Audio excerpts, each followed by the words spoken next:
Mayweather and Arum. Floyd has been associated with Arum and Top Rank since '96. Floyd stated the worst decision he's ever made was signing to Top Rank. But was it? Especially his early years, it was clearly not. Floyd was caught in a situation with manager Jay Prince, where Prince's goonies, armed with baseball bats, stormed the gym Mayweather was in, slapped around members of his team, demanded Mayweather to pay Jay Prince the money he's entitled to, or else. Sit your $5 ass down before I make change. Then to leave the bloodstained gym with everyone shook to what happened. Clearly intimidated by these actions, Floyd called Bob Arum right after these events took place and set up a meeting. In the meeting, Floyd told Bob Prince wants the money for his upcoming fight. Bob said he will write Prince a letter of credit. Floyd replied, "Prince does not do letters of credit. You better send him the cash." Bob, who has been in the business for a very long time, knew there was something seriously wrong and did not want to escalate it to where he's now part of it. Bob wrote out a check for $600,000 and sent the money right over to Prince. Bob saved Mayweather's life that day.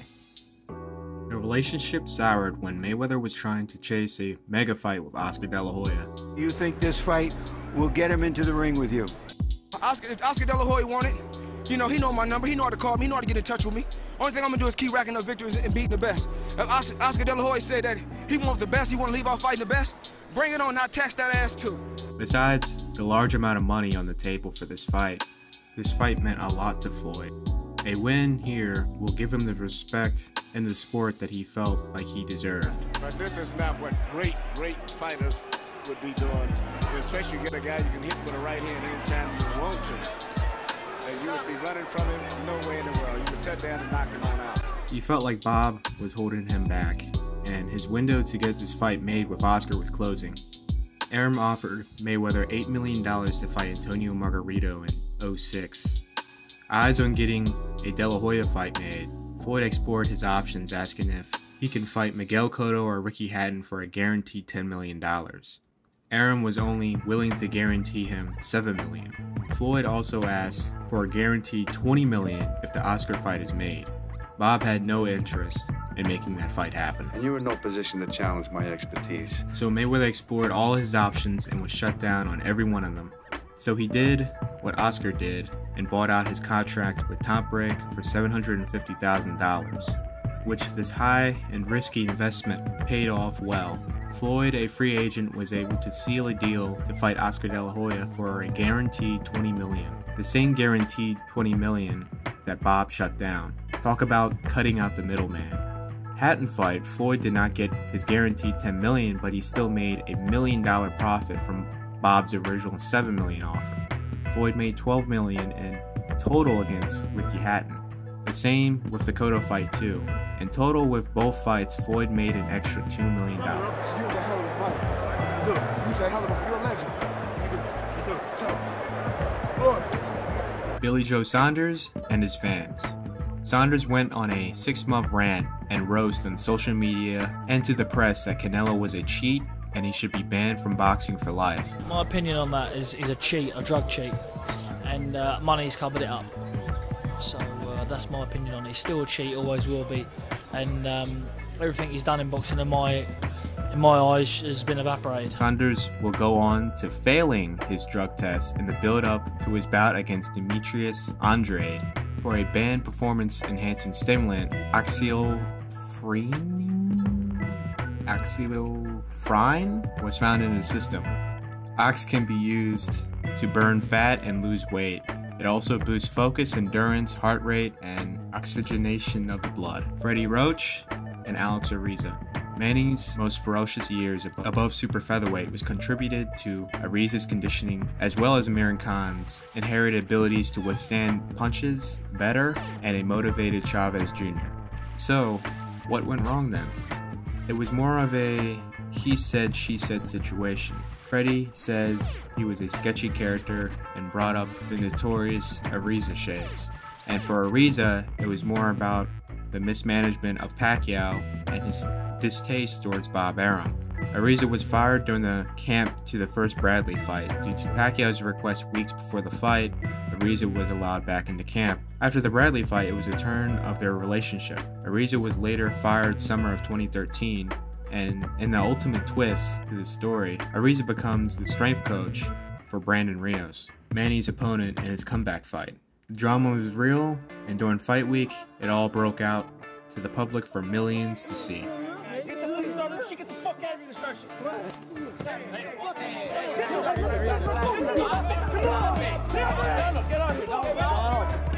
What we have is just the worst of everybody, showing the darkest sides of their souls. We couldn't sweep it under the rug. We had to address it. We had to show it, and we had to show both sides and be objective about it. So the craziest thing about this was it was the night before the fight. It was in Macau, China, halfway around the world, and Khan had to get all his footage back into us to use. We had less than 24 hours to get this thing into the cut. But we also had to lose about 5 minutes of content within the show to make room for that segment. Joe Louis and America. Joe Louis was a hero to America when the country needed him the most, beating Max Schmeling in one of the most politically fueled matches in boxing. Well, Brooklyn, the neighborhood that I lived in was practically all Jewish, and we were all hoping and praying that Joe Louis would kick the shit out of him. The streets were eerily quiet, no cars. It was like a scene after the atom bomb, you know. And this was duplicated in every large city, by the way. But when Louis needed his country to help him, they turned their back. What the American government did to Joe Louis, after all he did for his country, even serving in the military during World War II, was absolutely disgusting. Nonetheless, Louis gave up 4 years of his prime, along with $100,000 purses, in exchange for a soldier's pay. Louis's dedication to his country and to the cause has to be seen as ironic. I mean, because they haven't done anything for him except exclude him and segregate him. In an act of cruel irony, the very government that had made him a symbol of American democracy now hounded him for tens of thousands of dollars in back taxes. Louis for years was bullied by the IRS, which the amount he owed looked like he could pay off, then to be way out of his hands due to ridiculous penalties that just multiplied what he owed. America will make Schmeling, a white German with ties to the Nazi Party, a millionaire. And Joe Louis, who was the symbol of democracy, will end up with nothing.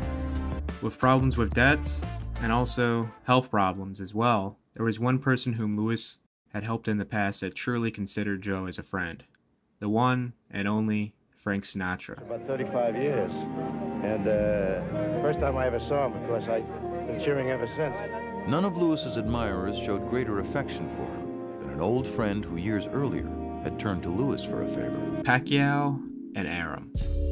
Pacquiao has been with Top Rank since the early 2000s, though it has been an up and down relationship due to Pacquiao trying to sign deals on the down low. Like in 2006, Pacquiao signing to Golden Boy Promotions. What held him back was him trying to get a rematch against Erik Morales.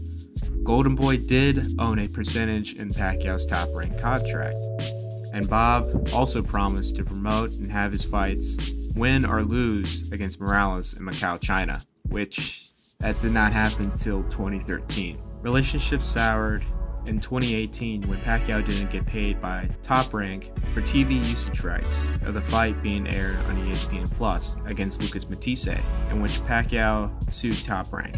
After things were settled, well, I think they were. In October, Pacquiao does the most unthinkable thing that left the boxing community shocked. He signs with Bob's biggest rival, Al fucking Heyman. Welterweight mainly occupied with Heyman fighters. This is probably the most realistic move by Manny if he wants to get a big fight made. Sergio Martinez and HBO. Just going by every Sergio Martinez fight on HBO, they praised him a lot, which made you think HBO favored Martinez. But behind doors, I am not sure they did. In 2011, Sergio Martinez's WBC mandatory was Sebastian Zvick. Martinez and his team had no problem fighting Zvick, but HBO did.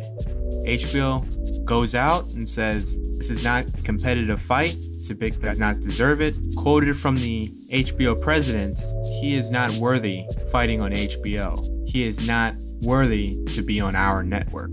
They pretty much forced Martinez to fight an opponent of their liking, which was Sergey Zinzurek.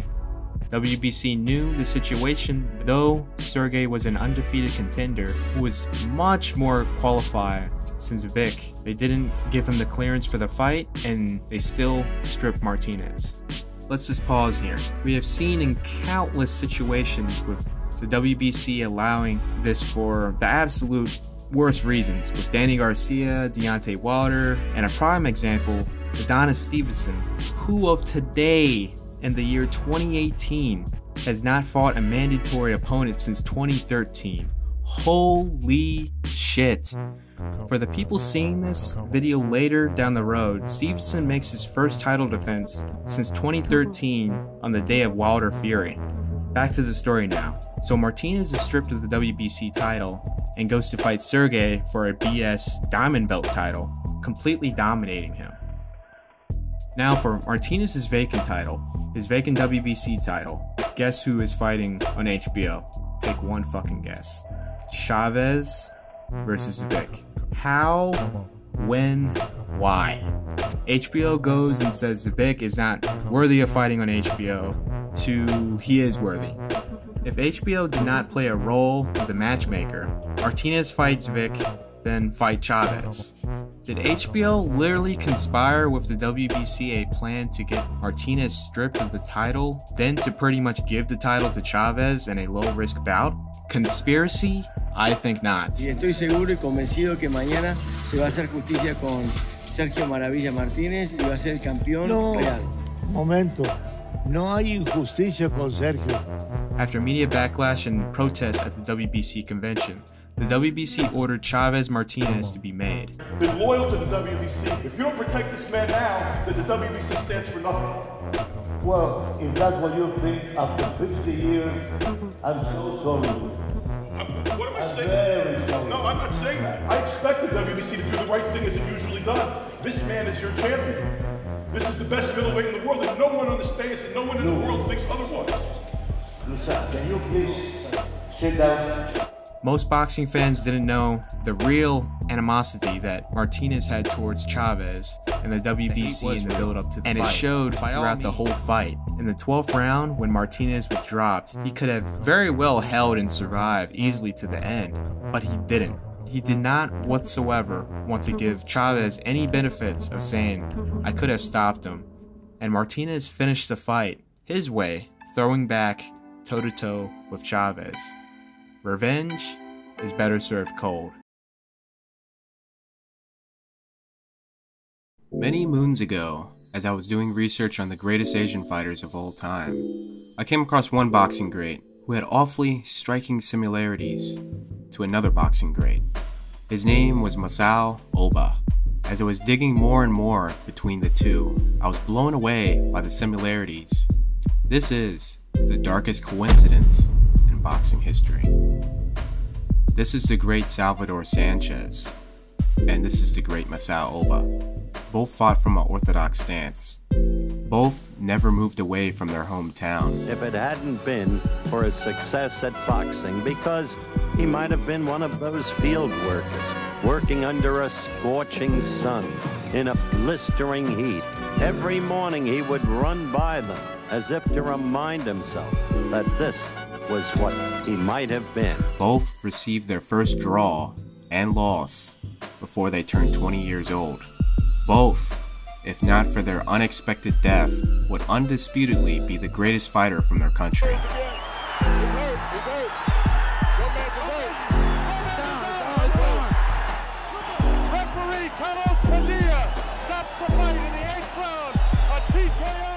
Both were inducted into the International Boxing Hall of Fame. Both won their world titles at the age of 21 by stopping their opponent in the 13th round. Both only held their world titles for 2 years. Both in their final fight stopped their opponent. Both died 22 days after their last fight.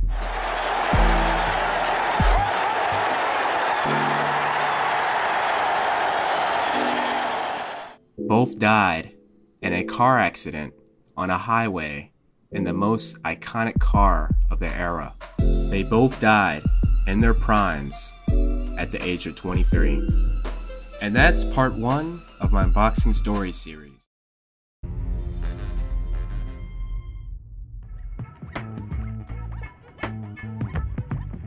The fight to start off this list is Vargas versus Titsworth. Titsworth kissed Vargas in between a clinch, which led to Vargas striking him in between the break. The ref, seeing both fouls take place, immediately took action. I got timeout! This fighter, unsportsmanlike conduct, kissing that fighter. You do not kiss a fighter. 1 point. 2 points, intentional. 2 points. Okay? 1 point for him hitting back. 1 point. 1 point. Okay? 2 points. 2 points for kissing. You're gonna get disqualified. Got it? Because you're unsportsmanlike. Now box. This is your last chance, and I'm disqualifying you. This fight was not aired on HBO. This was during the untelevised card. But the HBO team was doing rehearsals before the broadcast had started. There it is. Indeed, he'd kissed Vargas behind the ear, which prompted Vargas to knock the living shit out of him. And a lot of guys will do that when you kiss them. Yeah, I think I would react the same way as well. Reasons why the commentary was out of the ordinary from the crew. And though kissing has been ruled out, Titsworth shows he can still hug. As he's been holding Vargas for the early part of this round. With a name like Titsworth, he's lucky he didn't feel him up. I wonder how many points come off for that move. 3 points. Now you're gonna ask me why I included Lawrence Cole on my list. Many of his awful performances leave his good performances in the shadows. But this fight, on this night, with all the planets, stars, nebulas, and galaxies aligned, Cole put on one hell of a show. He didn't favor Maidana nor Broner. He didn't take shit from no one. The crossface by Broner in the clinch.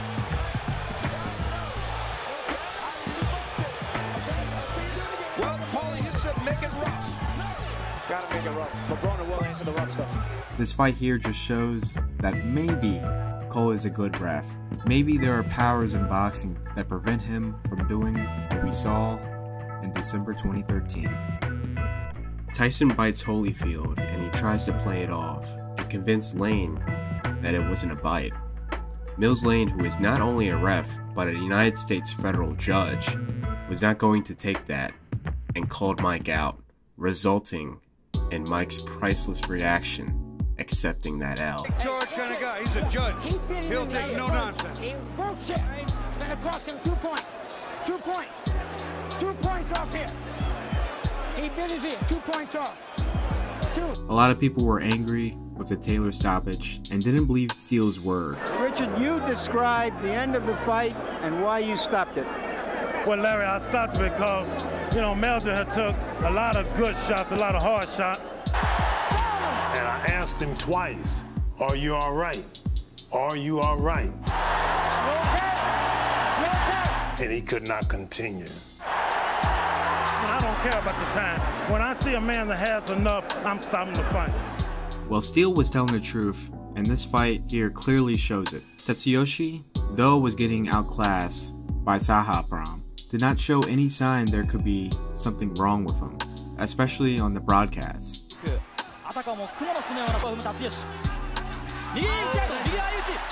Sahaprom lands a couple shots that really did not look all that hard compared to what he landed earlier, and Steele jumps in very quickly to stop the fight.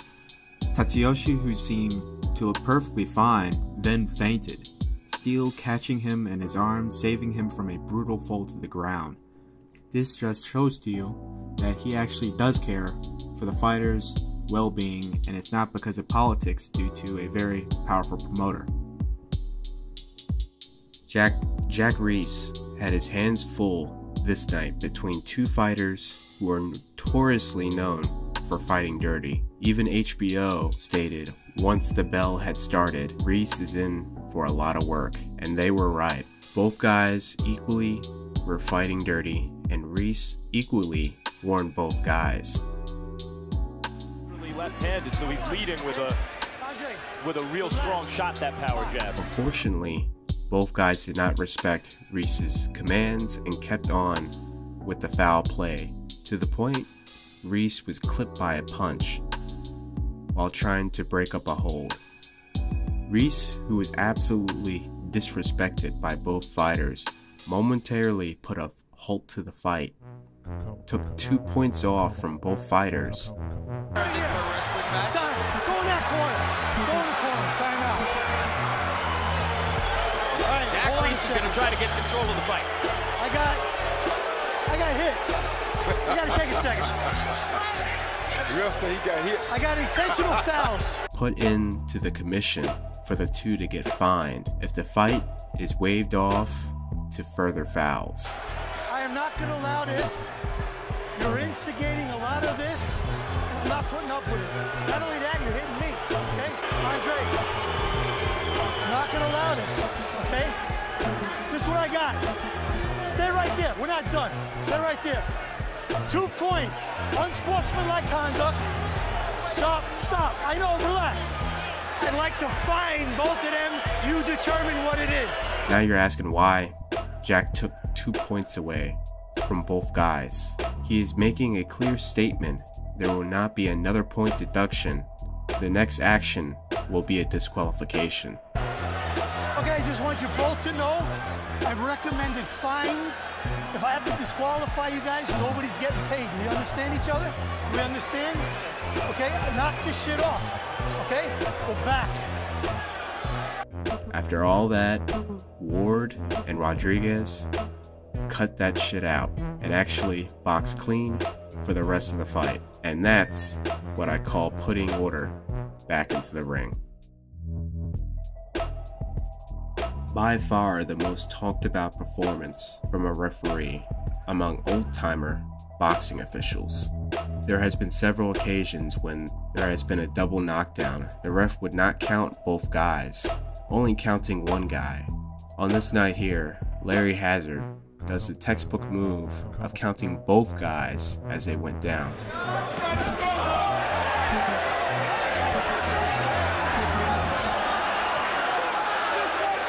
The second the first guy gets up, Larry motions over to the next fighter and continues to count. This is absolutely one of the greatest performances by a referee.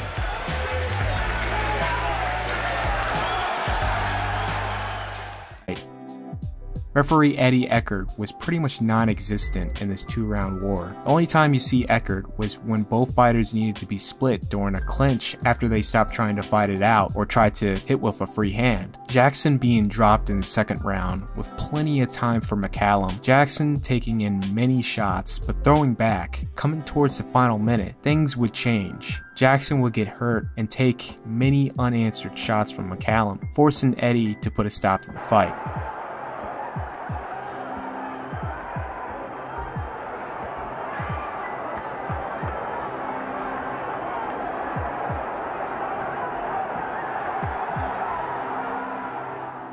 High stakes fight for the WBA interim title, back and forth action, both guys taking a lot of damage. Raul Caiz letting both guys put in work. Lara being dropped twice after the second knockdown and Angulo was on him. Angulo pushed off with his elbow. In some crazy cases during a high stakes situation, the ref will put a halt to the fight. Not in shape maybe to take those shots, and I think shape is part of it. We don't need this now. I mean, this is a key moment.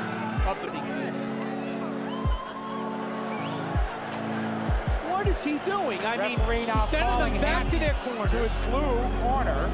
Hatton was in dire straits there. They're tying a shoelace. They are tying a shoelace.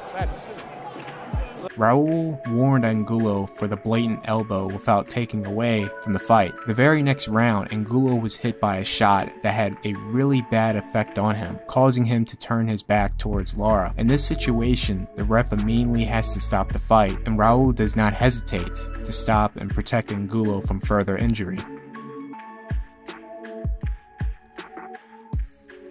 It was a high-stakes fight as Hasegawa was a long-reigning champion who was possibly siding a fight with Nonito Donaire. For almost 4 rounds straight, it was all Hasegawa, just your usual Hazumi fight.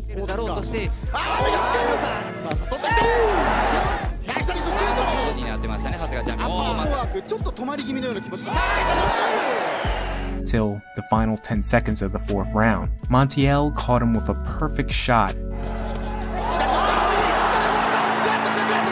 Right here, there is 5 seconds left at this point. Cole had a hard decision, and he made the right call here. Hasegawa's arm is tangled on the ropes, and his free hand is trying to guard, but he's tangled up, preventing himself to be covered. This is free real estate for Montiel, as he's getting all the free shots in, forcing Cole to stop the fight right at the 2-second marker. Cole knows it's the last 10 seconds, but he has a guy unable to defend himself, getting hit with flush shots by one of the hardest punchers at bantamweight. After the fight, Hasegawa had to immediately undergo surgery, as during that exchange, he had broken his jaw. Bill Clancy had his hands full this night. At the end of the 2nd round, Jose hits Andre well after the bell rang. Clancy yelled and gave Jose a stern warning not to do that again. I like that warning. I like that warning from the ref. Very important. 6 rounds later, Jose hits Durrell way after the bell once again, this time having damage, dropping Durrell. Clancy asked Durrell to get up and if he's okay. Durrell did not get up, though he said he was okay.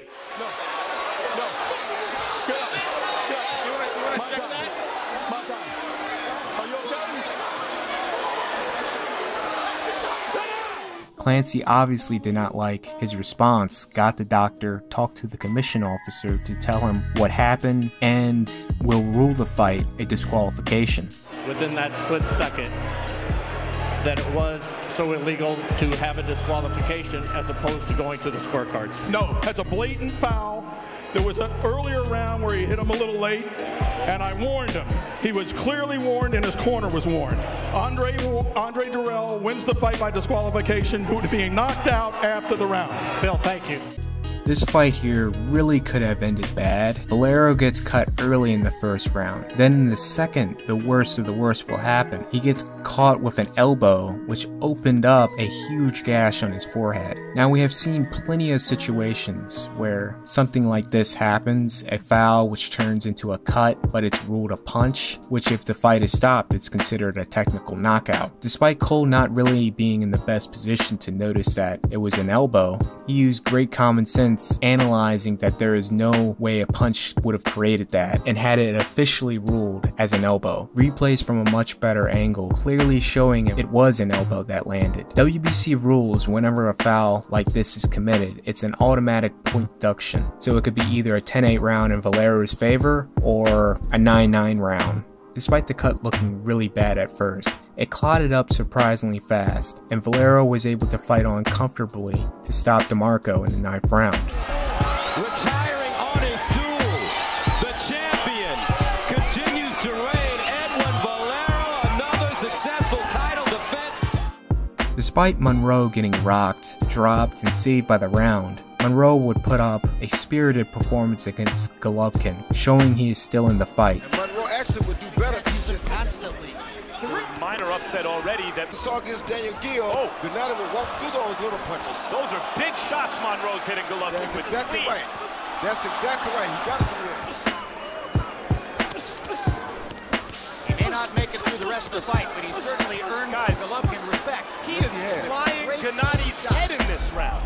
Golovkin would crack through Monroe in the beginning of the 6th round to get dropped. Monroe underestimating his legs and the timing to get up and would just barely make the count, giving Monroe a chance in this title fight to continue, in which Monroe later changes his mind that it's maybe best to retire from the fight. He's out of here. Third knockdown. There were 2 knockdowns in the 2nd round, and now he knocks him down for the 3rd time here in the 6th. 7, 8, 9, 10. You just beat it. You just beat it. You got to move faster. You want to continue? His legs are gone. You want to continue? His legs are gone. Yes, thank you. Yeah. Willie Monroe. If you followed the backstory, there was a lot on the line for both guys. Cunningham would brutally get knocked down towards the final 30 seconds of the 5th. Cunningham gets up before 8. Referee Steve Smoger makes a quick check if Cunningham is okay by making him come forward. all within a reasonable time because this is a moment for Mansoor. There's not much time left on the clock, and he's not going to rob him from that. Mansoor makes a mistake of not remaining at the opposite corner of the ring till the fight is in play. He was right behind Smoger, which is why you see him backing up Amir. Amir ends up dropping Cunningham, and the count begins at the 9-second mark. Cunningham gets up at 6 seconds. Mansoor is ready, trying to finish it. He's going right back at Cunningham. Cunningham trying to stay up. Cunningham is down in the corner.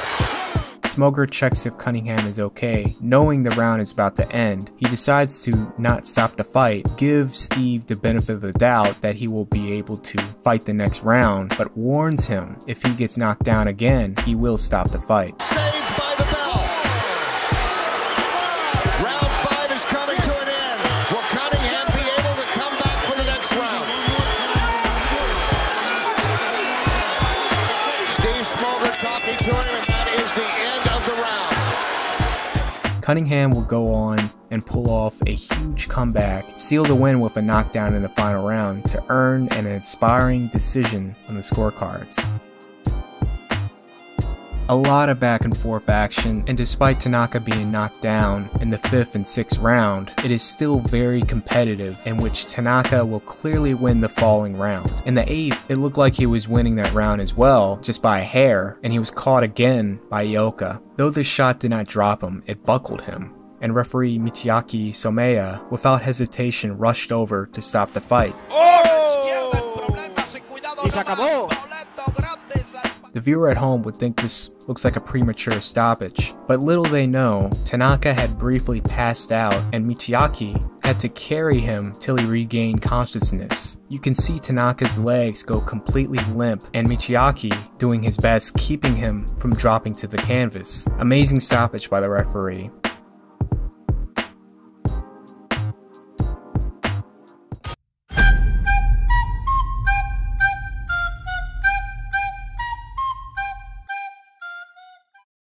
So Dillian Whyte became the mandatory opponent for the WBC title long ago.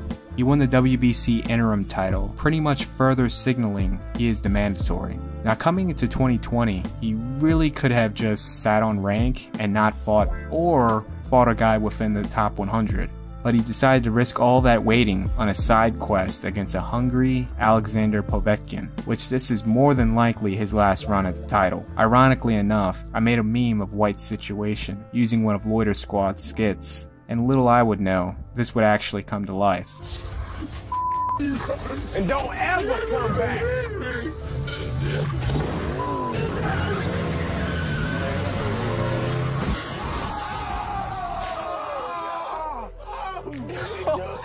Oh shit! The fight started off a bit of a feeling out, but Whyte having the clear edge over the H-Warrior Povetkin. In the 4th round, Whyte would drop Povetkin not once, but twice. Luckily, the second knockdown was at the end of the round, and Povetkin was saved by the bell. Povetkin in the 5th, showing signs of wear, knows that if he doesn't do something this round and get this man out, his run at the title is over. And in the first 30 seconds of the 5th, the first effective shot Povetkin threw the whole fight would completely end Whyte. But that is one of the most shocking turnarounds I've ever seen in a fight. Unbelievable. What a left uppercut. This was the 9th title defense by Terry Norris. Waters was ranked number 5 by the WBC. He was a heavy underdog, virtually unknown, as this was his first fight in America. This fight started off as your usual prime Terry Norris fight, dropping Waters in the first and just working him the whole round. Round 2 was looking just like that. Norris was landing beautifully, and at that pace it looked like this or the next round he was going to finish him off, till Waters landed a crystal clear combo in Norris. From the looks of it, that body shot combination really bothered Norris to where he let his guard down and Waters was able to follow through and drop him. Norris now pretty angry. I mean, just look at him. Instead of going on the defensive, he is immediately on Waters, turning this fight into a brawl. Both guys having their moments and shining. Norris was able to get the best out of those exchanges to end the round off. This round being named 1993 Ring Magazine Round of the Year. Norris continued to bulldoze through till he finally cracked Waters in the second half of the 3rd round. Surprisingly, the fight was not stopped, and Waters barely made it out the round. The corner stopped the fight before the 4th round started. Norris is still angry to where the ref and the trainer had to calm him down. If anyone can tell me the backstory on this, please comment. The first fight was amazing, the rematch was equally amazing. Back and forth action. Cuadras dropped Estrada early in the 3rd. Estrada was able to tie the knockdown count, dropping Cuadras in the 11th round. Cuadras, putting up a valiant effort, couldn't get Estrada off him. After the 2nd knockdown and more punishment, he was later stopped in the final minute of the 11th. I like to put out there, Estrada fights this weekend in a unification match against Roman Gonzalez. This fight is a guaranteed war. Both guys have slowed down just a bit, where I am almost certain both are going to be trading knockdowns. This rematch has been almost 9 years in the making, and I can't wait for this Saturday. So originally there were talks of number 2 ranked WBC champion Takashi Miura unifying against number 1 ranked WBA champion Takashi Uchiyama in a highly anticipated rematch for the ring title. That fight did not fall through, and the WBC ordered that Miura face mandatory challenger undefeated Francisco Vargas. Now your boy was working that fight week and the fight. My first boxing event I stepped foot in. Young intern Honcho. Yep, that's me right there. I have no designated seat, so when working, I have to move all over the arena to get my shots, which made my job quite difficult as I was given the wrong credential at that time. So I literally had to ninja my way all over the place. Anyways, Vargas caught Miura cold, almost dropping him in the first.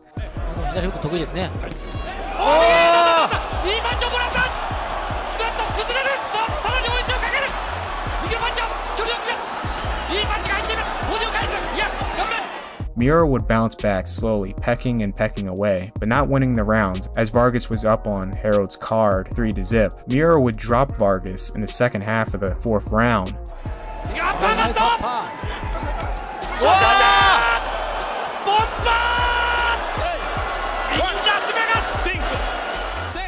Vargas would put up a great effort going toe-to-toe with Miura, but Miura was winning the exchanges and looking like the fresher fighter. Miura would hurt Vargas towards the end of the 8th round, trying to finish him off, but was saved by the bell. Coming into the 9th round, no one saw this coming. Vargas started the round off with an anomaly of sharp shots to drop Miura. That venue was so quiet during the fight, and it wasn't at max capacity. The whole venue was literally shaking from the crowd wilding out. I was like, where did all these people come from? Miura is out on his feet, Vargas is going for broke. Not the wisest of decisions, but Miura attempted to go on the offensive rather than try to hold Vargas, resulting in Vargas to just pummel him more to where Tony Weeks was forced to stop the fight.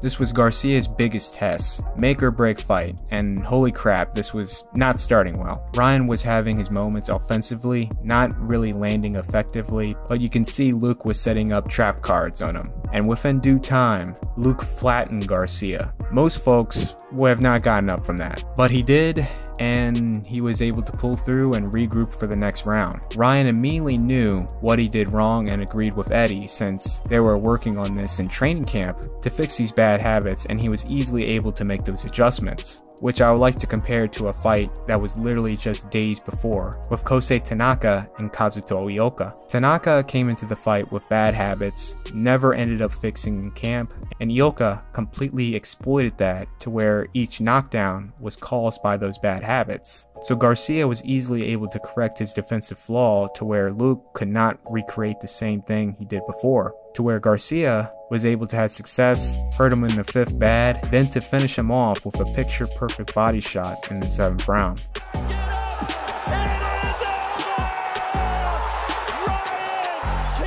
This looked like it was going to be an early night for Evander. He drops Cooper with a beautiful combination to the body in the 1st round and just outworks him for the rest of the round. In the 3rd, Cooper timed it perfectly and set Evander up with a counter to where Evander is out on his feet. Since the ropes held him up, he was given a standing 8 count. I don't know how he was able to weather the storm. Then that same round come out of nowhere with everything but the kitchen sink at Cooper for an entire minute to end off round 3.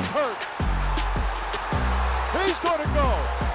The fight would calm down after that and become more technical. Holyfield would outbox and hustle Cooper to where he was able to put him away in the 7th round.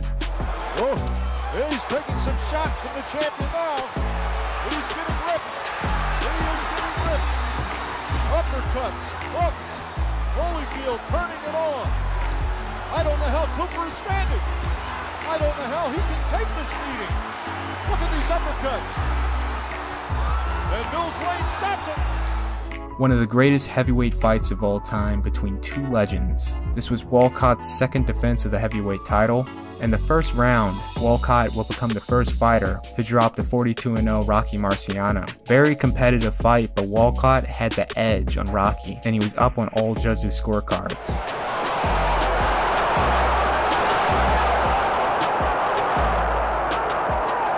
The 13th round, Rocky stalking, trying to find the right moment, and there it was. For both guys, really. Rocky threw his hardest shot, Walcott the same, but Rocky threw his just a smidge of a second sooner than Walcott, resulting in Rocky to hit Joe first, to end the fight right then and there, to become the heavyweight champion of the world. There was a lot riding on this fight. Pretty much Rocky's entire community bet their life savings and whatever they had that he would win this fight. And as a big thank you, they threw him a parade as thousands of spectators gathered to watch that stretched all over town.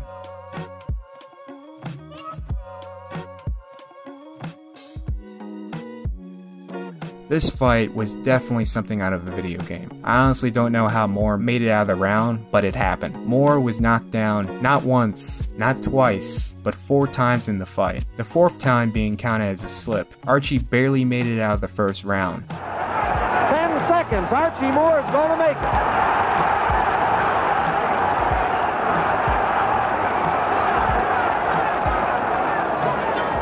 There's the bell. Archie Moore has made it. His handlers flew across the ring to get him back to that corner, and this is a big minute. Moore would slowly but surely come back in the fight and drop Darrell 4 times to stop him in the 11th round to retain the light heavyweight title. Moore back after it once again. And now he goes again with a clubbing right hand. 3, struggling at 9, 10. He is out.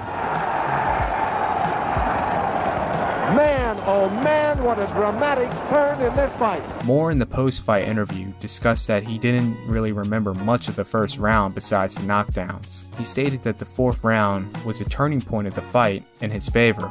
When you came into that ring in that beautiful sequin robe, I thought to myself, he looks like Superman. Well, after seeing you fight here this evening, I think you are. Well, thank you very much. I enjoyed the fight. Hey, Archie, was there any particular moment in the fight when you saw it was beginning to come your way? Well, I saw it beginning to come my way, and about the 4th round when I began to stiffen him up with good left straight jabs and work him around. And then I knew that I could get a right-hand punch over, which I did. Through the 90s and 2000s, Europe has ruled the super middleweight division. Joe Calzaghe's historic win, cementing that and earning the respect/notoriety from American boxing media, showing off that America is not the center of every weight class, and they do not own every division. Carl Froch was a rising UK star who picked up Joe Calzaghe's vacant WBC title against undefeated John Pascal and a Fight of the Year nominee. Taylor, who fought in his first fight at super middleweight a month before Froch's bout for the title. This is pretty bad on Froch's end. Despite being the champion and Taylor's win against Jeff Lacey was a title eliminator for Froch's title, Ring Magazine had Taylor above Froch in the rankings. Taylor at number 5, Froch at number 6. Besides the WBC ordering this fight, the rankings were most likely insulting to Froch, to where he personally challenged Jermaine Taylor and told him not to duck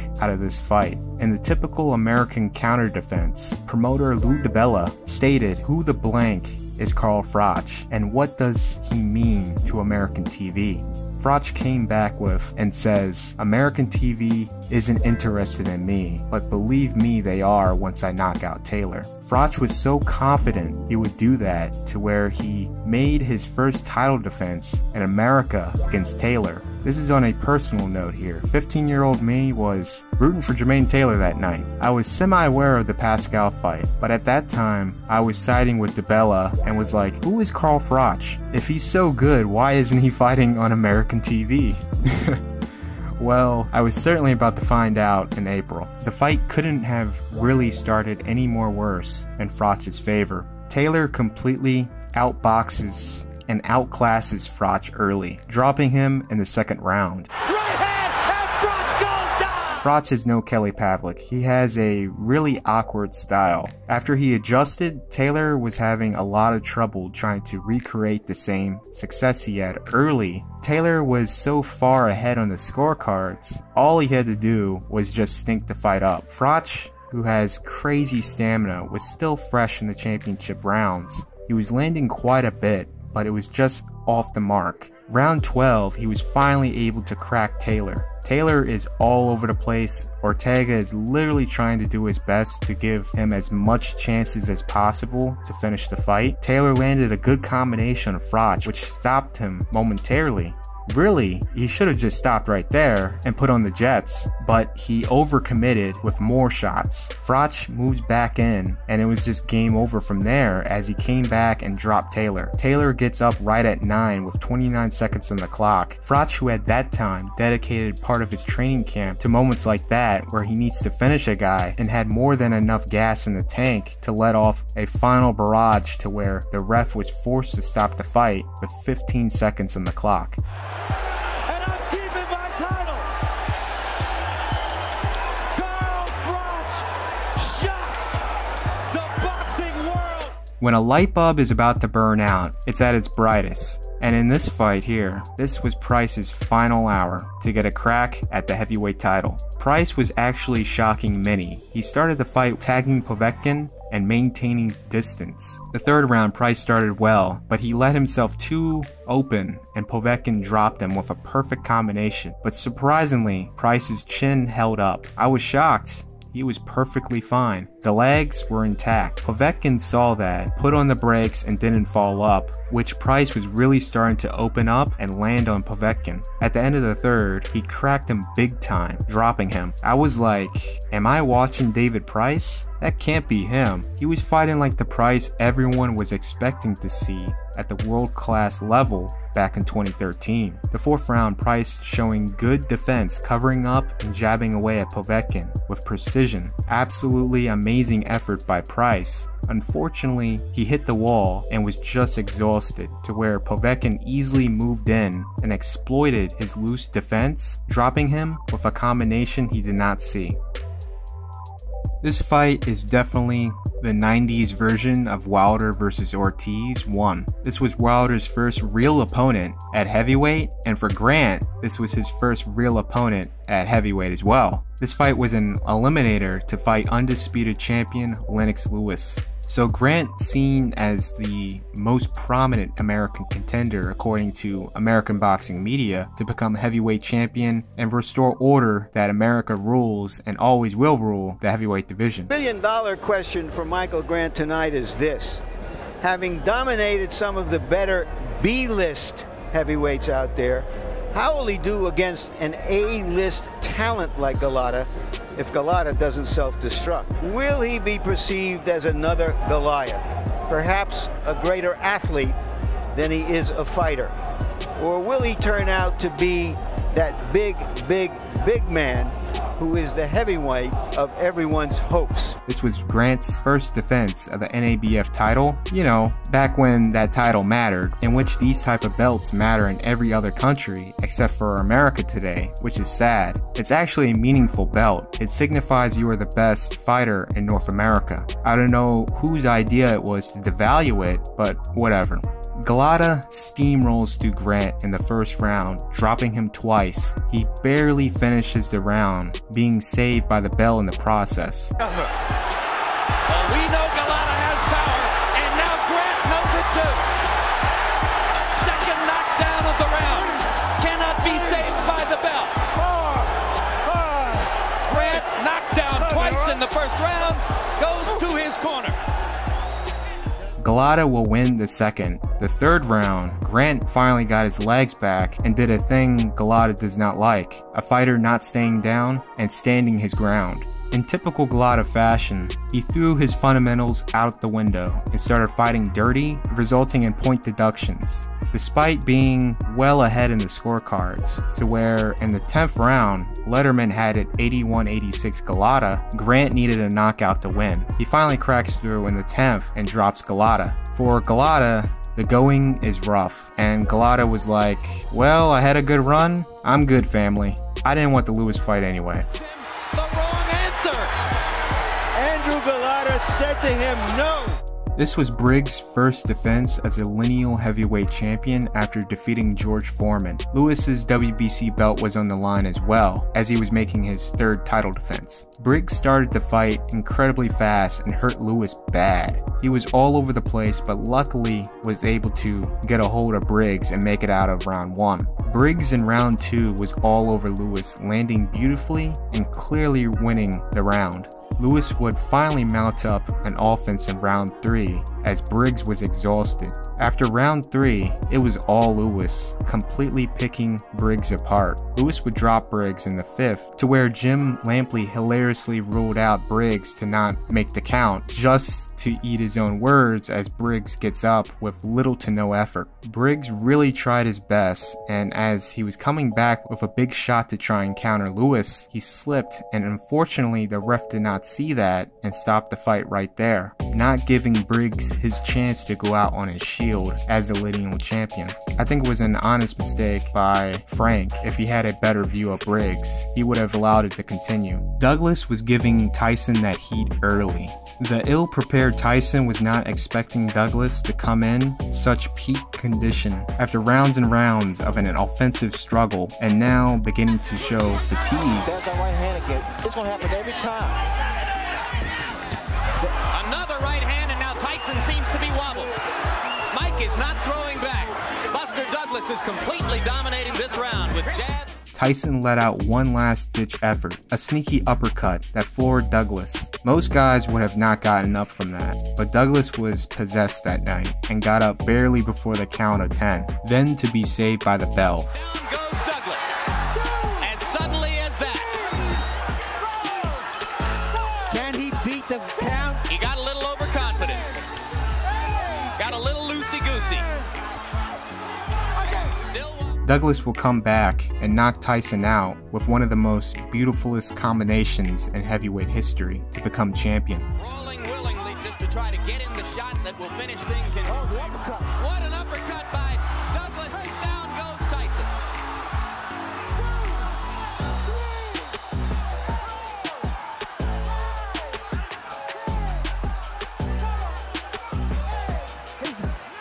It's over.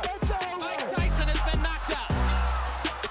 This was for the Japanese bantamweight title. Undefeated Toshiaki Nishioka was fighting 16-1 Junichi Watanabe, who awfully looks like your typical late 80s/90s Japanese junior high school delinquent that is the leader of a gang. First round starts off very fast, and Watanabe drops Nishioka. Nishioka is like, I can't believe it. I'm the Speed King, and I'm out here getting dropped by this blonde-haired Kuwabara looking dude. A young fighter's mistake there, because he was expecting the ref to say break, which he did with the previous initiated hold, but protect yourself at all times, my guy. He didn't take any more chances with this guy and started fighting with his free hand in between holds. And in round 2, he finally cracked him, equaling the knockdown count. A young Nishioka, that dude was savage. He was finishing this guy off with a smile on his face. He really must have not liked that guy.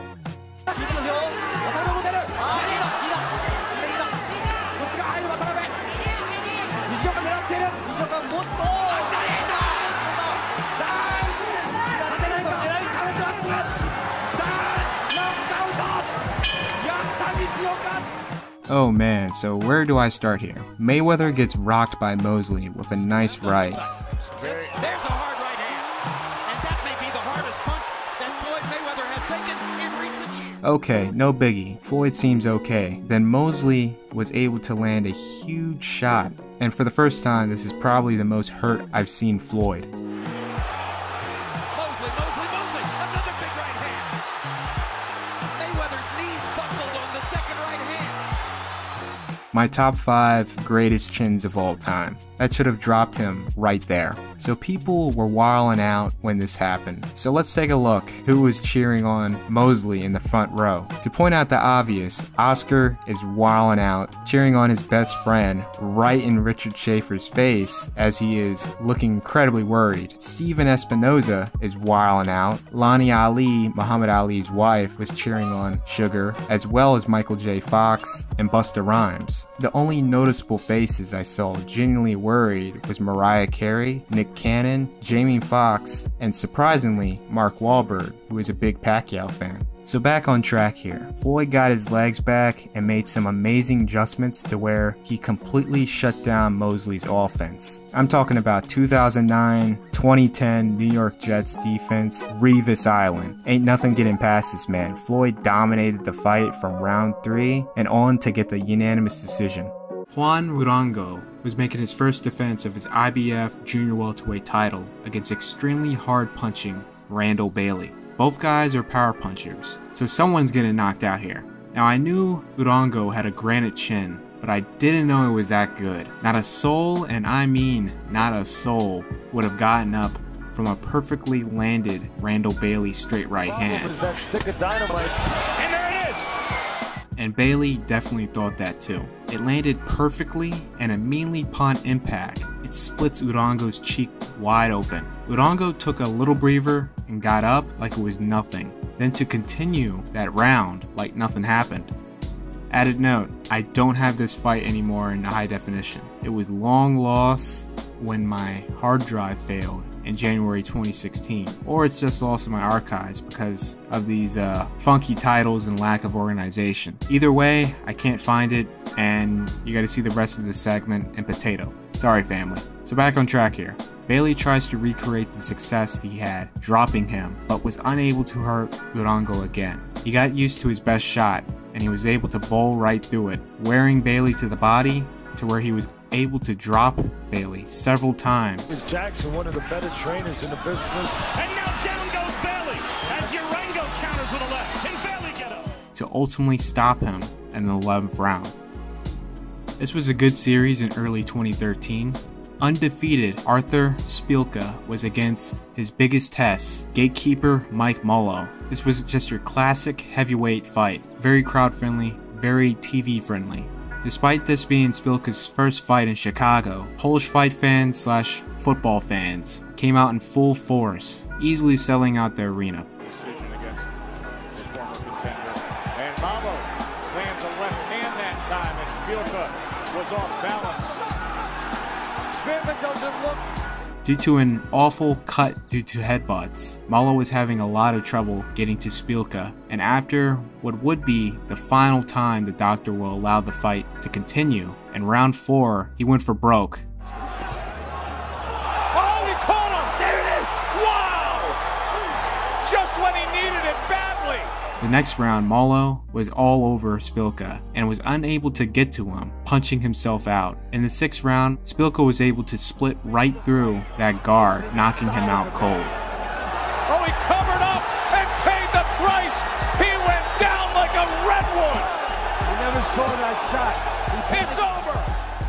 This was just one crazy first round here. It really looked like Ramirez was finished. Besides having not the best defense, he went down early due to a hit behind the ear, which completely messes up your equilibrium. After being knocked down for the 2nd time, Ramirez was able to survive the 1st round. After shaking off the cobwebs, Ramirez was able to come back with heat of his own, dropping Dion and folding him up like a beach chair. The first fight, my brother was like, dude doesn't even have a chance, and I was like, bruh, he's gonna win. I was obviously at that time a Thompson fan. Yeah, I'm fans of a lot of random fighters. I really thought the guy was gonna win, and I thought this David Price guy is overrated. That knockout wasn't pretty, but man, I was wilding out in my years of watching boxing. My time watching these two fights here is the most I was straight up just wilding. So since everyone thought it was a fluke, and the only way for Price to go back on the road for title contention,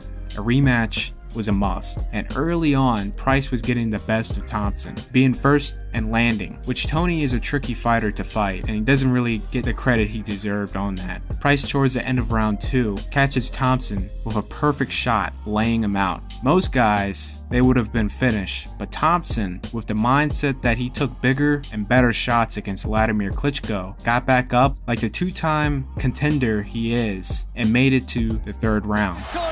Right hand, counted it, he's back up. Price once again offensive heavy, laying it out on Thompson, who was for the most part unfazed, but clearly he lost the round. The 4th round, Thompson's legs were fully back, and he is far fresher than Price, who had punched himself out. This is very reminiscent to Vladimir Klitschko early in his career before Stewart had revamped his style. Despite it being an even 4th round, Thompson was able to edge Price in the final 10 seconds. Price now showing clear signs of fatigue. The 5th round, Price had completely hit the wall, and Thompson was taking full advantage of the situation to where Price was unable to defend himself and was too tired to even respond, which the ref was forced to stop the fight. He's not doing enough with his hands, he's hardly defending himself, and the referee steps in and he gets a standing count. He's absolutely knackered and he's counted out. Tony Thompson shocks the world again. After failing brutally to win the title against Kiko Martinez, many thought that Hozumi Hasegawa was going to retire. Even the fight was promoted as his last and final fight. Hasegawa decided to not retire and go for one last title run. After pulling off a big win against undefeated Mexican prospect Horacio Garcia, Hasegawa was in the line to fight for the title one last time. His opponent, WBC Super Bantamweight champion Hugo Ruiz. Now Ruiz was a scary fighter to face at Super Flyweight to Super Bantamweight. He was incredibly large for the weight class and had a dynamite power. Not a soul gave Hasegawa a chance. The size difference was pretty clear between the two. Hozumi was early to the middle of the fight, performing well, but Ruiz was still fresh and was banking on that one shot, and in the 9th round, Ruiz got him. That pretty much looked like it was it for Hozumi. Hugo was going in for the finish, and then out of absolute nowhere, Hasegawa unloads 15-20 punches while rolling Ruiz's shots, then to completely win the exchange to back him off. This is a Hajime no Ippo green eye moment here.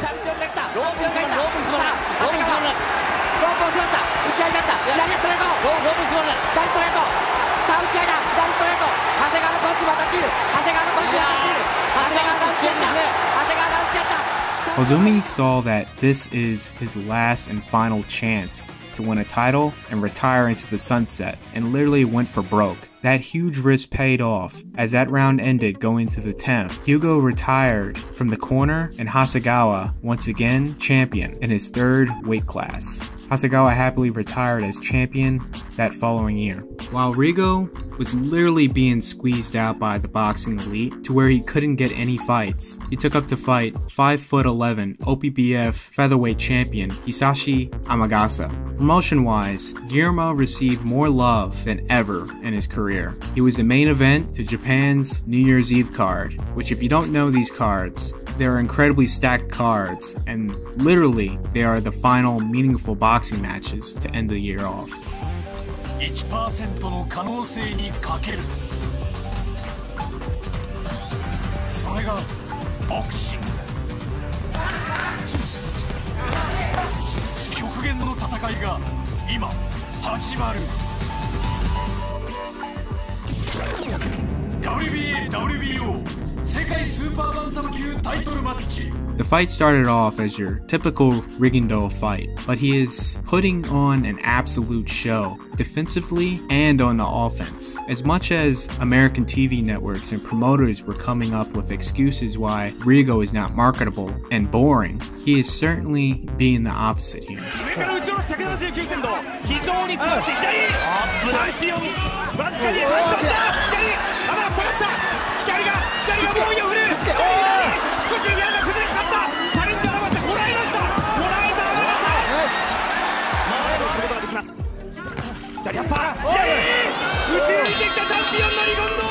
In the 7th round, by this point in the fight, Rigo is in autopilot mode, but having fun at the same time. While beautifully evading a shot and going around Amagasa, he may have underestimated how fast Amagasa was going to switch, and this is when the fight changes completely.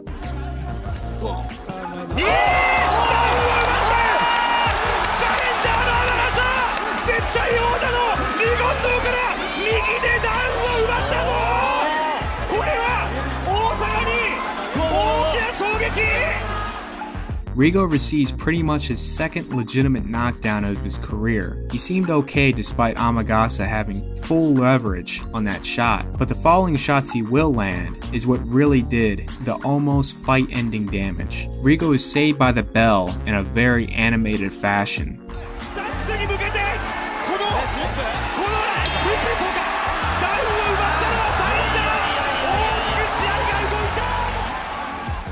And my gosh, in the 8th round, while Rigo is trying to get his legs back, we are actually seeing Rigo go toe-to-toe. And I'm not talking about that BS we saw against Julio Ceja, where he's forced to not fight like himself to make it entertaining. We're seeing an organic toe-to-toe battle here. Once Rigo got his legs back, he fought like a pissed-off teenager, really just laid out an offensive bombardment on Amagasa, to where he broke Amagasa's jaw.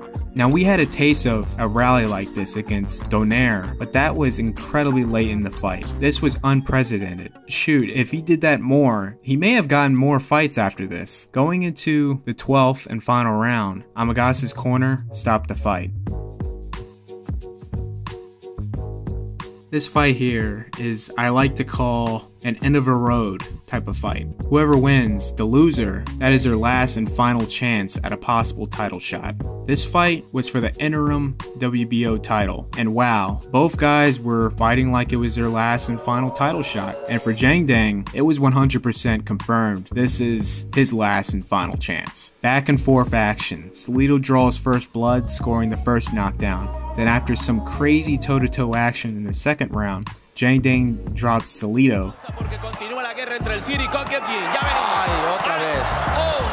In the 4th round, Salido knocking down Zhang Deng for the second time in the fight towards the end of the round. Salido, thinking the fight is over, goes for the finish, and at the beginning leaves himself wide open, then to get knocked down by Zhang Deng. Zhang Deng did not follow up though because he didn't have the legs and Salido didn't have his legs, so they mutually took the round off and the action erupted in full force in the 6th. Crazy confusion happens at the end of the 6th round. As Salido hurt Zhang Deng, he's going in for the finish. The bell rings. None of the fighters heard it, so when the ref broke them up, Salido and his team thought they got the TKO. ¿Qué pasó ahí? ¿Detiene la pelea o qué fue? Se equivocaron. Zhang Deng put up a good fight, but he was dead tired after being dropped for the 3rd time in the 7th. And at the beginning of the 11th round, Salido landed a lethal combination, flooring Zhang Deng cold to become the interim champion.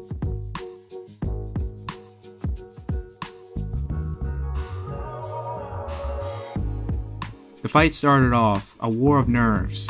Not a lot happening, and then at the end of round 5, Wilder drew first blood, dropping Ortiz. Ortiz fired back, hurting Wilder to where he was literally saved by the bell. Then to be saved again by the ringside doctors, which gave Wilder an extra 20 to 30 seconds to gather his legs back. Wilder will get his legs back, and at the end of the 9th round, he was able to come back and wobble Ortiz, which could have really ended bad for either guys, as Wilder almost ran right into a 2-piece combo by Ortiz, which luckily he missed. Wilder will go on to dropping Ortiz and finishing him in the 10th round. This was just Hamed's time to shine, making his US debut against featherweight great Kevin Kelly. An irritated but warmed up Kelly catches Hamed cold, dropping him in the 1st round and winning the round big, then again dropping him in the 2nd. Hamed had to do something and do something quick. When he was finally synced in and got a rhythm, he then dropped Kelly. After an exciting 3rd, in the 4th round, Hamed drops Kelly, and this time it did damage. Hamed, trying to go for the finish, gets a little too wild and gets grazed phased, causing his glove to touch the canvas due to poor balance,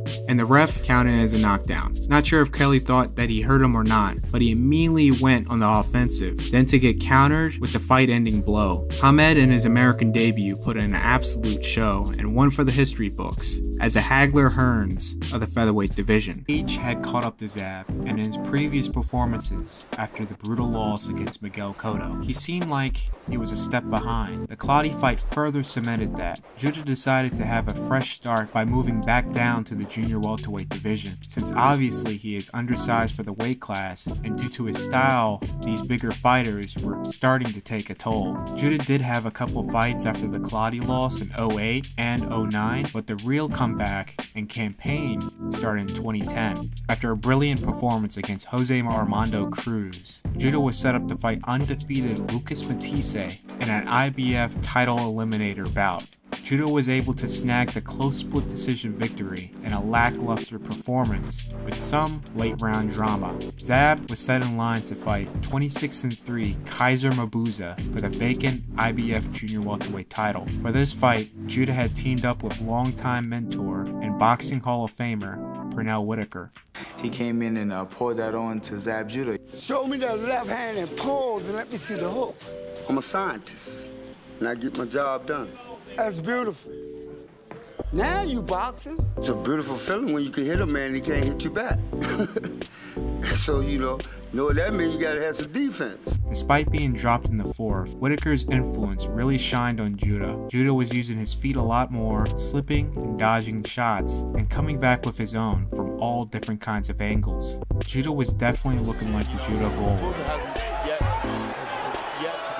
And in the 7th round, Zab lands his signature cross and flattens Mabuza. Mabuza was barely able to get up, and Judah easily finishes him off.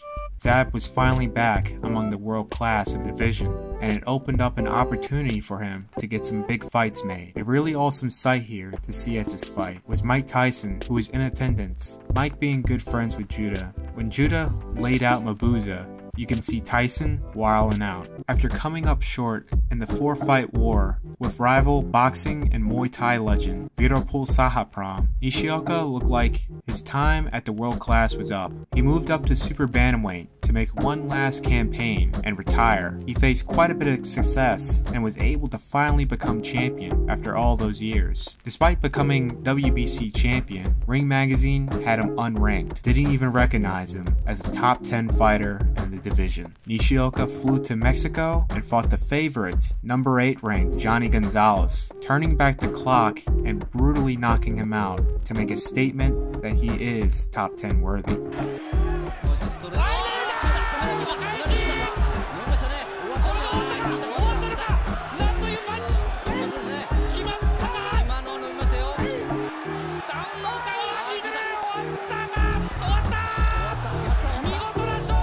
Nishioka would go on to make 2 more defenses, but at the age of 34, how many times could he turn back the clock? His opponent and in his prime contender, 21-1 Randall Moreau, Nishioka once again turned back the clock and put on a show, round by round, battering Monroe.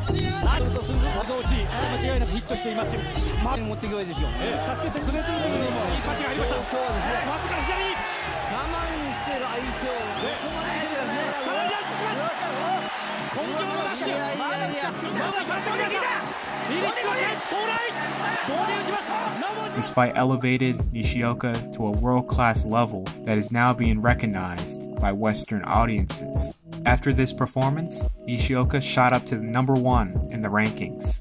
This would go down as probably one of my favorite Roy Jones Jr. performances, alongside his fight with Anthony Hanshaw.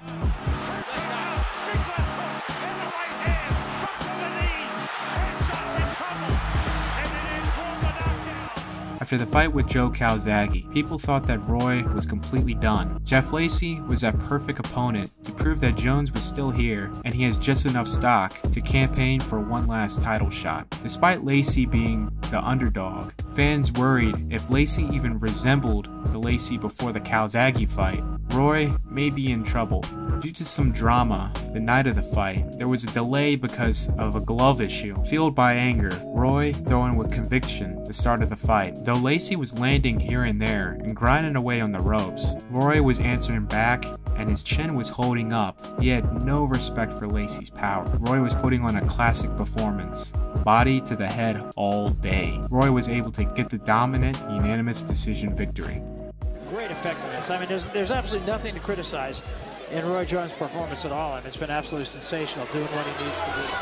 Well, this has been a good old-fashioned whooping.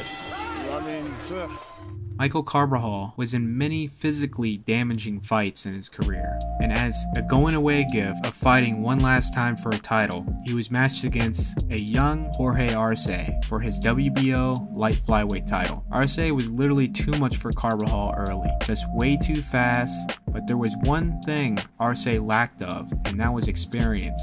Carbajal was able to capitalize and crack Arce midway through the fight, dropping him in the 6th round, grossly down on the scorecards. Carbajal needed something big, since all the judges had it for Arce, 91-98, going into the 11th round. Carbajal was able to catch him with one last big right hand to stagger Arce, then to use everything he had to finish him off. Carbajal accomplished something that not many fighters were able to do, and that is to regain the title late in their careers and retire on top happily as a champion into the sunset. Not looking back once what more he could have done, because he surely did it all in that 11th round. At 36 years old, Nate Campbell was written off by everyone and their mom that he wasn't going to beat the best fighter at lightweight. Undefeated WBA, IBF, and WBO champion Juan Diaz. Nate was able to weather Diaz's storm and make it close in the first half of the fight,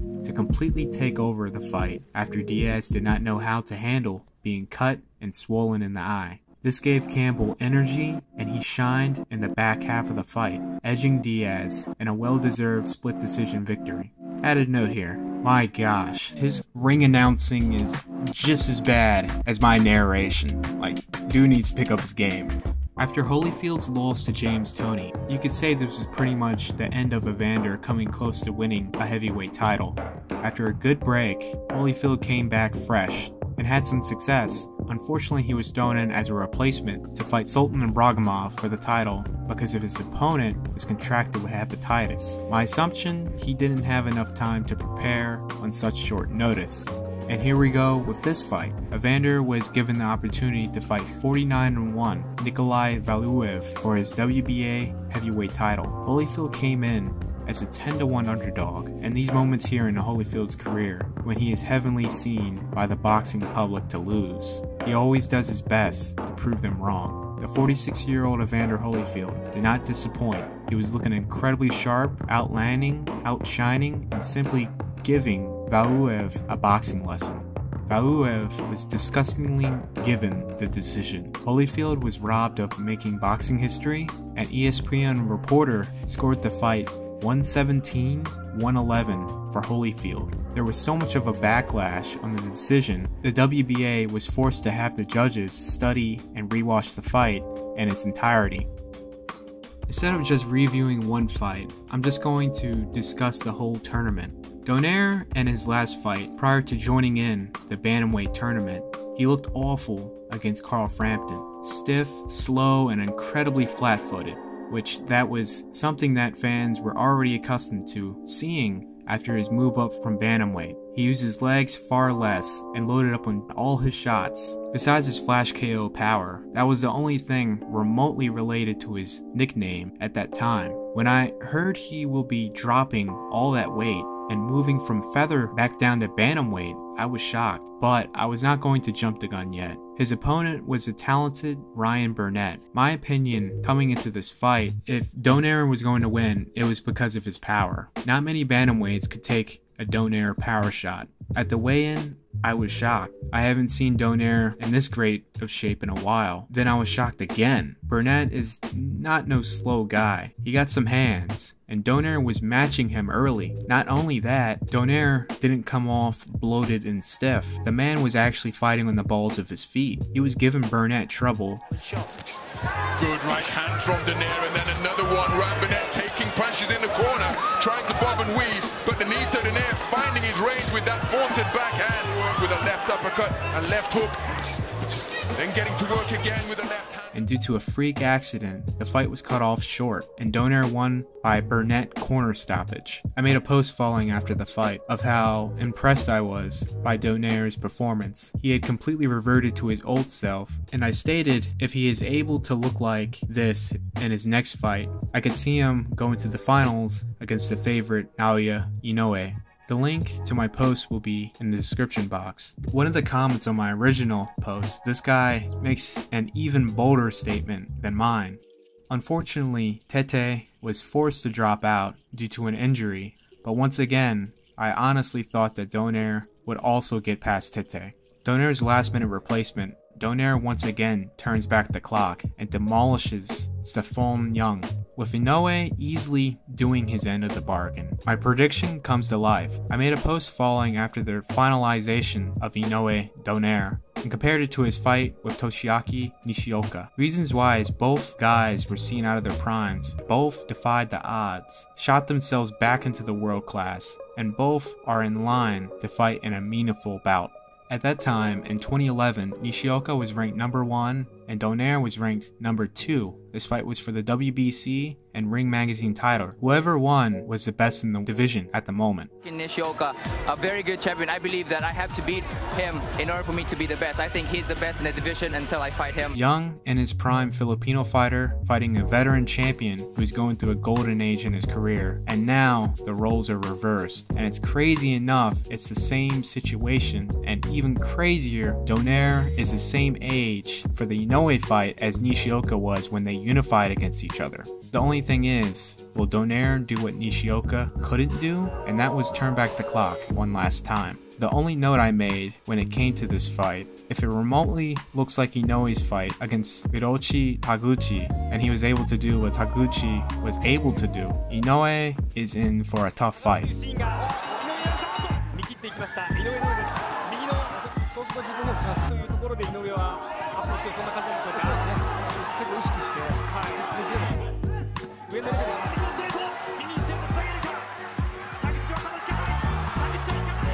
And my gosh, that was a brutal fight. Donaire fought his ass off, was able to hurt Inoue for the first time in his career, and have even more success than what Taguchi did. What made the fight closer was the injury to Inoue's eye. He had fractured his eye socket. It was his first time being cut, and I thought that he just wanted to protect it. And the reason I didn't realize is because I can see both of his eyes. If one eye was really covered, then I would realize that there was something wrong. I would press and press and press because I've been there. I know how difficult it is to be in that position, and if I had realized then, it would have been a different tactic. Despite coming off short and losing by a close unanimous decision, he lost the fight, but he won the event and the hearts of many for his courageous performance in the tournament as a whole. And for that, thank you, Mr. Donaire.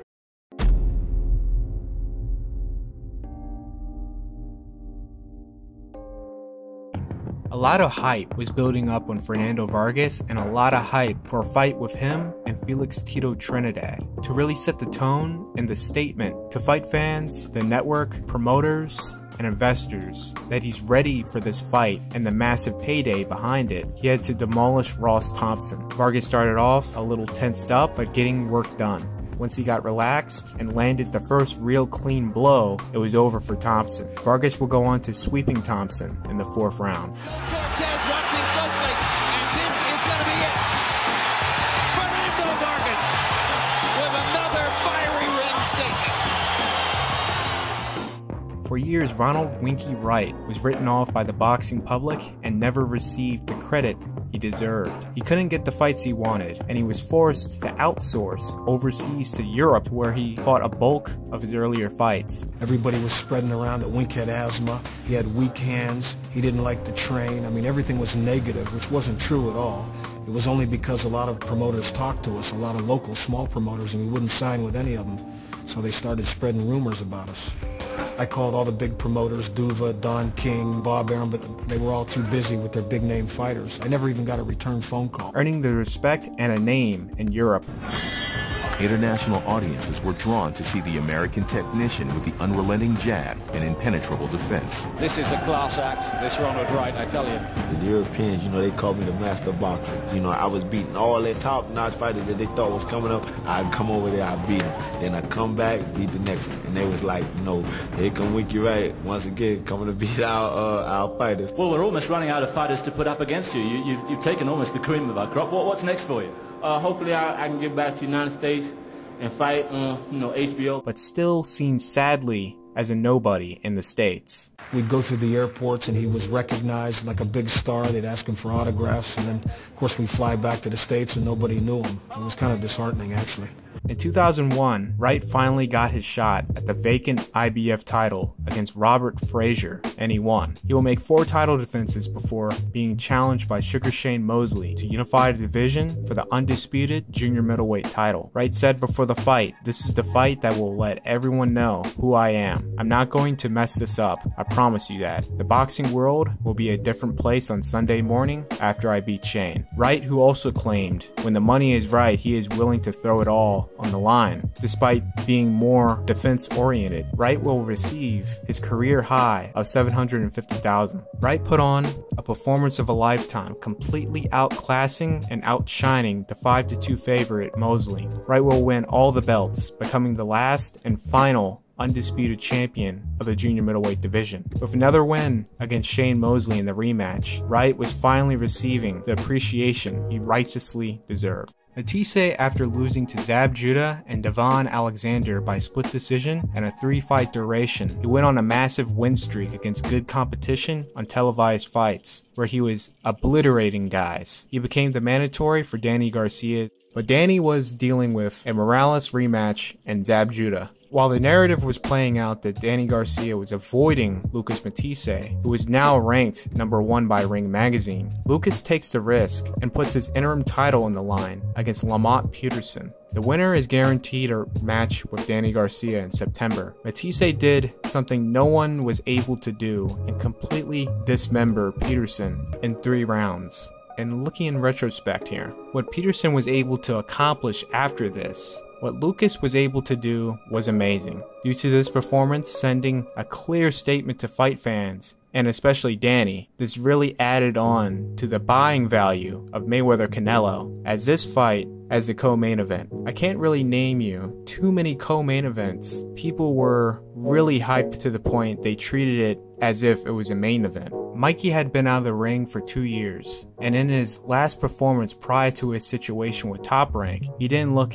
that impressive against Burgos. During that whole period of time, Mikey was actually staying in the gym, refining his skills, and helping out Maidana. So I wouldn't say at all those 2 years was wasted. And when he came back at a good time in the new weight class of lightweight. There was actual life in the lightweight division. But in his time out, has Mikey smoothed out his earlier faults? Starting fights slow and being caught with a shot that he should have never been caught with, which that was after making the move from featherweight to super featherweight. Now at lightweight, he's fighting bigger guys, bigger punchers, and his opponent was against Dejan Z, who was coming off 2 back-to-back TKO victories. 2 years off did great for Mikey. He started off fast, didn't allow Dejan to be first, and in the 3rd round, Mikey delivers the punch that will put the whole division on notice. This put Mikey in a position for many big fights to be made. Tyson was part of a perfect plan to get himself in a position for a title shot within 1 year after going pro. After a lot of his fights in the beginning were against guys to really display his punching power and knockout artistry, Marvis Frazier was at that time Tyson's biggest test. He was in a 4-fight winning streak after losing to Larry Holmes. He had a damn good resume. This was a big, meaningful fight on national television. Many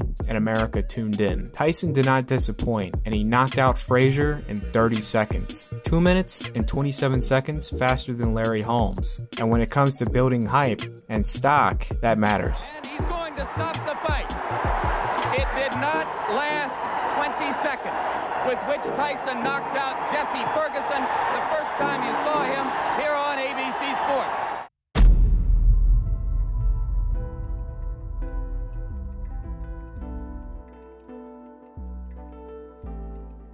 Charles Martin becomes the second American to win a belt since Shannon Briggs in '06 under the most unusual circumstances. Martin possibly wanted to be great or blindly went against Heyman's advice. The fight took place on April 9th, and Martin got demolished in 2 rounds. Martin only kept the title for 2 months and 24 days. He didn't even get to enjoy being champion. Before 2007, WBC, WBA, and IBF were the 3 titles to hold in boxing. The WBO was not recognized by all organizations till 2007. Hasim Rahman is technically the last and final American title holder till Wilder won in 2015, and the last and final lineal heavyweight champion. Rahman was actually the interim champion, but he got promoted to be the actual WBC champion when Vitaly Klitschko retired from the sport in November '05. So he was given the title without fighting. After receiving a draw against James Toney, Rahman was making his second defense against old rival Oleg Moskaev. It took a while for Moskaev to rebound, but at the age of 39, he was able to get his first shot at the world title. For the most part, early, Rahman easily took the first 3 rounds. Then Oleg will later tie it up on the scorecards. After the 7th, it just turned into a complete struggle of offense on both sides. These guys were absolutely exhausted. I'll have to really rewatch this fight, but little 12-year-old me thought Rahman was up on the scorecards and just needed to stay up to win. Rahman gets rocked in the 12th, and he was just too exhausted to form an offense of his own and was barely able to defend himself, resulting him to be stopped in the final minute. And holy crap, he was a couple punches from being knocked out of the ring again. If Nady didn't jump in, that was about to get ugly. Though Moskaev was exhausted himself, he seemed slightly hesitant to throw an extra shot because dude was about to fall out of the ring. With Rahman losing, that turned a chapter in heavyweight boxing. All title holders are now reigning from Eastern Europe. Where have you gone, Joe Louis? A lonely boxing nation turns its eyes to you. All 4 heavyweight title belts belong to fighters born and raised in former Soviet republics. So if the heavyweight division is dying in America, it is alive and well in Eastern Europe. And if you think this is not an exciting time for the heavyweight division here, you'd feel differently if you were from Kazakhstan or Ukraine or Russia or Belarus. Then later in the mid to late 2000s and early 2010s, it was East and Western Europe that ruled the heavyweight division. Cintron, who has been quite inconsistent in performances and was an underdog against Paul Williams. It was actually a perfect style matchup in Cintron's favor. He was actually landing on Paul and was giving him trouble. The 4th round, he was having his best round. Then the weirdest exchange happened. He lost his balance and hopped out of the ring. Going by the replay, he didn't hit his head at all. Most of the damage that potentially he could have taken was to the shoulder, but Cintron may had thought he did enough to be up on the scorecards. And unlucky enough, the judges did not have Cintron up in the fight, and he lost by a technical decision. Every fighter would like to start their career and end it with a win, riding off into the sunset of retirement. Middleweight and light heavyweight, great. Bernard Hopkins didn't want to do what most fighters that have retired on a win do and fight a low-risk opponent. He wanted to go out fighting the best. He picked a young, hungry, top 10 ranked contender, Joe Smith. Smith was coming up off of a huge upset victory against Fonfara, who had a big 2015 year demolishing Julio Cesar Chavez Jr. and a great performance against Nathan Cleverly. It was a pretty close fight, back and forth from the two, but it was evidently clear that the long layoff in between this fight and the Kovalev fight, as well as age, was really starting to show on the old warrior, Bernard Hopkins. Early in the 8th round, the unexpected would happen, and Hopkins would be knocked out of the ring, in the worst spot to fall out of the ring. Upon falling, it seemed he had hurt his ankle/shoulder, and with a media member trying to help Hopkins up, that automatically disqualified him. If the fighter is knocked out of the ring, he has a 20-second count. He cannot receive any form of assistance. I don't think you can name any worse of a year in boxing than Ali Funeka's 2009 year. Funeka grinded his way through the South African ranks, winning a national title, then to later pick up the WBC international title in 2006. After a couple defenses and a huge win over Zahir Rahim in 08, Funeka finally had a crack at pretty much the whole pot at lightweight. He was up against lightweight champion Nate Campbell. This fight was for the WBA, IBF, and WBO titles. Campbell didn't make weight, so the titles were now vacant and only Funeka can win it. Both guys came in rather heavy on fight night. Funeka was at 149 and Campbell was at 147, but it seemed like Campbell benefited big time as his shots really took effect on Funeka. For the most part, Funeka did enough to barely win the fight if he didn't get knocked down twice. Campbell, thanks to a knockdown in the 12th round, barely escaped away with a narrow majority decision win. Funeka from South Africa was oh so close. He was about a round and a half.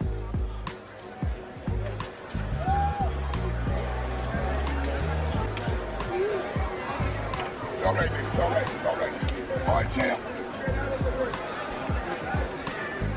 You did yourself proud, Ali. You're going to get another shot. Months later in 2009, Funeka will get a shot at the vacant IBF belt that he fought for earlier that year against Juan Guzman, which this was pretty much a repeat. Guzman didn't make weight, and for the most part, Funeka did enough to win, but the judges saw it another kind of way. 117-111 Funeka on Letterman's scorecard. It was scored majority decision draw, and one of the judges offensively scored it 116-112 in Guzman's favor. I mean, wow. Obviously, there's been some miscalculation, right? Wow. I mean, the judges added something wrong, right? They taking a racer out? That's why they took so long? Look at Funega's face, man. He's shocked. He's saying, wow. You know, this is his second time to America, and this is the same thing that happened. But there's no question in my mind that this was a bad decision. I mean, you know, what more does a guy have to do to win a fight? Well, Gary Shaw is absolutely crazy about this. Funeka would get a rematch for the title and lose this time convincingly by split decision, and that was his last legit chance of winning the world title. Gotta feel sorry for this guy. And odd enough, I noticed fighters from the continent of Africa always seem to get the short end of the stick in close fights. I mean, Corte versus Oba Carr is a prime example here with questionable officiating. Corte gives Carr a boxing lesson. Starting to beat him up pretty good now, Jim. Yeah, Carr's having trouble defending himself now. This is the round. This is the round that Trinidad stopped Carr. He ain't. Now, he did get a point deduction in the 4th, and a knockdown that should have really never been counted in the first place. Harold scored the fight 116-109 in Corte's favor, and it's good 2 of the judges saw that as well, but the first judge scored it 112-112. Holy crap, that's insane. I don't know, man, but this mystery here is a real head scratcher. The first thing to point out is, this fight is in Texas. Molina was really giving James Kirkland that heat, and he raised up quite a bit of a lead. He was up on 2 to 3 judges' scorecards, so Molina gets knocked down right at the end of the round. His corner comes in the ring when Molina gets up. The ref didn't hear the bell, so he booted out the corner, then followed up to disqualify them, declaring Kirkland the winner. The corner entered the ring, okay? Well, this fight was in Texas, and it was on the same card as the Kirkland-Molina fight. This was an open-scored fight, so both teams are given a copy of the scorecards after round 9. This was a very close fight with Morales getting the better of Garcia. When round 9 ended, Morales' corner flips out to break the bad news to Morales that the judges scored every round but 1 in Danny's favor. All that work done for nothing, and Morales is in an odd position that he now needs a knockout. We're losing the damn fight. All the rounds. They gave him all the rounds. Only round 1 judge is giving you. All the rounds are lost.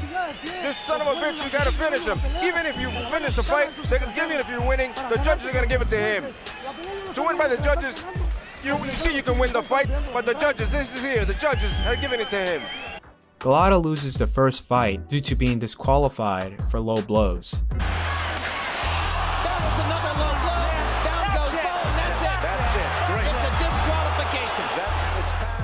For the rematch, his camp was dedicated to training Golota to not throw low blows. So the punches are going to be coming up here. They're going to be hitting him on the chin. They're going to be hitting him in the chest. They're going to be hitting him in the body. They're going to hit me there. Over here, we've taught Andrew to keep away. This is a no zone over here. And guess what? Despite Golota clearly on the road to winning the fight, he just wants to lose. And he throws an absolute offensive combination to Bo very low. The ref had enough and once again disqualified Golota. He was willing to fight hands down, but because he's an idiot, he got himself disqualified. He didn't want to be there. McCall upsets Lewis as the 5-1 underdog, giving him his first loss to win the WBC heavyweight title. 6 months following up to the rematch, McCall was in several drug-related offenses that he was forced to go to rehab. So the mental state of McCall was very suspect, and it really showed off in full display on fight night. Oliver McCall has not returned to his own corner after that third round. McCall refused to fight Lewis. Lewis, confused and not wanting to hurt the man, didn't know what to do. If you threw punches at him. And now McCall's raising his head. This is possibly, in a sport that is full of oddities, the strangest thing I have ever seen. McCall begins to break down crying after a talk by the ref in his corner to try and get him to continue.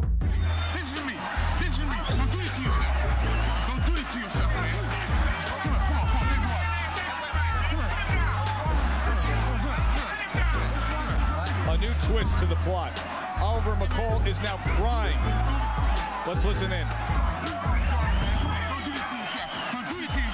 Moments after resuming the fight, Mills Lane was forced to stop the fight.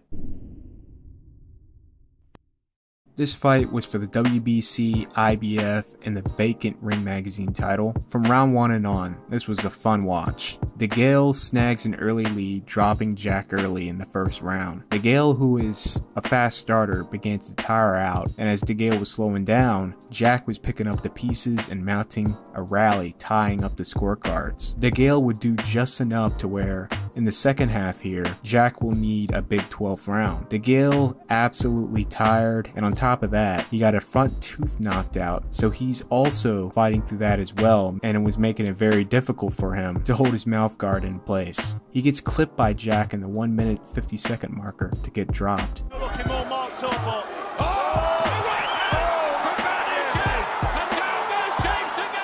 And as it looked like Jack was going to finish the round one-sidedly, DeGale comes back with a flurry of his own, landing big to finish the fight on a high note. I didn't know he had a mental toughness and physical toughness.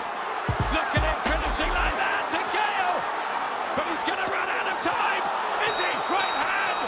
But Jack gets the knockdown in the final round! The fight ends in a majority decision draw. Though there have been plenty of big fights in Japan before this fight, this was considered Japan's first real super fight, as it was between two Japanese fighters. This fight was for the WBC bantamweight title. Both guys were larger than life stars.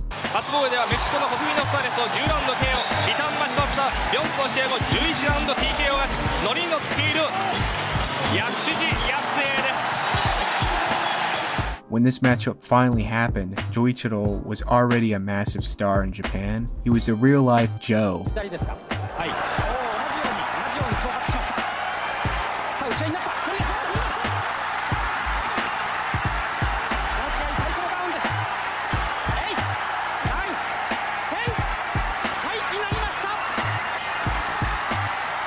Even bearing the same exact font on his trunks. And we're talking about the anime Ashita no Joe. Little side note, in the 70s, there were plenty of mangas that were aimed towards adults, but as far as animation goes, it seemed to be only viewed by children. Ashita no Joe was the first Japanese animation which was directly aimed towards adults, and it became a massive hit. Pretty wild because this was taught in my world animation class in school. Anyways, this fight was an absolute war. Round 11 and 12 were absolutely brutal. Both guys trying to get the edge on each other.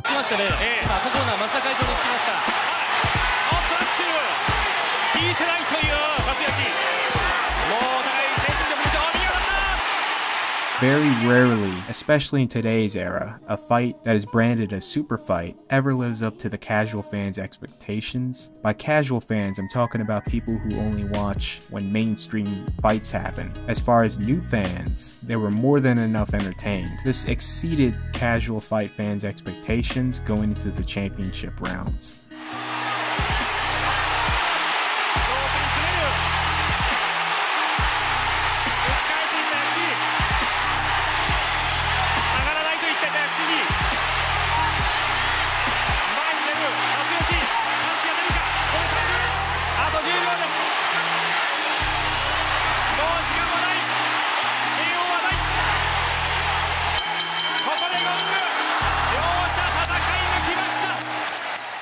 Yasue Yakushiji will win by a very close majority decision.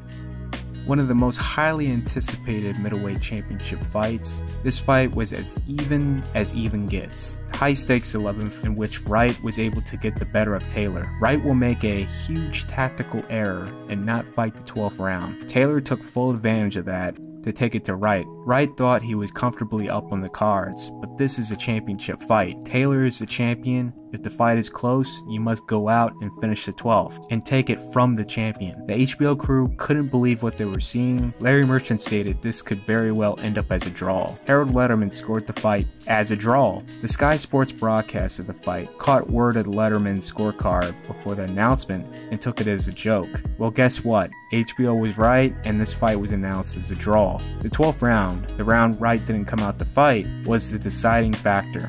What is he doing? I mean, he winning on the flurries. Go ahead and fight me. I mean, he clearly throwing straight punches, just catching me. If I was him, I just would have kept fighting. That's the difference between us.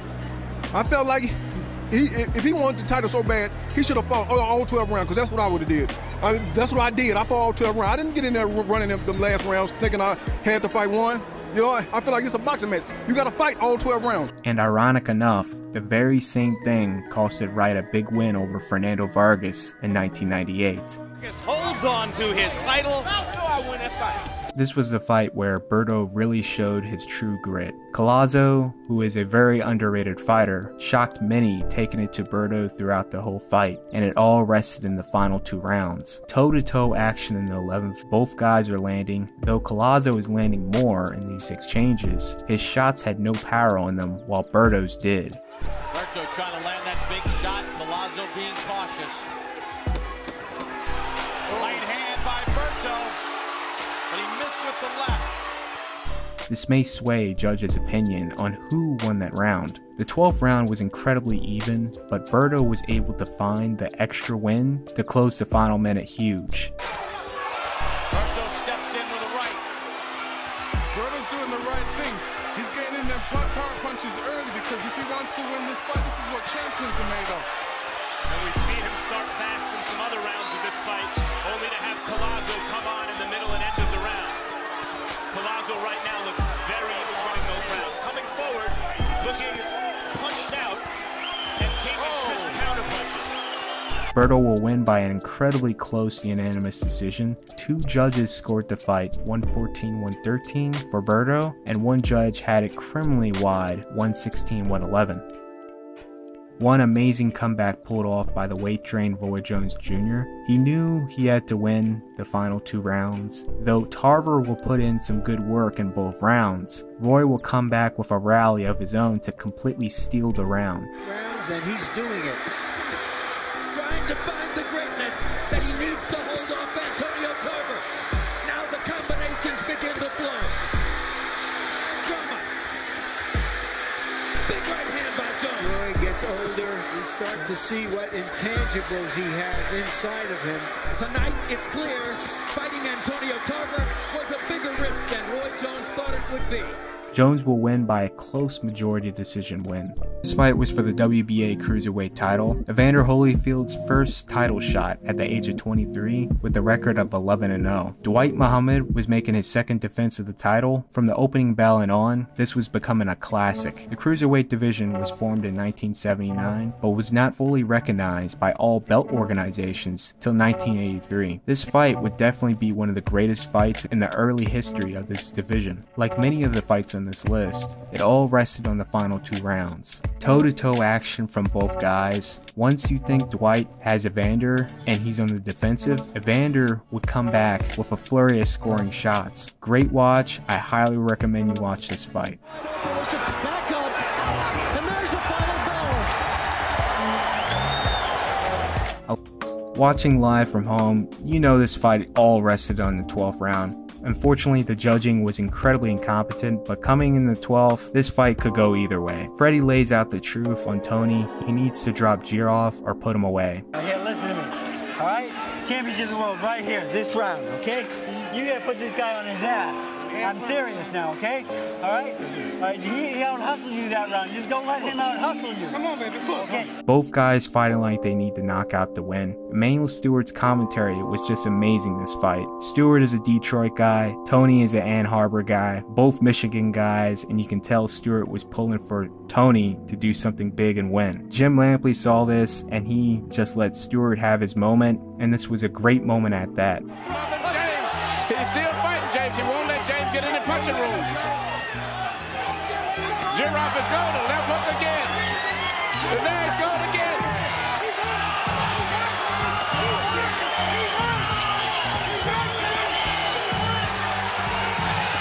Now James' experience is coming through now. Oh my God, look at this. Look at this. Tony will close the show, scoring a memorable knockdown in the final 15 seconds of the fight.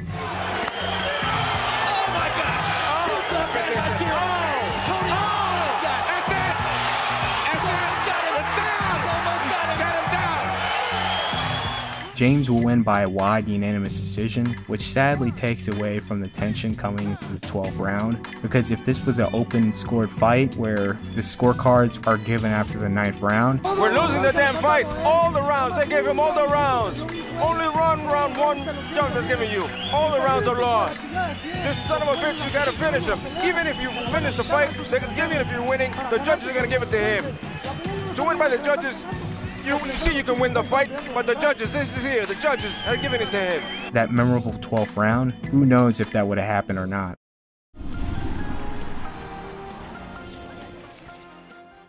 Back when you had to come to America early to prove you were good in the heavyweight division. This was Lennox Lewis's 18th pro bout and second time fighting in America against former contender Tyrell Biggs, who just came off an 8-round TKO loss to contender Riddick Bowe. Now coming into the fight, the question was, is this too much of a step up for Lewis? Has Lewis fully transitioned from amateurs to the pros? You know, just silly questions you wouldn't hear coming into a fight if Lewis was an American. We'll see tonight whether he's advancing the same way, for example, Riddick Bowe has advanced. And the record for Lennox Lewis, 17 wins, no losses against an almost ludicrously weak list of opponents. 15 of the wins by knockout. But anyways, Lewis puts on a good show to the American critics that he is ready for a step up, completely outclassing Biggs in 3 rounds. And there's another right hand, and that might be knockdowns are on the right cross. Lewis throws another one.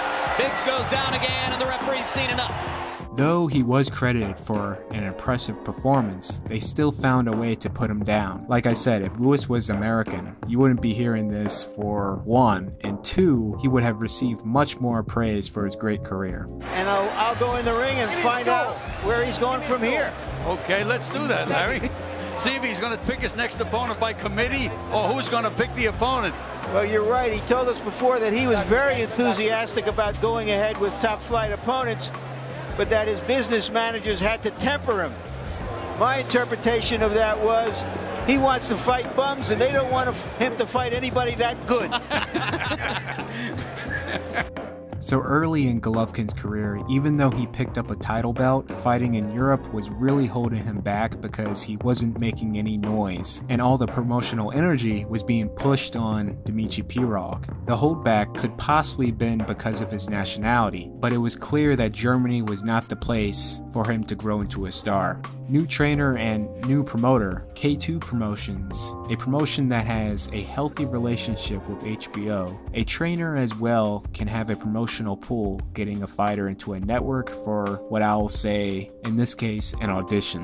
Abel Sanchez, who is a respectable figure in the sport, not well known by the general public. 9 times out of 10, if your training camp is in Big Bear, California, you're more than likely going to be using Abel's gym, and that is where Oscar De La Hoya did a lot of his training camps over the years. So you had 2 influential figures in Golovkin's camp, Tom Loeffler at K2 Promotions and Abel Sanchez. Since Gennady had a title, HBO rolled the dice, and he had his own event on Boxing After Dark. Like I said, this was an audition, and this man aced it from round 1 and on. If you decided to tune in that day, which most in 2012 was like, who is this guy? You were in for a treat. I was one of the lucky people to tune in to watch this. I was blown away. You couldn't ask for any better of a debut. And he's still giving us all he has. Oh, right hand, hurt Proxima. Golovkin steps in and down he goes again. No, the referee stops it. Guys, Proxima. Yeah, Thurman once fought on HBO. Can you believe that? I was lucky enough to tune in for this fight as well. Now, he was originally supposed to fight Marcos Maidana, and Maidana dropped out of the fight for whatever reason. Thurman's replacement opponent was an incredibly tough dude that potentially can make his debut a not-so-pleasing one. But from the opening bell, this was exciting as hell. And there was a good left hook, and Lara wants to fight back and say, I'm just as good. He's getting ripped.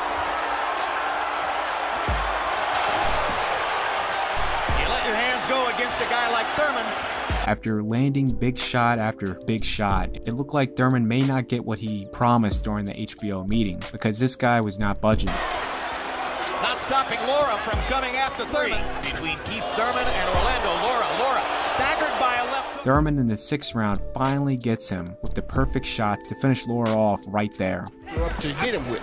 And tonight, that's what Lara's going to look like, but there he goes. Well, maybe not.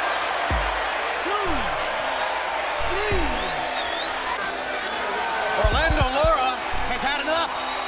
He made that clear, walking to his corner and talking to his trainer while listening to the count. He was done. So besides the amazing finish, 10 out of 10 style points right there, the post-fight interview was just as great. The nickname's one time. I'm looking for that knockout all the time, and I'm not in a rush to really do it. If you got a weak chin, we'll put you out early. Actually, I kind of was because of how tough he was. I thought I was gonna have to do it one more time, and we were prepared to do it. But one more time, Keith. One more time, Thurman. Hey, it's Keith one time, Thurman. As you see, we're ready to make replays happen over and over again. Thurman's performance was great, but that interview sold me. I wanted to see more of Thurman. HBO signed this man. I'm looking for anybody. I'm young. I'm hungry. I'm the new thing in the welterweight division. We had to sit out for a year, so y'all didn't get to hear me. But you see the thunder that I'm bringing into the ring. I'm ready for a belt. Paul Malignaggi, I want your belt. Timothy Bradley, I want your belt. Floyd Mayweather, you're undefeated. I think I can defeat you. So we want everybody in the welterweight division, baby. We want everybody in the welterweight division. They call you a world champion. Come get some of Keith one-time Thurman. Roman Gonzalez finally got the West's attention after his Fight of the Year nominee performance against WBC, ring, and lineal champion Akira Yayagashi to become a 3-division champion to go 40-0.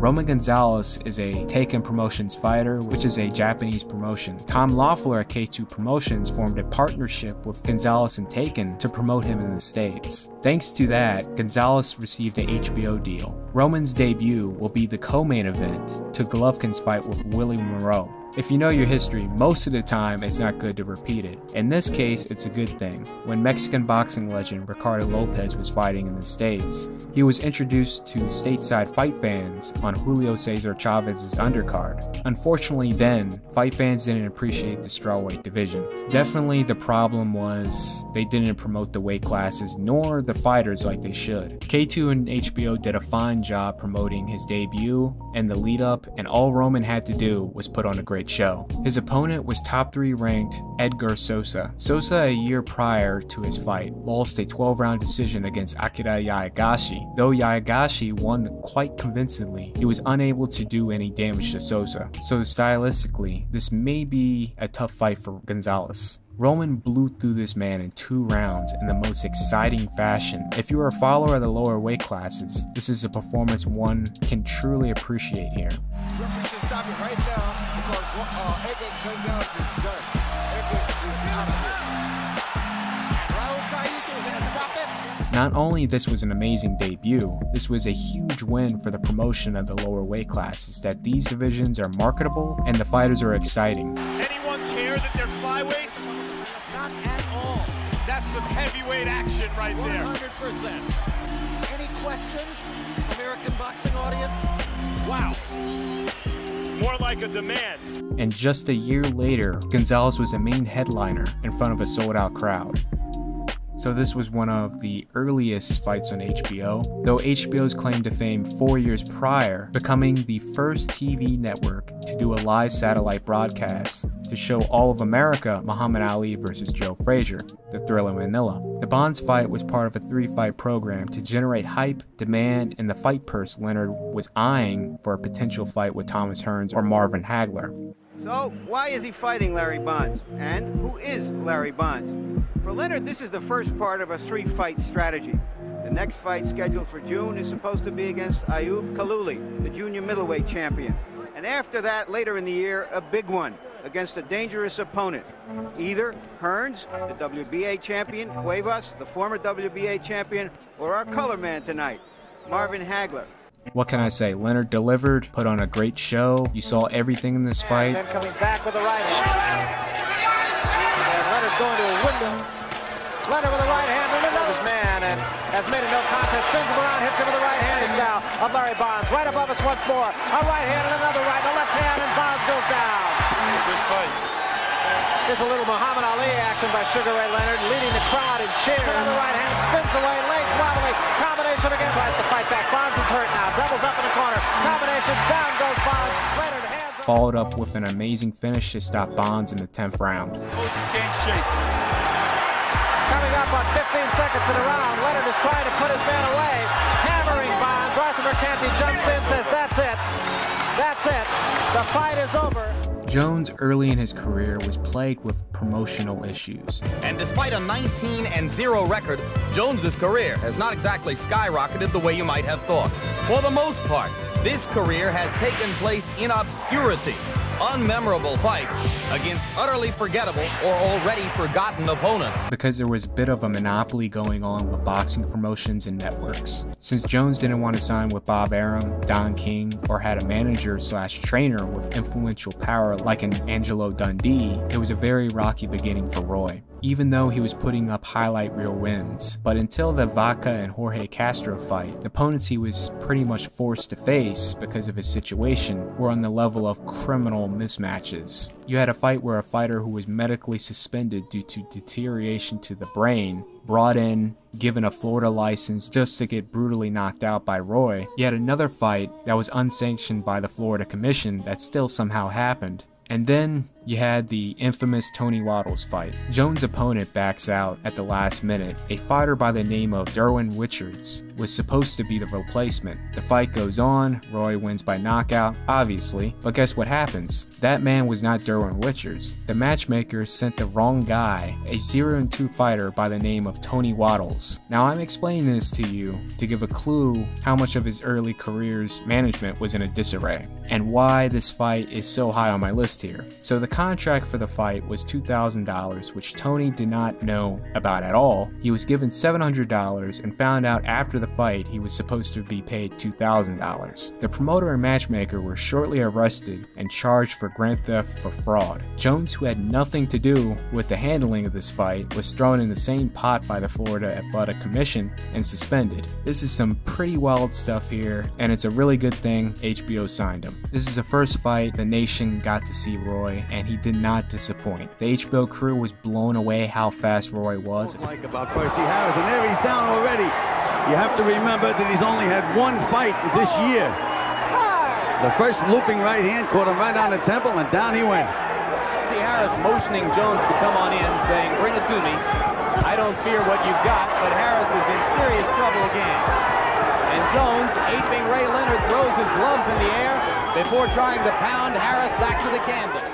Especially throwing triple hooks like that with power. Roy stops Harris in the 4th round. Percy Harris gives Lamar Parks all kinds of trouble, and he's a 64. Oh, the left hook landed solidly, and now there's blood coming out of Harris's mouth, and down he goes again. The 3rd knockdown of the bout. As Round, he backs up and moves away from Harris. Another right cross. Harris in trouble again.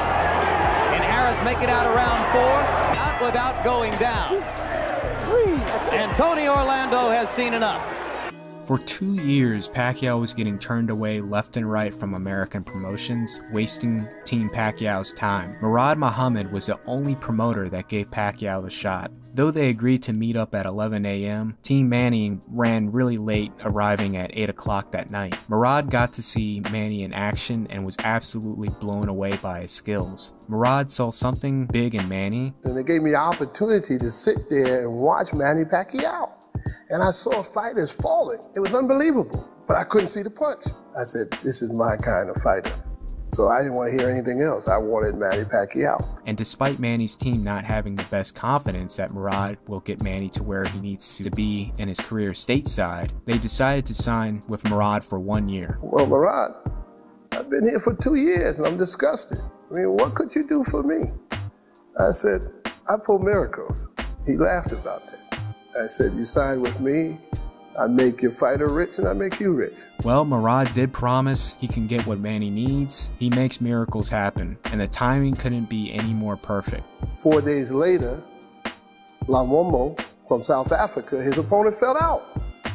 I knew then it was time to move Manny Pacquiao in. So when I called the IBF, they said, wait a minute, you're only number 7 in the world. I said, yes, but if you check number 2, number 3, number 4, number 5, and number 6, they're not available. So we are the lead available contender. You're right. And that's how we got the shot. So Rod Nassero said, my God, you do pull miracles. 4 days after signing, we're fighting for a world title. And due to all the planets and stars aligned, number 7 ranked Pacquiao by default earned a title shot to fight Ledwaba after signing with Murad 4 days ago. Ledwaba was making his 6th defense of the IBF Super Bantamweight title. This was Manny's first fight in America. Though he took the fight on a very short notice, Manny was already in fighting shape. But despite that, and since this is pre-modern day internet, Manny was virtually unknown to the public, so he was a huge underdog against Ledwaba. You can really tell that there wasn't much care about Ledwaba's opponent because before the fight started, the HBO crew couldn't get Manny's name right. Tail of the tape, Berlisanola Ledwaba against Manny Pacquiao. I'll get it right, Pacquiao. But by round, they got it right. Manny blows through Ledwaba in 6 rounds to win the IBF title. I had never seen him. I frankly had never heard of him, but I've seen and heard of him now. And you want to see him again? I want to see him again. I do too.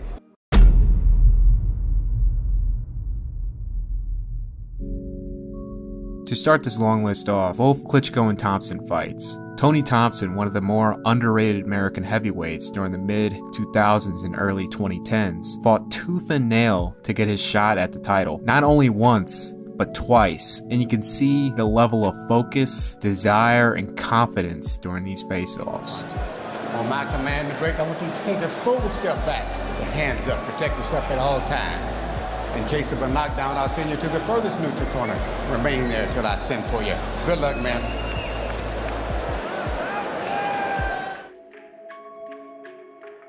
As far as Wilder face-offs go, this is one of the best. I want you to touch love now. You're boxing at the bell. God bless you both. Let's go, man. Let's go. Jones versus Hall face-off was just wild from the start. So many people in the ring were having trouble getting Michael Buffer's attention. And Jones decides to dance with Richard Hall. I haven't seen Roy this exercise before a fight. You already know once that face-off was over, we're going to see something wild in the opening round. And we sure did. Half left to go. Great right hand lands. Now he puts power behind the right hand, and down goes Hall. Second knockdown of Hall's career. About Roy Jones, he has not been a good finisher in a long time. Well, he hadn't had a first-round knockout since 1997 when he knocked out Montel Griffin. More of an unexpected UK rivalry fueled by an amazing build-up. When it came to the final face-off, it was just perfect. Whoever was the director of the Sky Sports broadcast for this event, give that man a raise. The live shot selection was done wonderfully. All times, dish them up. Vicious verbals. With the crazy build-up leading up to this fight, thanks to 24/7, which painted an image that Ortiz's camp was having the training camp of their lives, and Mayweather's camp was plagued with family drama and other outside-the-ring drama, it added more tension during the final face-off. Ortiz absolutely focused, and Mayweather calm, relaxed, and without a care in the world who's in front of him. We went over the rules in the dressing room. I expect a good, clean fight. Obey my commands at all times. Watch out for their heads inside. Give me good sportsmanlike conduct. Remember, guys, I'm fair but I'm firm. Touch them up. Yep. This is just a good face-off. Just two guys looking into each other's souls.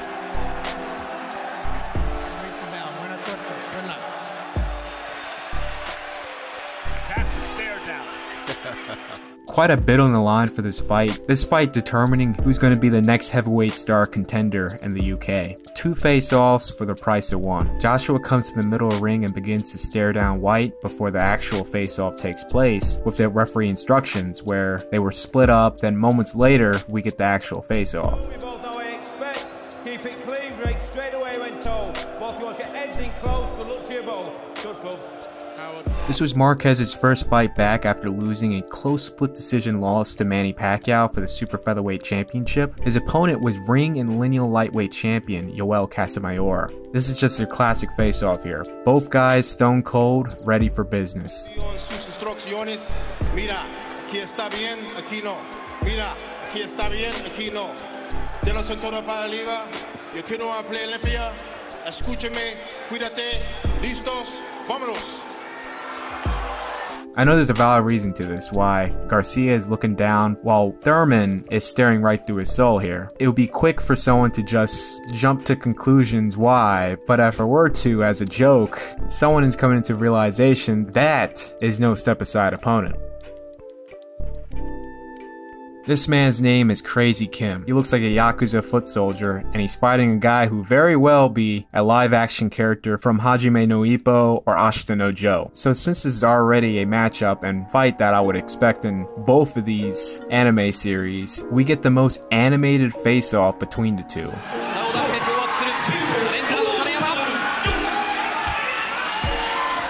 And a bonus, you're probably wondering, was this a good fight and does these guys live up to what I just discussed? I'll give a recap.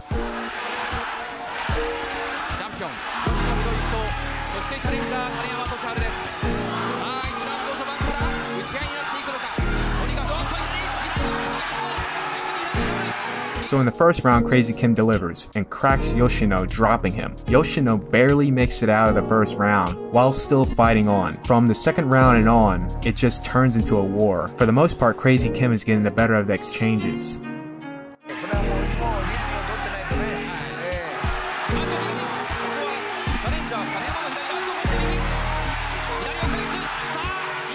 Third round, Crazy Kim cracks Yoshino again, but since he aggressively pushed him down after cracking him, it was counted as a slip, and Kim was warned for the push, giving Yoshino time to recover. In an odd exchange, before the round ended, Kim gets tripped up and Yoshino clocks him before he fell into the canvas, the ref counting that as a knockdown. Back and forth action, Yoshino in the closing of the sixth round, hurting Kim thus causing Kim to come back, resulting both guys to go toe-to-toe to end the round off.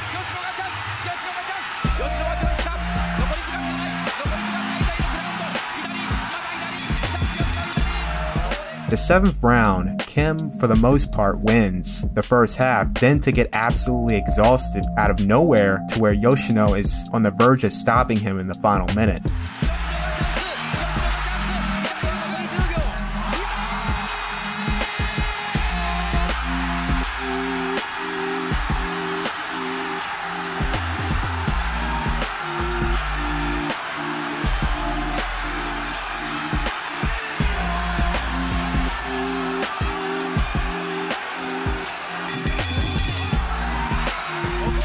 Yoshino tries to capitalize in the 8th round, then to punch himself out to where Crazy Kim rallies, then to win the exchanges. 9th round, both guys are too exhausted to do anything, but in the final 30 seconds, they immediately came out of nowhere throwing bombs at each other.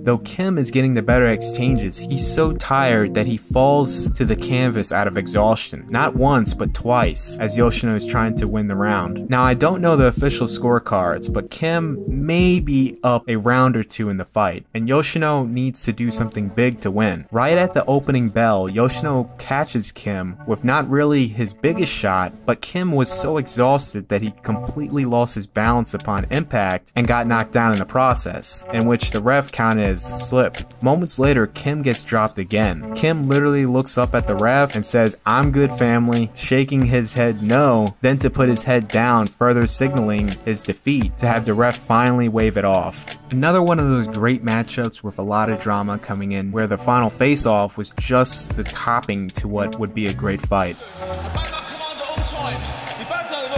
Watch the heads, keep the punches up.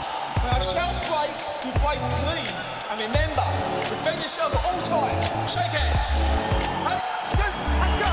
Let's go. Galata is the type of guy, if you don't beat him in the face-off, chances are you may beat him, but holy crap, dude got the Manson lamps on and everything. This is one scary stare down.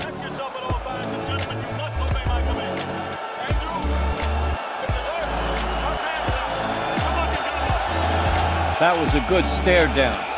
This is probably the best face-off in the past decade. These two faced off for more than 5 minutes in dead silence before Wilder was the first to turn around with his team and headed out. Fury continued to stand in the same position and stared off as Wilder exits the stage.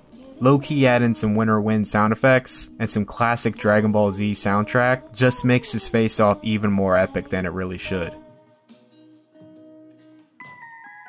Waiting for Aguayo. Aaron Pryor continues to penetrate with the eyes. He is a wild man. Well, I just noticed something, Steve, here. Richard Steele, the referee for this fight, has himself very, very appropriately positioned. He's right in between the fighters. He has to be very, very careful that there's not a very, very quick attack. It could happen. Aaron Pryor's face-off stare down lasted a whole minute, which also included his signature pose stare down as his name is being announced. Pryor.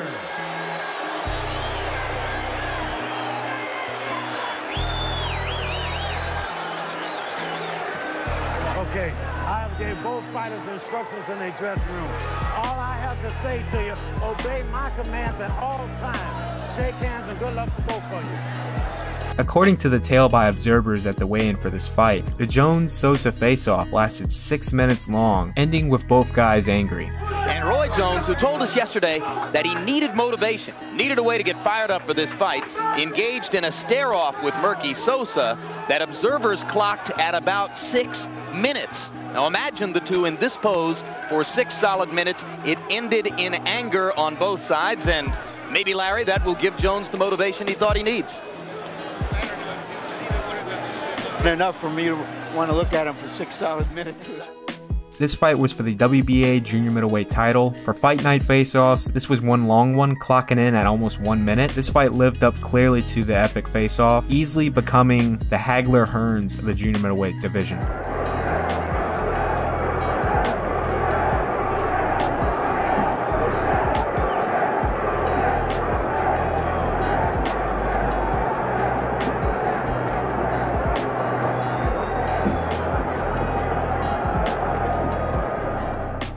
This face-off was straight up wild. Even the trainers were going at it. Kameda's father gets in Naito's face. Then Naito's trainer is like, "Yo, Chief," and gets in Naito's trainer's face as he's trash talking him.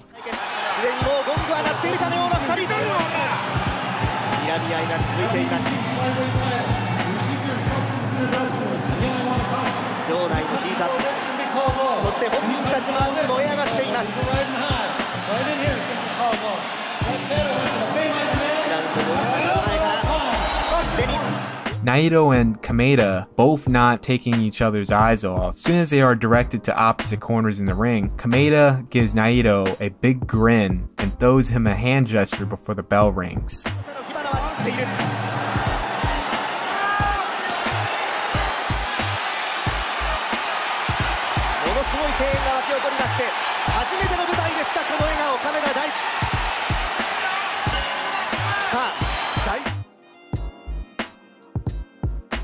This is on the top of my list for the best and wrong reasons. I mean, come on, you got a dude dressed up as King from Tekken and DeMarcus Corley out here wearing Ichigo's mask from the anime called Bleach. What is going on here? We haven't even gotten to the face-off yet and both fighters' announcements are wild.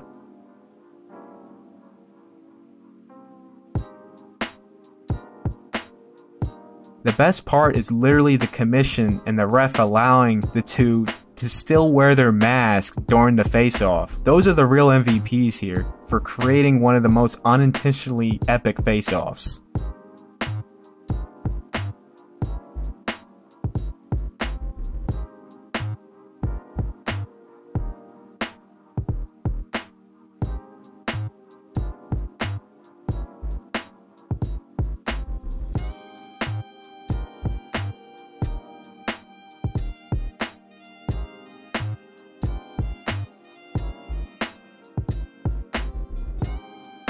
This face-off just giving you the absolute chills. Everyone doubting Ali can beat this unbreakable force, George Foreman. Ali right there in the lion's den, showing Foreman no fear and mocking him while giving him full eye contact. Beginning to talk to George Foreman. They're really putting the stare on each other. George Foreman has that serious look. Ali definitely talking to him. Look at the stare on George Foreman. Look at Ali. Give him the word. So the stage is set. We're just about... Definitely hands down one of Tyson's most intimidating face-offs. The camera operator being in the right spot to capture Tyson's eyes following McNeely as he bobs his head side to side is just chilling.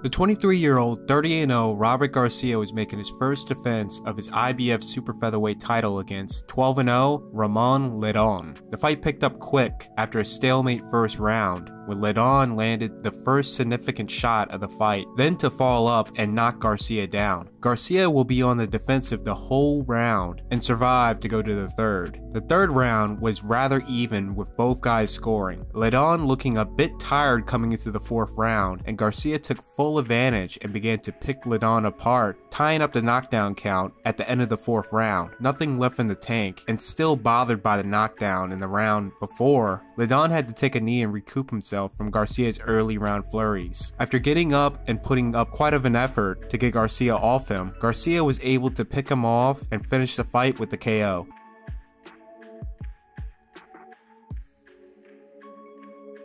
The 27-0 David Tua was matched up against the underdog 16-0 Ike Biabuchi. This fight was for the WBC International title. This was one of the roughest heavyweight fights from the last 25 years. A real grinder from round 1 and on. Ike would win the early rounds and Tua would tie things up in the middle of the fight. Why is he talking about soccer? Tua did get in a couple of shots, his best shots of the fight so far. And Biabuchi answers with left hooks of his own. Trade shots. But Ike will finish the fight strong to sweep Tua on the cards and win by a narrow unanimous decision. What a set of power punches by Tua there. Hurt. Here he comes. Here comes Tua at the end of a fight once more. Just as he did against Maskayev and Isonrite, Tua cleaning out the kitchen in round number left hook by Tua. new WBC International Heavyweight Champion. This was a regional belt unification between 14-0 Lennox Lewis, the EBU champion, and 35-0 Gary Mason, the British champion. Both amazing heavyweights, and there was a lot on the line coming in for this fight on who will be the frontrunner in British heavyweight boxing alongside contender Frank Bruno. No, I don't think we've got any reason to shake hands. No, I don't want to shake his hand. But I'll stretch out my hand anyway. Well, let him stretch his hand out. Gary Mason coming in as a slight favorite to beat Lewis. Despite not being in the top 10 rankings by Ring Magazine, Gary was ranked number 5 by the WBC. In order for Lewis to move up to get a shot at the title, he must get past Gary. When I get really mad, I just look at this picture and see a smile on Mason's face holding up the belt. Well, I'm going to wipe that smile off his face and take away that belt, because that belt's mine. Gary getting the better of Lewis early on, landing the first significant shot of the fight in the second round to win it. The third round, it turns into a slugfest, with Gary getting much better of the exchanges to clearly win it. And the bell stops the Mason onslaught, and the two of them have attacked each other. Though Lewis was getting outpointed and outpunched by Gary, Lewis was landing the jab at a high percentage to where Gary's eye was messed up completely by the final 30 seconds of the third. As the eye worsens, it forces Mason to be more on the offensive, pressing the fight, expending energy as Lewis slowly pecks away to where Mason's eye is in awful shape. In round 7, Mason, now very desperate, knowing the fight may come to an end, lets out one big flurry on Lewis where both guys are going toe-to-toe. This is going to have to be brought to an end in a minute, but Mason is having one last desperate go in round 7. Once the first initiated hold came in after Mason's flurry, the ref got a good look at the eye during the break and immediately waved the fight off. TKO win for Lennox Lewis. Due to an unfortunate technicality, this fight was not for the undisputed title. This fight was between the obvious best in the weight class, 43-0 Joe Calzaghe and 39-0 Mikhail Kessler. Calzaghe held the WBO title, making his 21st defense, and Kessler was the WBC and WBA champion. Early to mid-rounds, it was even, both guys getting the best of each other. Calzaghe made game-changing adjustments to take over the fight and beat Kessler by unanimous decision. The fighting pride of Newbridge, Wales. Now the undisputed super middleweight champion of the world.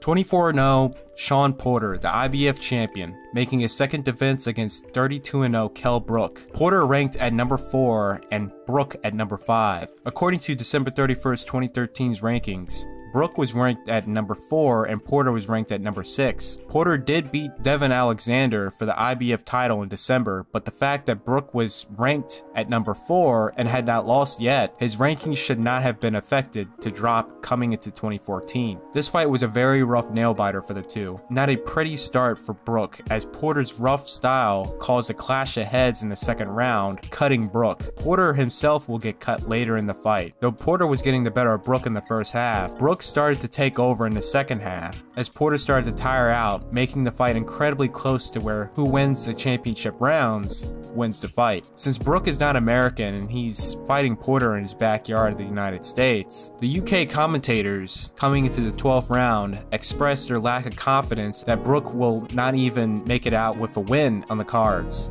I have a feeling Kell Brook's not going to get it here, but it's a performance of comparable quality. Kell Brook will win by a majority decision to become champion. The Sky Sports crew was absolutely shocked that their guy was given a fair shake on the scorecards to get the victory. And the new, it's Kell Brook! It's Kell Brook's night! Just look at that reaction! Astonishing performance! 67-0 Julio Cesar Chavez against 44-0 Alberto Cortez. Rather entertaining when it lasted. Cortez was landing, but his shots had no effect on Chavez, and every shot that Chavez landed moved Cortez. And in the third round, Chavez lands a brilliant combination, dropping Cortez. Cortez was unable to make the count, and Chavez goes 68-0. Vuelve a meter la mano derecha y está liquidado. Que canta que dice que no más. Segunda defensa de Julio César Chávez en el Palacio. It did not take long at all for Mayweather to set up one of the biggest fights to start the decade off against rising Mexican star Canelo Alvarez. Mayweather came in at 44-0 as a WBA junior middleweight champion, making his first defense of the title after dethroning Miguel Cotto a year prior. Though Canelo officially on paper was 42-0, he claimed that 8+ of his fights were not counted on his resume. This claim was made before the US debut against Jose Miguel Cotto in 2010, so unofficially he was coming in with a record of 50-0 or above. This was Canelo's 7th defense of the WBC title and first defense of the Ring Magazine title. Due to Canelo's lack of experience and weapons in his arsenal to get to Floyd, he showed some success with having Floyd bite on feints and establishing a jab that would go underlooked.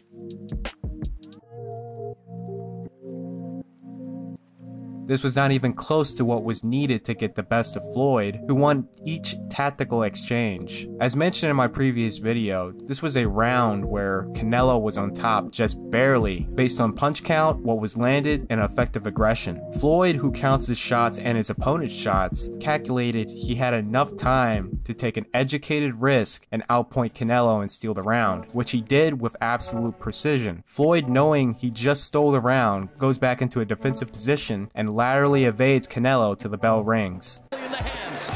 Oh, and a clubbing left hand and a jab from Canelo. And Mayweather smiles as he goes to work on the body and rips a left hook upstairs. Great round here in round number 4.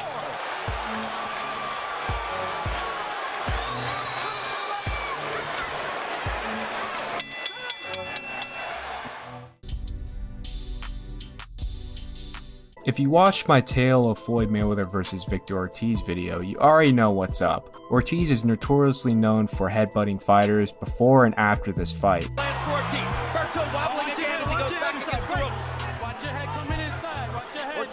As seen against Andre Berto and literally in the first 30 seconds of the Luis Collazo fight. What did Collazo do to deserve that? So anyways, Ortiz was warned in the locker room before the fight by Cortez. Be careful with the headbutts inside being your southpaw. You guys gotta be closer to the action, so be careful with the heads inside. But not once Cortez acknowledged Ortiz's blatant headbutts until it became even more blatantly obvious and Cortez would finally give a warning. Ortiz's greater strength showing up when they go to the ropes. Let's go, watch the heads. Surprisingly, out of all the headbutts before the final big headbutt that ended the fight, not once Floyd complained to the ref. Cortez handled the climax of the fight very poorly as he was clearly not paying attention and trying to multitask, which confused Ortiz, but Floyd knew the fight was in play, resulting in a knockout.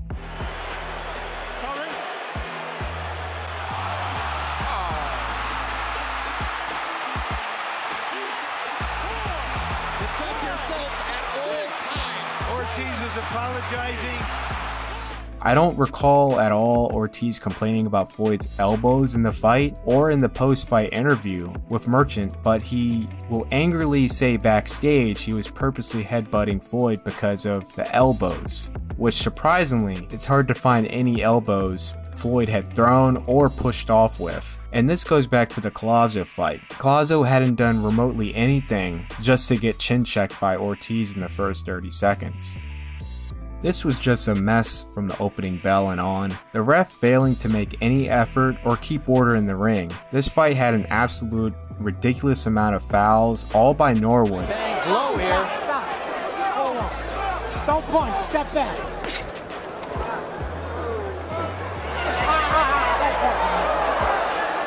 Norwood, yes. That's right. No knockdown there. Paul Cita right on top of that. Norwood.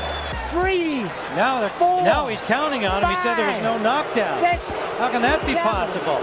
8, Norwood saying that 9, holding the back of his neck, which caused Gainer to retaliate, resulting in Norwood getting a 20 count. Whoa, and a low blow from Gainer. The referee didn't see it.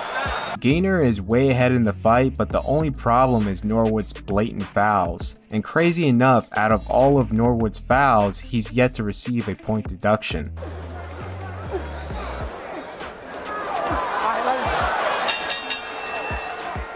In the 11th round, Norwood hits Gainer with numerous heavy low blows, which went ignored by the ref till Gainer retaliated by throwing 2 huge low blow haymakers, flooring Norwood. The ref gave Norwood once again a 20 count, making it the 3rd 20 count given to him. Despite Norwood getting up at 18, the ref waved him off anyway.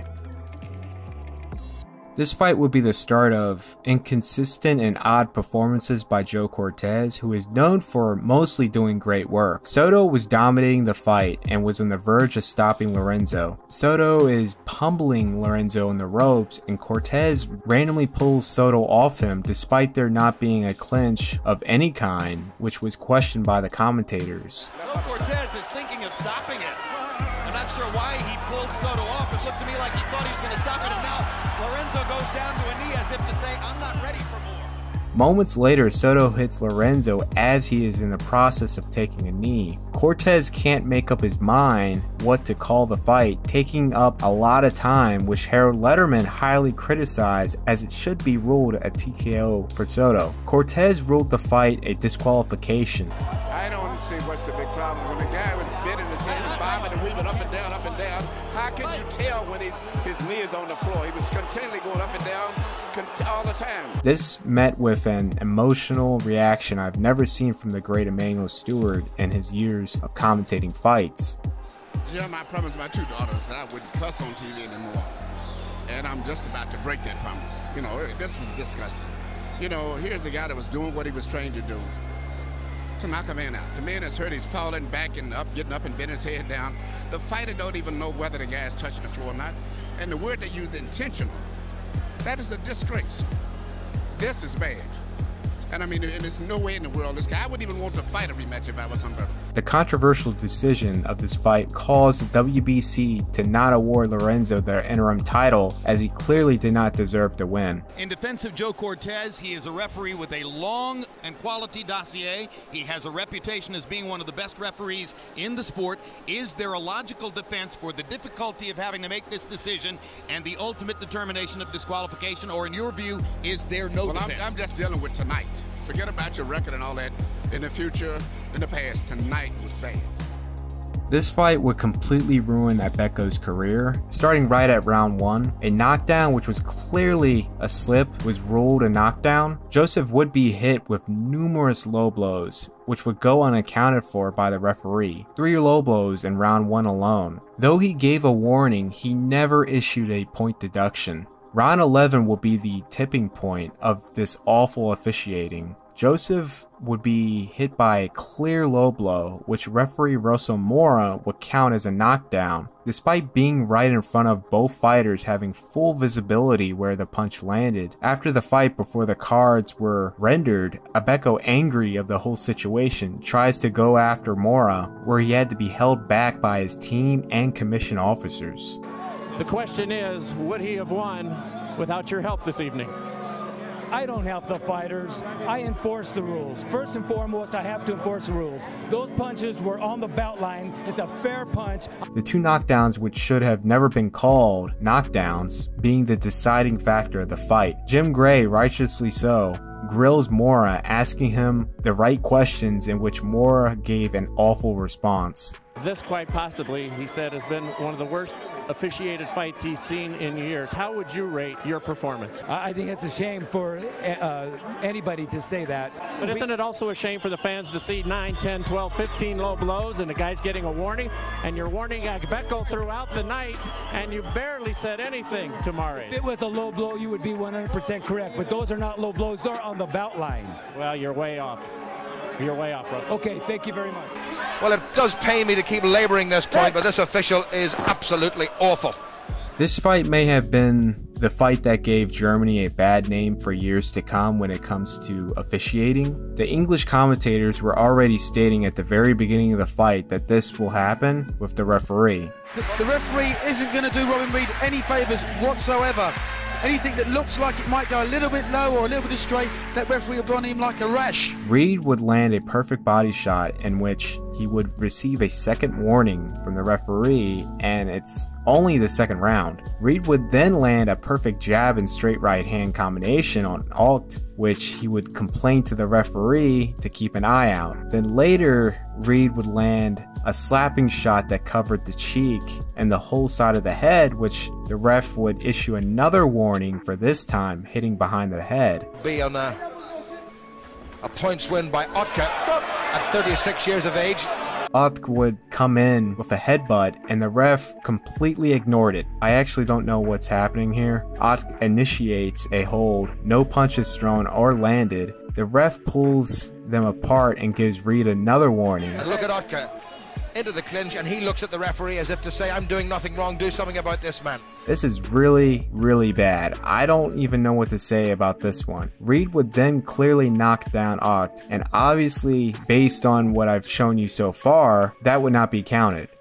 Lost in a real belter to Joe Calzaghe. That wasn't bad at all by Robin Reed. It's not called out knockdown, I can't believe it.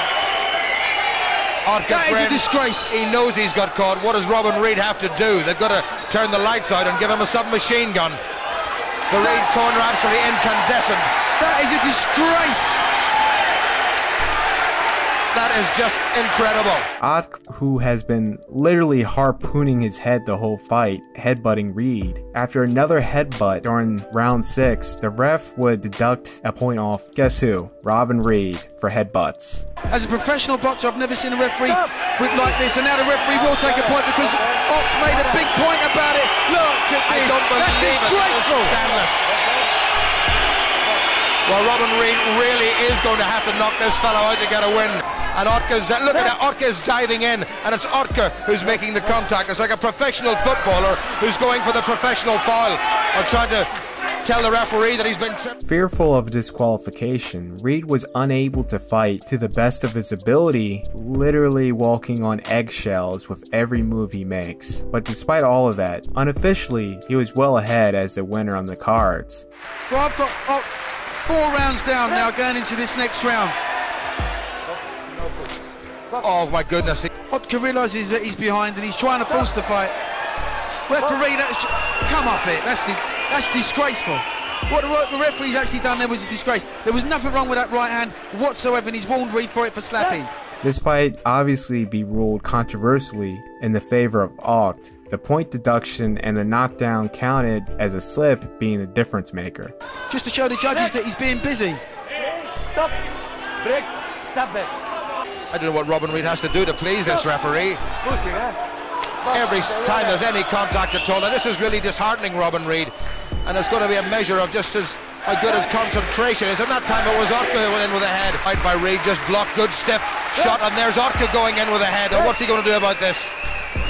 Nothing at all. Andrade, needing a knockout for the fight, was on the verge of getting one and making history to become Mexico's first super middleweight champion, till some hometown cooking was brewed to where we will see one of the longest controversial 10 counts of the 2000s. Hometown ref sees here that Bute's not going to beat the count. He's on his feet, he's out on his feet, so he needs to buy time. So he turns around in one of the most contemptible exhibits of hometown refereeing I've ever seen. Maybe the worst I've ever seen. Besides Bute obviously not being fully up at the count of 10, clearly out on his feet, and more than 10 seconds to spare for Andrade to at least run over and finish Bute, the ref blatantly buys up more time for Bute by turning around and yelling at Andrade for a full 10 seconds before getting back to Bute to resume the fight, in which conveniently the bell rung soon as he was about to resume it, with Bute still out on his feet. Now the big question is, if the Canadian ref did not show obvious favoritism towards the hometown champion, would Andrade have enough to put away Bute in 8 to 10 seconds? Now using Sergey Kovalev's fight with Ismail Shalak as an example of a fighter knocking one out on its feet then immediately running to put them away in 3 seconds or less, I would give Andrade the benefit of the doubt to complete this task. Now keep in mind Kovalev traveled less of a distance than Andrade to come in contact with his opponent. One of the most disgusting performances by a referee and ringside physician in the 2010s. If you are not familiar with the ref, he made a controversial call during the Conn Peterson fight, which would be the deciding factor giving Peterson, the hometown fighter, the edge. 113-112 to the winner by majority decision. And new light welterweight champion. Throughout the fight, Colon was hit with numerous blows to the back of the head. After being dropped for the first time in the fight due to a blatant hit to the back of the head, right there, the fight should have been stopped and ruled a disqualification, as Colon told the doctors he was dizzy and the back of his head hurts. Despite him saying he could continue, that should have already been a flag for the doctor to rule he's unfit to continue. The 9th round being just as brutal, as both of the knockdowns were started by a hit to the back of the head, where the ref ignored. Colon would be disqualified on the grounds that his corner unlaced his gloves unknowingly. It was going into the 12th round. They thought the fight was already over, and the ref thought they did it purposely to buy time for Colon. The events that would take place would shock the boxing world. Due to the widespread backlash, Williams will retire from the sport for 2 years after the incident took place. The referee will be assigned to less work, and less than 5 months later, he will not ref a fight again. Real Tiger Williams. And you hear him, and you see his mouth moving there. He said, no, that was a knockout. That was a knockout. Call it what you will. It's a huge victory. Close fight that Lucas should have been winning just by a hair on the cards, but also what would have sealed his victory was a knockdown which was not counted. One of the scorecards was ruled 95-95. If the knockdown was counted, Lucas would have been the winner. The ref was interviewed in the post-fight, showing the clear knockdown, in which he dishonorably said that was not a knockdown, which the response was met with boos from the entire crowd. And this brings up what Abeko said after the Mares fight. I don't know why, especially boxers from Africa, I don't know why this happened to them every time. When I fought Vic Dachini, the referee I was fighting the referee and Vic. When I was fighting Yoni Perez, the same thing happened. I got a lot of, like, over 20 low punches. He never won him, he never do anything. Fighting the referee, and I'm fighting him. It's like he's trying to be a racist. Why does this always happen to fighters from Africa? Comes to the ring ropes and holds his hands out as if to say, what is that? And Quartey may wonder why he ever left Ghana to come back to fight in the United States. Yeah, I traveled a long way from South Africa, man, to prove myself that this fight, I'm supposed to win this fight. But the judges, I don't even know what can I say, you know? For me, not only fighters from Africa as a whole, but fighters from countries American boxing organizations cannot profit from their fan bases. We have seen this countless times from fighters from Africa, Cuba, and before Manny Pacquiao became a household name, proving that the Philippines have a strong supporter presence in the States. The lack of a strong stateside representation of these fighters, the countless bias officiating will continue to happen. I had to put this one at the last minute while editing because I know if I don't mention at least one Cole fight, there will be hell in the comments. What can I say here? This is just your typical Texas officiated fight. Lomachenko being low-blowed numerous times by Salido. Salido needs it though. Another low blow from Salido. He's hurt. Right onto him. He's hurt very bad. And another one. Oh, and another one. Right in Three in a Cole's row, face. right in Cole's face. And excessive holding, Salido pulling all the dirty tricks out the book where not once Cole bothered to acknowledge it. The commentators couldn't have said it best, really. Well, I hate to say it, but I think Lawrence Cole has done his normal dreadful job. 12th round, Lomachenko needs something big. He finally got through. Cole breaks up the clinch as Lomachenko is literally throwing his body to get his hands free from Salido, which was met with Cole giving Lomachenko a warning for his head, and once again, not Salido. It's so bad that the commentators can't help to laugh in disbelief. Oh my gosh. Oh my God, what in the world is Cole doing? He buys Salido some time. That's what it looks like. Unreal. A terrific attempt at a comeback by Lomachenko. And a dreadful refereeing job from Lawrence Cole. Out of all the referees, Lawrence Cole was the only one who had the guts to do a 20-minute interview with Pugilism Company talking about his career as a ref, all the controversial moments, what happened through his point of view, the aftermath, and then some, because us fight fans don't exactly know all the rules and protocol when it comes to controversial events. I know 99% who would have the chance of interviewing this man would cut him off at every given moment when giving his side of the story, thus botching the interview due to not separating oneself as a boxing fan and a journalist. So props to Pugilism Company for conducting a proper interview. They certainly didn't deserve the massive dislikes for just doing their job. This just takes the cake as one of the worst performances I've seen. So we see here, the ref gives Eric a standing 8 count, then proceeds after the count to deduct 2 points from Danny Williams. For whatever reason, Eric would crack Danny Williams, and before he can proceed to follow up and put Williams down, the referee brings the fight to an immediate halt to call for another premature standing 8 count. What is this referee doing at this point? Despite Danny's legs being gone, the tape on his gloves is completely unraveled, and the ref wraps it back up around the gloves, which he shouldn't be doing. And he's allowing the fight to go on with his string hanging from Danny's glove. That's not allowed. Danny's in serious trouble at this point. Danny would get cracked once again, and once again, the ref will call for a standing 8 count. Danny can't believe it, but he will take it. What on earth is going on with this referee, Robert?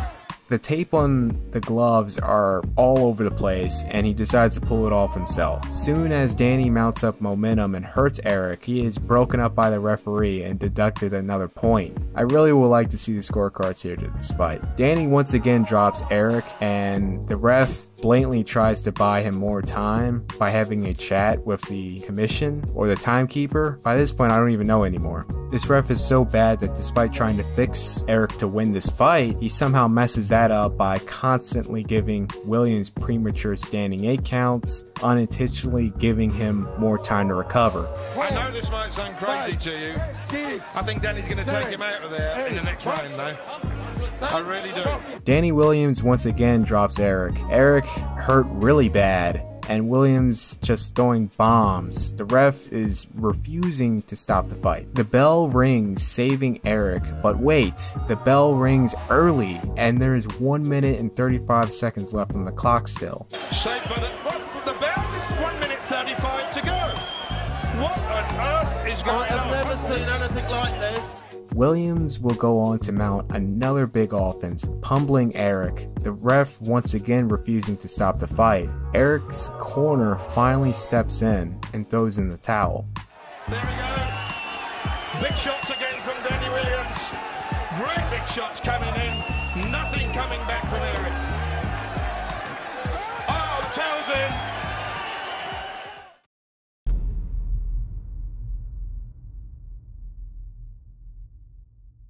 In 2006, Carlos Baldomir unexpectedly came onto the scene, winning a huge upset against undisputed champion Zab Judah. Since Carlos did not pay the sanction fees, in which he claimed that he was never approached about in the first place, Carlos would only be awarded the ring and WBC title. The WBA no longer recognizing Judah as the champion, removing super status and having Luis Collazo as the legitimate WBA champion. The IBF will continue to recognize Judah as the champion. Judah will lose the title against Floyd Mayweather later that year. Since Mayweather was pound for pound #1, and he was hoping to have started 06 year off fighting for the undisputed title against Judah, he would have to eye the new champion Carlos Baldomir. Baldomir will go on to win another upset victory against Arturo Gatti. According to the pre-fight, Gatti did no research on Carlos, stating that he knows nothing on him, just that he beat Zab Judah. Gatti, known for coming on fight day rather high, causing his opponents to have such a disadvantage that in his next fight after the controversial Gamache KO, the New York Athletic Commission forced him to weigh in the day of the fight rather than the day before the fight due to the wide public backlash.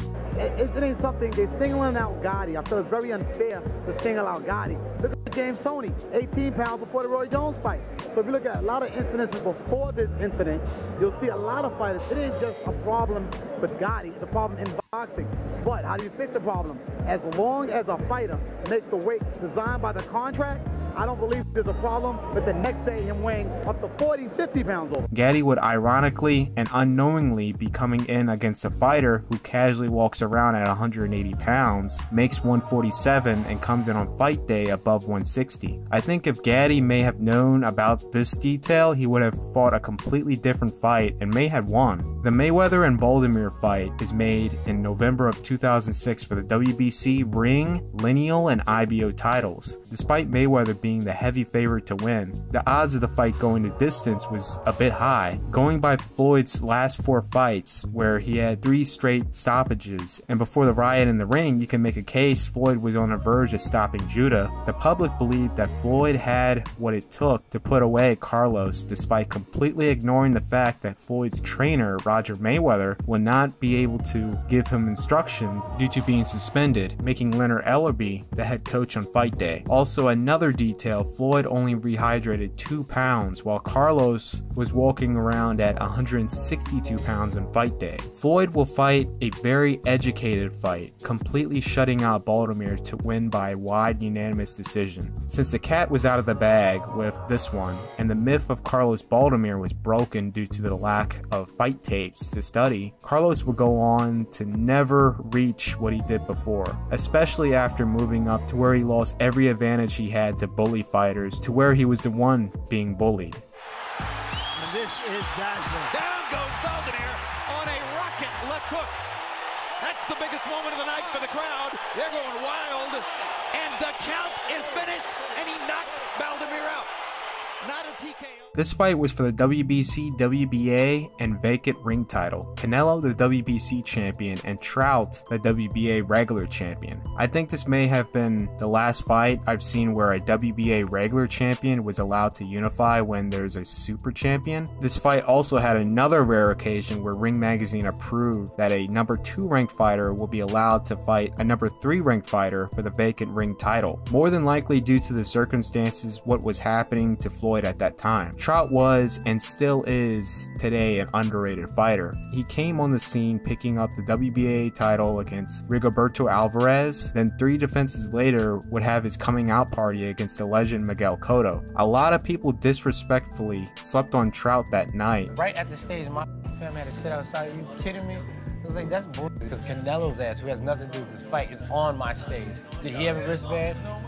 He's like, so my family sits outside while I get booed on stage. See, that's okay, Monica. I'm gonna punch Cotto in his mouth just because of this. And was already set forward with Cotto's next fight, who will be Canelo Alvarez. Trout would get the biggest win of his career, defeating Cotto by unanimous decision. The fight was incredibly competitive and in most cases even. Trout's experience was getting the better of Canelo thanks to his early body work, tricky style, and amazing jab. The 6th round, for almost the full round, he completely disables Canelo's offense thanks to brilliant body work, defense, and a stiff jab that kept Canelo at bay. Canelo would land a nice uppercut to end the round off and possibly carry momentum in the next round. The 7th round, Canelo needed something to change the tide, and he got it in the first 20 seconds, dropping Trout. This will be Trout's first knockdown of his career.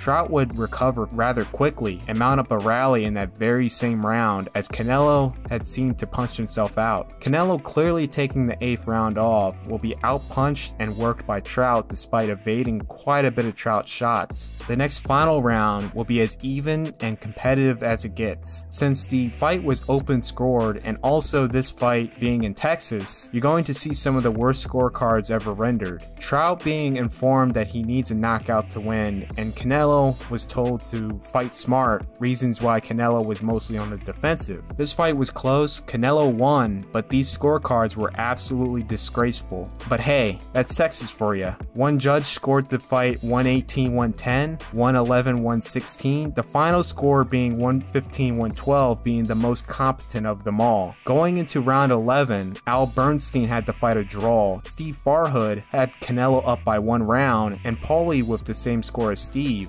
This would pretty much sum up Trout after Canelo, either questionable scores not in his favor or just coming up short. He will go 0-4 in his next title fights, but after all that, I would not rule him out in his next title fight if he gets another opportunity.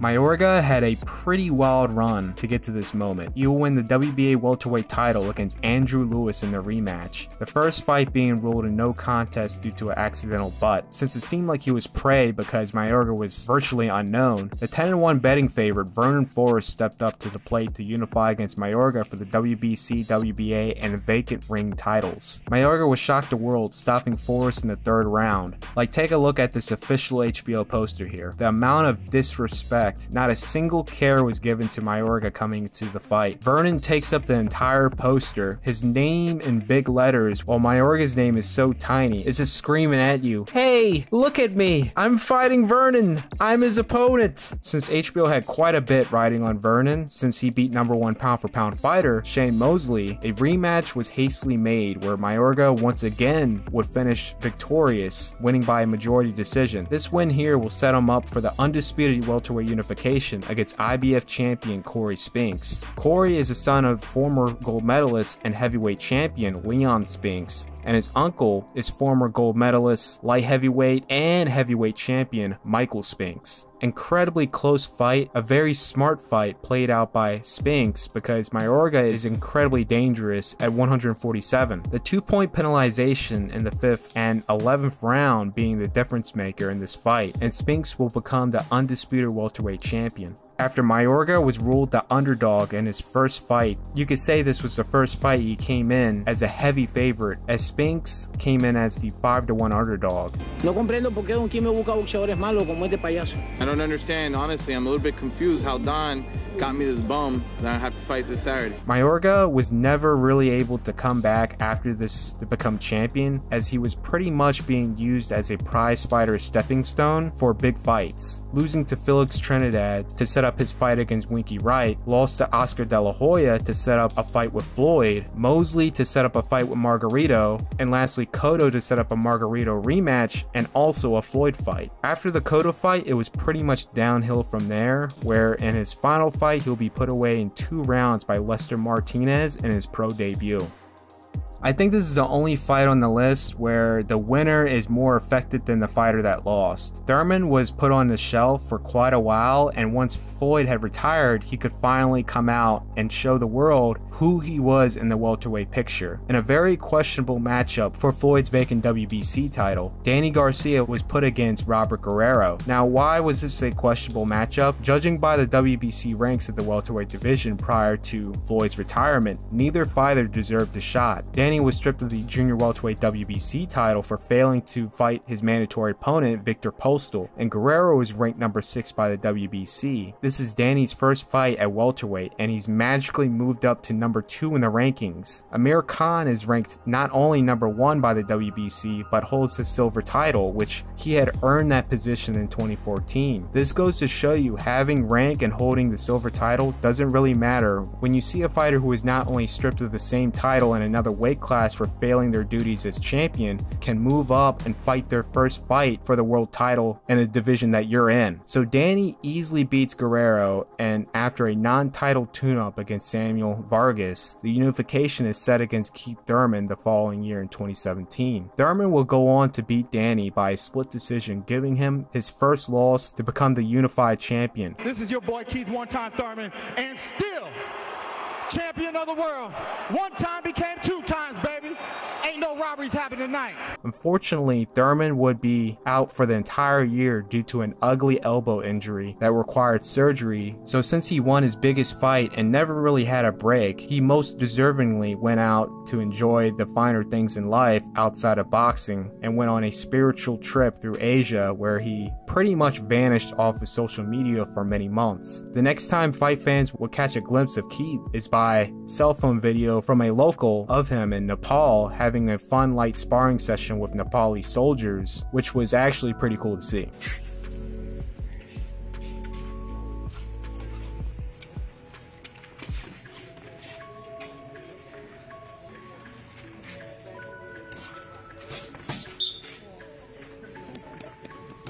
Keith would end up getting in a serious relationship and married as well in Nepal later that year. Since Keith was promoted to super status just before the Garcia fight by the WBA, he was able to keep his title since most of the weight when it comes to mandatories is pushed on the regular champion, but he was forced to vacate the WBC title. Thurman went the whole 2018 year without fighting. His first fight since the Garcia unification was on January 2019. He will start the fight quickly, but the fight will drag on to a very tough, well-contested match where Thurman won by majority decision against number 7 ranked Josecito Lopez. This is where we get the Manny Pacquiao fight. Manny started the fight fast as always. Thurman would rally and tighten up the scorecards, but it was not enough and he would lose the title. Due to the events in 2020 and just the fact that he really doesn't have to fight anymore. In 2022, after almost 3 years, we finally saw Keith back in the ring and on a positive note. He looked very good for a guy who had been out of the ring for that long against a former title holder, Mario Barrios.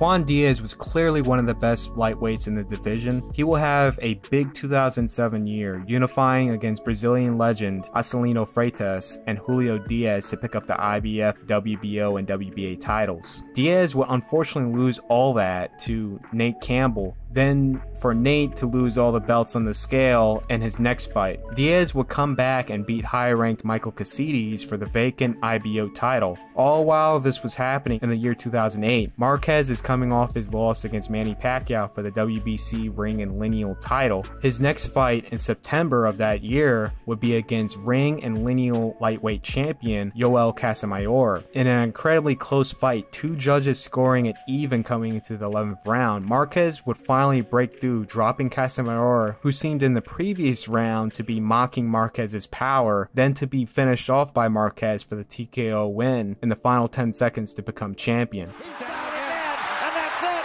It's over.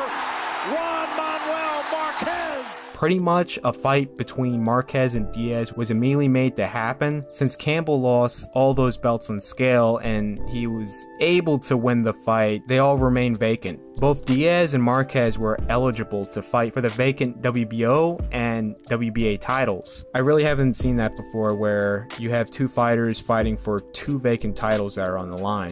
Showing respect, ripping Marquez with another left hook. 3 body shots from Marquez. Diaz goes in with the right hand. This is going to be a hellacious war. Marquez trying to fire back. Lands a right cross and a left hook. Round 1 is an all-out war. Taunt each other. This fight was crazy from round 1 and on. There wasn't a single break in action. Diaz would begin to tire out midway through, and Marquez taking full advantage of that, brutally putting away Diaz in the 8th round. And he's supposedly the stronger man. And he's hurt. A huge uppercut. Down goes Diaz. And look at Marquez go to the body. Look at him go to the body and try to set up the finish. Diaz will go 1 for 3. That one would be a controversial decision against Paulie Malignaggi. After the loss against Marquez in the rematch, Diaz decided to retire from the sport and focus on his career, as all while he was fighting, he was a full-time student getting his degree at a university. He is the quintessential student athlete. You know, you hear that term thrown around a lot. Well, Juan Diaz, he is a championship athlete and he is an excellent student. On a positive note, Diaz will make a return 3 years later and will continue to fight up until 2016 to go 7-0.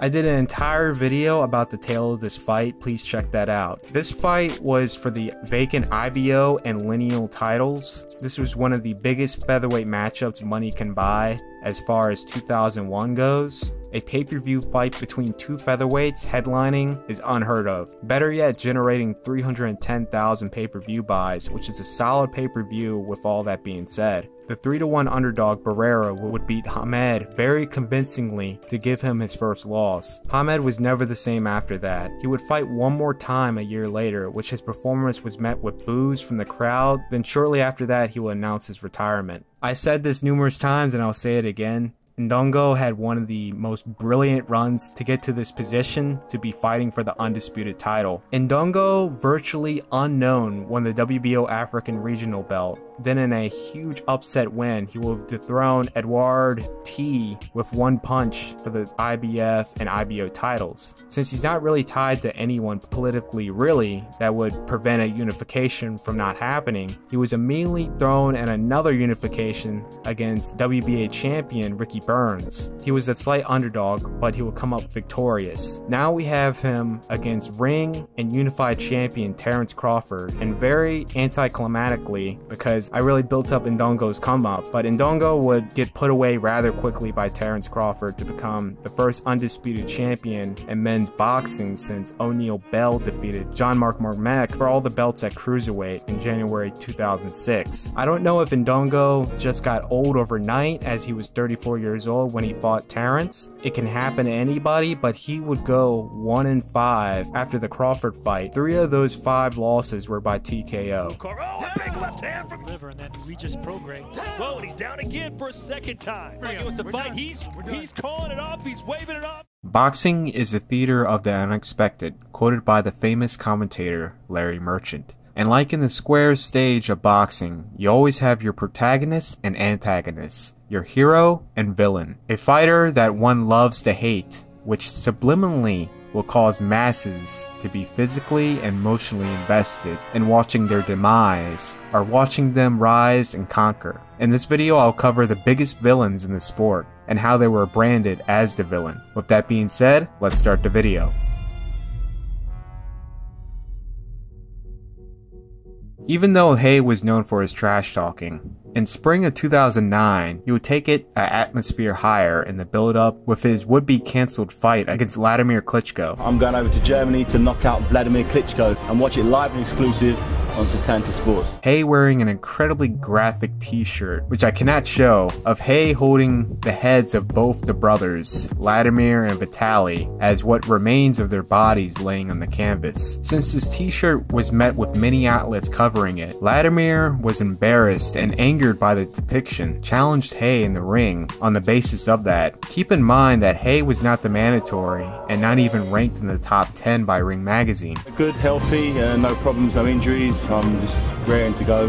Preparation couldn't have gone better than it's gone so far. The fight in June 2009 was ultimately cancelled due to Haye pulling out due to an injury fairly late into the promotion of the fight, with thousands of fans already booking flights to Germany and the TV network Setanta losing millions in lost revenue they invested in advertising and broadcasting rights to the event, which ultimately led to them dissolving and many to lose their jobs. With that being cancelled and a September matchup just barely not being made according to the BBC's lack of interest between Haye versus Vitaly Klitschko on September 12th, Haye versus Valuev was made shortly, which Haye cranked it into full gear, mocking the heavyweight champ Valuev, destroying his promotional cutout, then in interviews calling him the ugliest person he had ever seen, really going in on the appearance of the champion.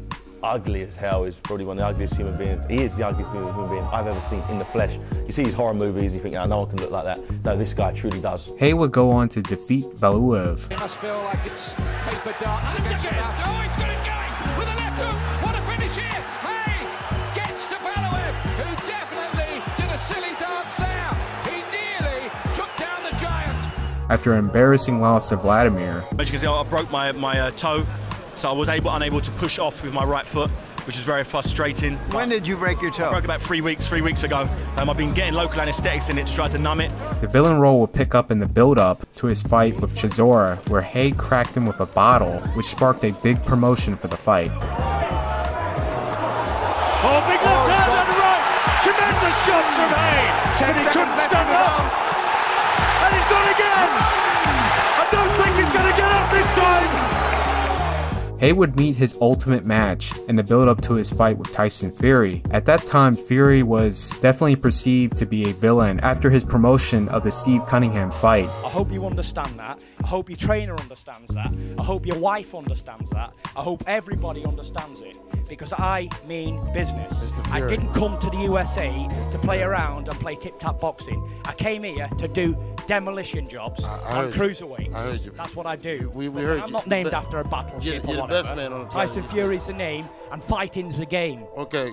End of. This fight would also get cancelled due to another Hay injury. After retiring from the sport, Hay would come back, and we'll see once again an entertaining promotion in the lead up against cruiserweight champion Tony Bellew.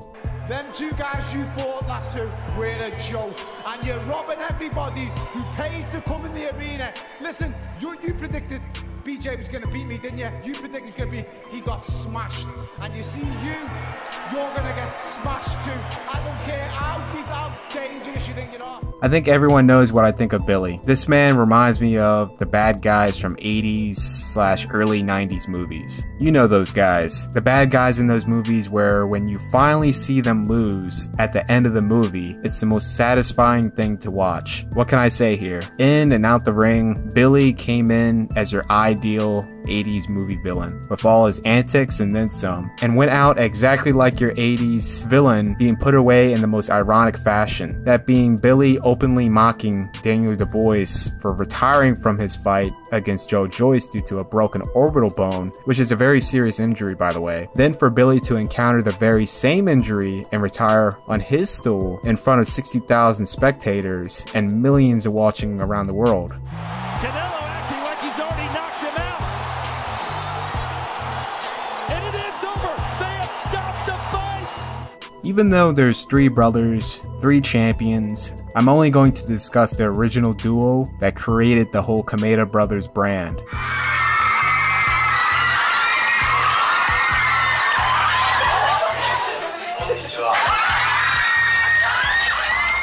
Most Westerners that have seen Japanese fighters that come to the West to fight or watch an international broadcast, they are constantly informed about how polite and respectful the fighters are. These guys did the complete opposite, which was incredibly uncommon in boxing, especially at their high level of the sport. Koki and Daiki were brash, flamboyant personalities that side of the boxing scene has never seen, and their dad was just as flamboyant as his sons. As their popularity grew rather quickly nationwide due to their persona, the real drama will take place in 2006. 19-year-old Koki against Juan Jose Ledetta for the vacant WBA title.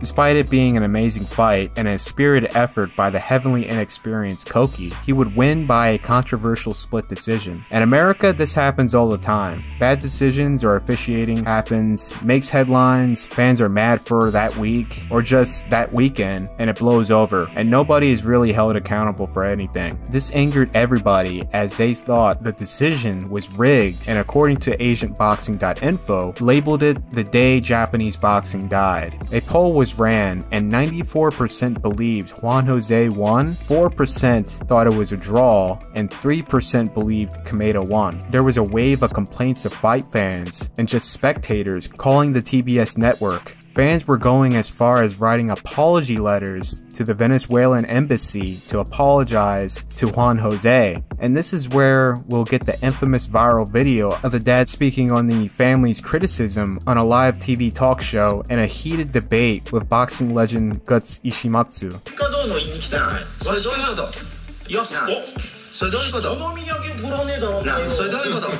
I know there was a video way back in the day of early YouTube showing screenshots of certain figures in attendance that were high-ranking Yakuza members. I'm not sure if that's true, but this was roughly around the time of the Pride FC scandal, so who really knows on that? Just barely a year later, even more controversy. The 18-year-old 10-0 Daiki Kameda gets a shot based on clout alone to fight WBC lineal champion Daisuke Naito. Former lineal and WBC champion Pongsaklak Wongjongkam, who was a mandatory, stepped aside, allowing Daisuke to fight Kameda, but he will have to give him his rematch if he gets past Daiki. That would make it their 4th fight in the ring together. The hype for this fight was massive, met with a lot of trash talk, mostly from Daiki and his father, which just created crazy media coverage. The ring walks followed up to the face-off really set the tone for what would be in store for the fight, with Daiki's dad really getting in there during the face-off.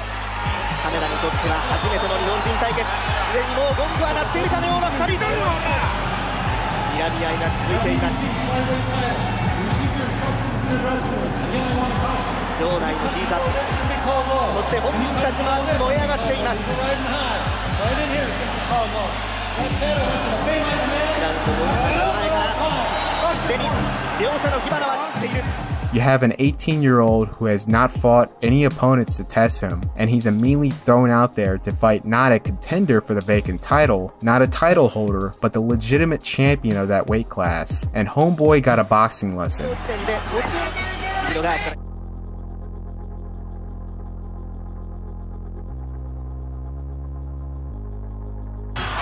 本当は内藤選手はここで突き放したいんで。今この第1ラウンドの動き、両者どうご覧になる？内藤のパンチっていいですね。どこから出てくるかわからないんで。そうですね。左を伸ばす。左のボディ、いい本気の球、左のキック。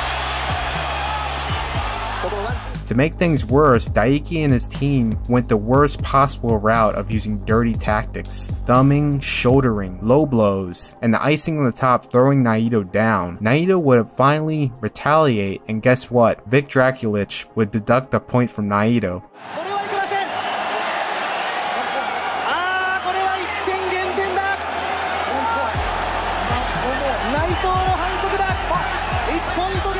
Is it just me, or Draculich is always reffing incredibly dirty fights? Anyways, Daiki is literally in a full-on teenage meltdown mode. Daiki is forcefully trying to take down Naito. The crowd by this point has completely changed sides and started rooting on Naito. After numerous purposeful takedowns, Daiki was finally issued a point deduction in round 12.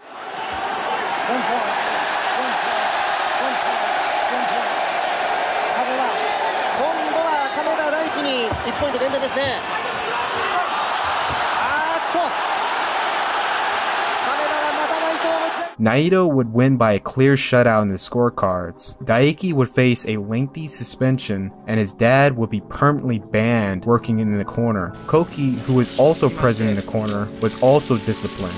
This was an absolute mess, but holy crap, this made the promotion for the Naito vs Koki fight even bigger than it really should have, drawing historic numbers that is yet to be matched for a boxing event in Japan.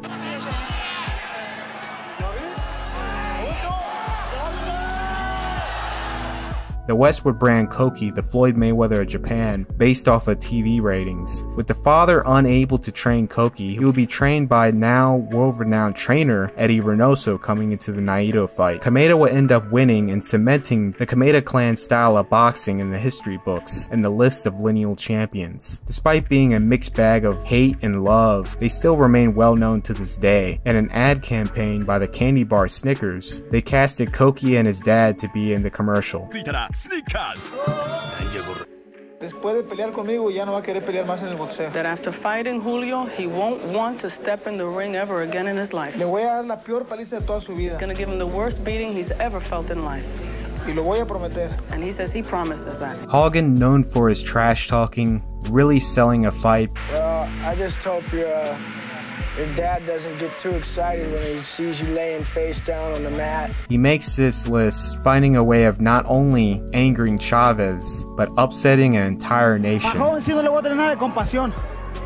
Hogan, I ain't gonna have no pity on Hogan because I'm gonna knock him out because he's got a big mouth. I'm gonna chop your head off. With the comments that was on record and off the record that he proudly brought up. The only thing that I said was that Julio fought 60 Tijuana cab drivers, and I don't feel that he's an 84-0 fighter. I mean, that's a pretty puffed up record. He was sparring young little girls' dresses on, is what I said. And I told him I'd be willing to spar him for free to help him out. I've disliked him since that moment. 132,247 fight fans showed up to the Azteca Stadium to watch Chavez shut up Hogan. American, possibly an attendance we're not going to see for a long while to a boxing event. Despite all the trash talk and years of built-up animosity between the two, this would go in the history books as one of Chavez's easiest fights.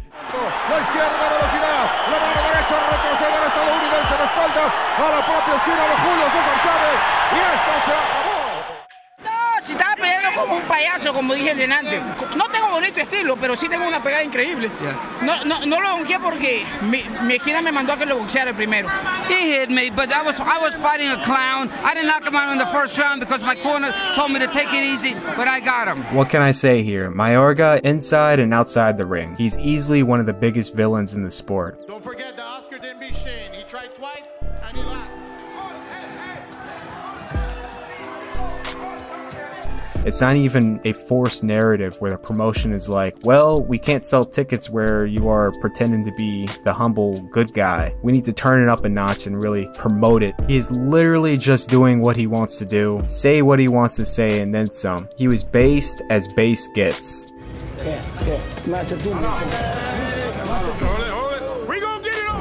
Besides the physical, brutal nature of Foreman taking the heavyweight division by storm and being blunt to the press, beg your pardon? You would continue boxing even if you would lose over there. I beg your pardon? You don't think about losing? No. Thank you. Nice talking. Really wasn't till the build-up to the Ali fight being painted as one of the biggest villains in boxing, to where despite the mass majority not thinking Ali had a chance against George, they all gathered to root for him. Foreman said, why? I'm blacker than Muhammad Ali. Why all this bias? Yes, Muhammad Ali, he was lighter, but he was a real person. He was genuine. Muhammad Ali could have been even lighter skinned than he was, but for us, he was defending the good cause, for Africans and the whole world. Due to Ali's stance on human rights, the war, and the type of stand-up guy he was, it resonated with the African people way before his arrival, to where Ali was greeted by many. And for us, it was extraordinary to see that in the America of that time, someone could take such a position. He may have lost his title, he may have lost millions of dollars, but that's where he gained the esteem of millions of Africans. The moment Foreman landed and stepped out the plane, where the public saw him for the first time, as in all they knew he was the champ, he was automatically the villain, unintentionally. Foreman greets the Congolese crowd while walking his German Shepherd dog, which offended many, as these dogs were used by the Belgian colonists from 1908 to when Congo became independent in 1960. Belgium being responsible for one of the biggest human rights atrocities of the 1900s. He arrived with a dog, a German Shepherd, which immediately offended Africans since the Belgians had used Shepherd as police dogs. Foreman would go on to lose to Ali and retire 3 years later. He would come back 10 years later, but the public's perception of George would stay, as they were unaware what he was doing over the years, as a person physically and spiritually. The public's perception would make a dramatic change after the Holyfield fight.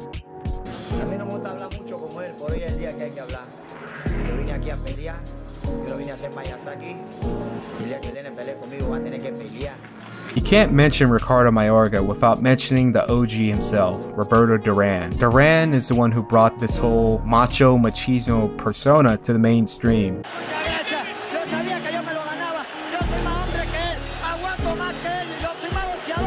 He was the perfect villain one would love to root for, the villain to root against, which attracted millions of people to watch who he's fighting.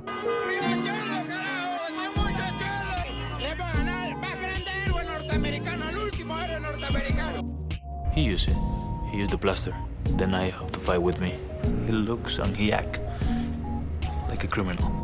Antonio Margarito is one of the biggest villains for all the wrong reasons. Fans were emotionally and physically invested in the rise of Margarito, a big, heavy-handed welterweight that pressed forward that somewhat resembled a Chavez, a type of fighter the boxing public and Mexican fight fans were waiting for a long time to see. With the sudden retirement of Floyd Mayweather, Paul Williams getting dethroned by Carlos Quintana, the matchup to be the best welterweight couldn't have been put on a better stage than Cotto versus Margarito, your classic Mexico versus Puerto Rico rivalry, and a classic performance performance put up by both fighters, Margarito would come up victorious in the 11th round, giving birth to a superstar in boxing. Margarito's humble beginnings, rags to riches story will come to an immediate turn for the worse, as on fight day against Mosley, there was plaster discovered in his hand wraps by Mosley's trainer Nazeem Richardson.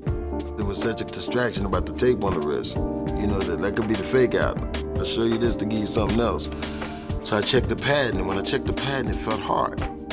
So then the commissioner felt that, he said, that feels pretty hard. And the commissioner flipped it open, and a block fell out of it. The fight would go on, and Mosley would obliterate Margarito. This would put Margarito's career into question. How long has he been loading his wraps? But the California State Athletic Commission found sulfur and calcium in the knuckle pads, ingredients that form plaster of Paris.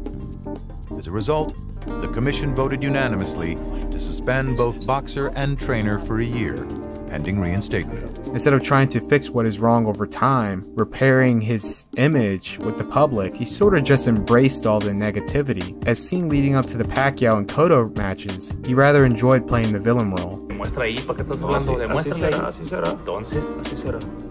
Entonces, demuéstrale ahí, no hables. Así va a ser. Espero verlo y sentirlo. There was quite a bit of moments where the ref could have stopped the fight against Pacquiao. He chose to let it go as Margarito was receiving an absolute pummeling by Pacquiao. I feel like due to the events that took place in 08 and 09 may have led to what we saw in the Pacquiao fight, almost leaving Margarito blind in one eye. This is what they want. They want AB. They want AB to go out. They don't want me to be in nice cars. They don't want me to be in Rolexes. They don't want me to be in APs. They don't want me to be in private jets. They want me to lose this fight, go up under the rug, and never be talked about again. They don't want me to see the top of my pinnacle. But guess what, man? I train my ass off. I'm not losing to no Jesse Vargas, man. Y'all got me f***ed up. He's going on more than likely one last run for title contention. Let's take this time in this video to celebrate the entertaining career of AB with his best opponents. With that being said, let's start the video. All right, thanks, Adrian, very much for being with us, and we look forward to seeing you next month. Yes, sir. Or actually later this month, I should say. Bring sunglasses. I'm going to shine. I'm going to dance my way in and dance my way out. You know how I do. All right. Good self-promotion. This matchup was Broner's coming out party. Outside of the De Leon fight, Broner was relatively unknown, fighting here and there on ESPN, HBO's untelevised cards, which was available to see on the international broadcast. So overseas fight fans had a glimpse of Broner before the majority of us had at the time. Those who were able to watch Broner's early fights will recognize that Broner did not at all fight like Mayweather. He would switch it up and experiment with what worked and what didn't work. Trial and error. By the time the Litzel fight came, this is where we'll see the Broner we're all accustomed to. Freddie Roach and promoted by Golden Boy, who is the promoter here tonight. Vera is the local Texan who's a rugged, tough guy. Wouldn't the smaller ring actually favor Vera, not the promoters? So his opponent Jason Litzel. Jason was coming into the 2011 as a bit of a player in the division after being massively written off in his fight against former unified champion Celestino Caballero. This was a huge upset, literally one of the biggest upsets of the decade. Celestino seemed unbeatable in his super featherweight debut against undefeated Dal Jordan. So in the fight against Jason, Celestino came in as a 12-1 favorite. Litzel ruined Celestino's title contention, defeating him by split decision. Ring Magazine titled this Upset of the Year of 2010. Due to this performance, Jason was ranked at number 9. Broner came in unranked by the publication. Despite this fight lasting barely a round, Broner showed great poise and control in the ring, and once he found his opening and landed the first real clean shot, which froze Jason on the ropes, Broner hastily put him away before the bell rung.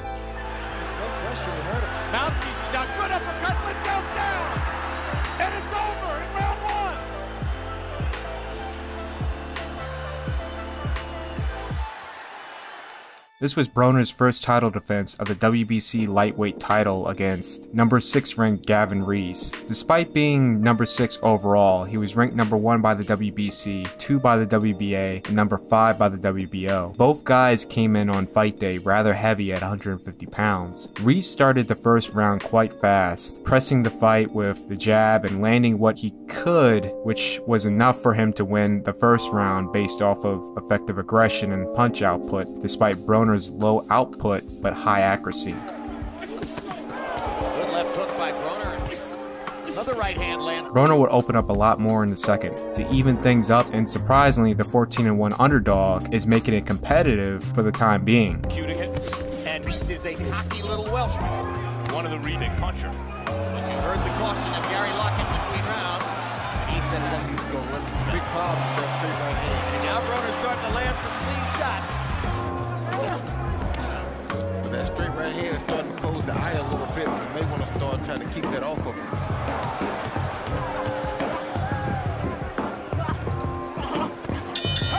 Reese was really feeling himself coming into the third round. A bit too much, dropping his hands, showboating, trying to make Broner miss. Now, it's not dumb if it doesn't work, which it was working, but you gotta make it out the round first, or win the fight. Broner made him pay in the second half, upping up his punch count and landing beautiful counters to hurt him, then to one-up him, doing some showboating of his own, while Reese holds on.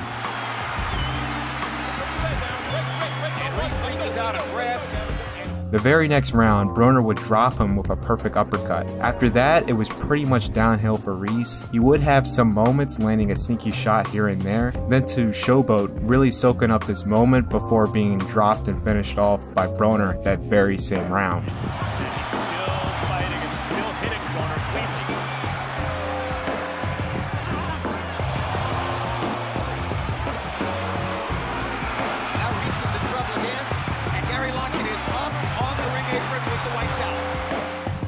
Don't let the record fool you. Granados' record, especially at that time, was incredibly misleading. All his losses and draws, he had gotten the short end of the stick, which is pretty wild because he's coming into the fight with 4 losses and 2 draws. After his 4th loss, he went on a 5-win streak. One of those wins was a massive upset victory against rising prospect Amir Amin. Incredibly tough, entertaining fight that really came down to the wire for Broner in the later rounds. A lot of toe-to-toe action. Broner's pattern in this fight seemed to try and box in the early portion of the round, and depending on how that went, if he's up in the round, which due to the extreme pace of this fight, it was even or he's down in the round, he would pick it up dramatically, letting his hands go, pushing Granados back to where Broner is literally chasing after him. Last 2 rounds were one to remember. It's wild that it was only a 10-round fight. Broner would come out victorious by a narrow split decision. You're getting caught for every...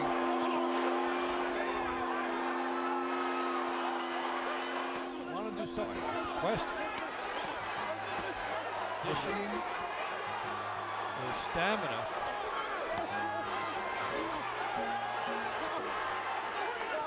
Asserting his class edge. And the post-fight, it was quite entertaining by Broner, then to end it off with a wholesome closing statement. It's nothing personal, but he talking about go back to Chicago. I ain't going back to Chicago. I seen D. Rose leave. It's over. What do you want to do next now? I want to give an apology to not only my fans, but the parents out there that got the kids looking up to me, to all the foolish things I've done in the past. You know, I can promise you that going on from here, I'll be a better role model, a better father figure, and a better star for y'all. After his loss against Shawn Porter, which is possibly Broner's worst performance, he really came into this fight highly motivated. This performance showed you a glimpse of what a 100% focused Broner can do with what he has. He did a little bit of everything this fight. He boxed, he brought the whole fight down to his pace, and most certainly he was consistently putting up a great punch count against a gamed opponent who was quite active and was not letting Broner off the hook. Broner really making a statement, pressing the fight when he really didn't have to finally crack through and stop Khabib in the 12th round with only 40 seconds to spare. My opinion, in the post-Maidana arc of Broner's career, this will be his best performance.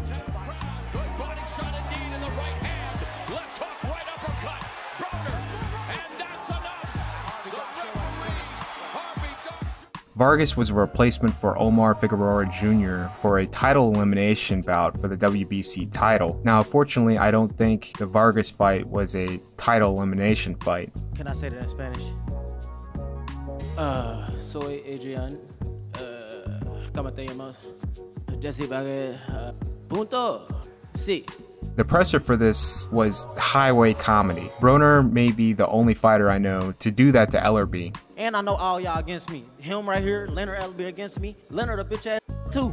You don't disrespect me like that. Man, shut up. You ain't with me. You with Jesse. I'm with Mayweather Promotions. You with, yeah. I'm a real one. I'm a real one. And this isn't about me. You guys got to fight. Yeah, on Saturday night. Shut that soft ass shit up. And the best man to win. That's some soft ass shit. Shut that soft ass shit up. Just like the Granados fight, due to Broner's pacing in the rounds and punch output where he will pick up in the later second half of the round, it really came down to the wire. Very exciting fight. Definitely got your money's worth from both sides of the field, and the pre-fight and the fight itself. This fight resulting in a majority decision draw. An uppercut by Broner. A big right hand. Vargas looks like he's staggered. Broner letting his hands go. Oh my goodness. Hands down, Broner's best performance against a young, hungry champion. Look like you just had one. Though Broner is 3 years younger, but in the grand scheme of things, DeMarco was young as well at the peak of his game. After getting swept pretty bad against the late Edwin Valero, DeMarco went on a hell of a win streak, winning 5 fights in a row. Last 3 fights being the most meaningful. A huge come-from-the-behind win against Venezuelan great Jorge Linares, 5th round TKO against Miguel Roman, and a 1st round knockout of John Molina Jr. This fight was his 3rd defense of the WBC lightweight title. This was scheduled shortly after the passing of the great Emanuel Stewart, and Broner had patched in a photo on his robe to honor the great, dedicating a piece of his performance to him. Since DeMarco fights at a similar pace to Broner, this was an absolute nightmare for DeMarco. Broner throwing what he wanted and landed what he wanted to land. DeMarco coming in with the left hand. He's not giving much head movement. You know you're going to get countered. That's exactly 2 punches in a row yet. Well, they're still in that situation where each guy can bleed it.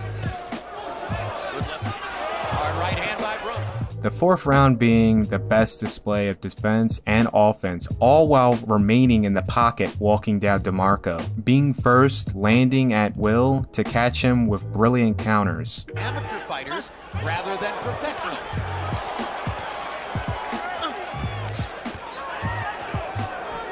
DeMarco can't win the inside fight, though. Good sharp right hand inside by Broner, and another. DeMarco with a right to the body. Broner lands an uppercut, and another. DeMarco fires back with a right to left. DeMarco tries to open up and pops off wild combinations, and they were brilliantly parried away and avoided. Devastating DeMarco with uppercuts. Yeah, because his hands are so much more quicker than DeMarco. DeMarco can't win that fight right there. DeMarco lands a straight left. And a right hook. Broner nails him with a right hand.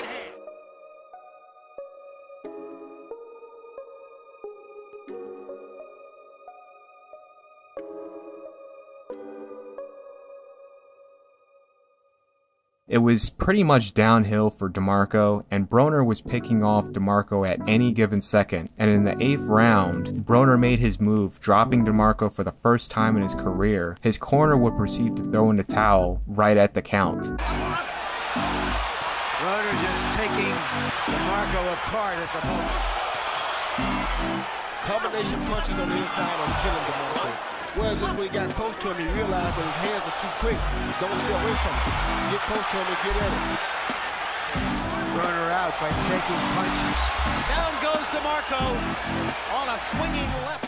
This fight being for the vacant WBA junior welterweight title, quite a bit of folks slept on Ashley Theophane coming into this fight. He had a rocky start to his career, close decision losses, one being against Danny Garcia, which you can make a case for Ashley winning that fight. Broner would crack Ashley in the 3rd round, then once again later in that same round, making an attempt to get him out of there. Now keep in mind, Broner did not make weight for this fight, and Ashley is more than likely banking on Broner tiring out, as he is really putting the pressure on him since the 2nd. Ashley would survive the round, and the pacing in the 5th will go for a change as Broner switches back to boxing, and Ashley is now the aggressor. As Broner's punch count would take a hit, Ashley's was going up, where he would rake in 2 rounds in a row, the 6th round being the biggest, and to end it off landing a huge shot on Broner. Theophane answers with a left that gets Broner's and the crowd's attention in the final seconds. 7 and 8 could really go either way, both guys showing some serious fatigue. Broner would find a second wind at the beginning of the 9th, and he didn't take any chances in not utilizing that to put away Theophane, cracking him 30 seconds into the round, flurrying on Theophane on the ropes, then to finally crack through 10 seconds later, getting in a barrage of shots where Ashley backpedaled in an odd way while looking at the ref. The ref may have misread Ashley's signals, and he stopped the fight right there. Since the title was left vacant since Broner did not make weight, Ricky Burns will win the title, and he would go on to fight Julius Ndongo in a unification. Then Ndongo would go on to face Terrence Crawford for the undisputed junior welterweight title. Now it makes you think, if Broner did make weight, won the title, unified against Ndongo, or the other way around with Crawford unifying against Ndongo, would we have seen Broner versus Crawford for the undisputed title? Who would win? Leave it in the comments.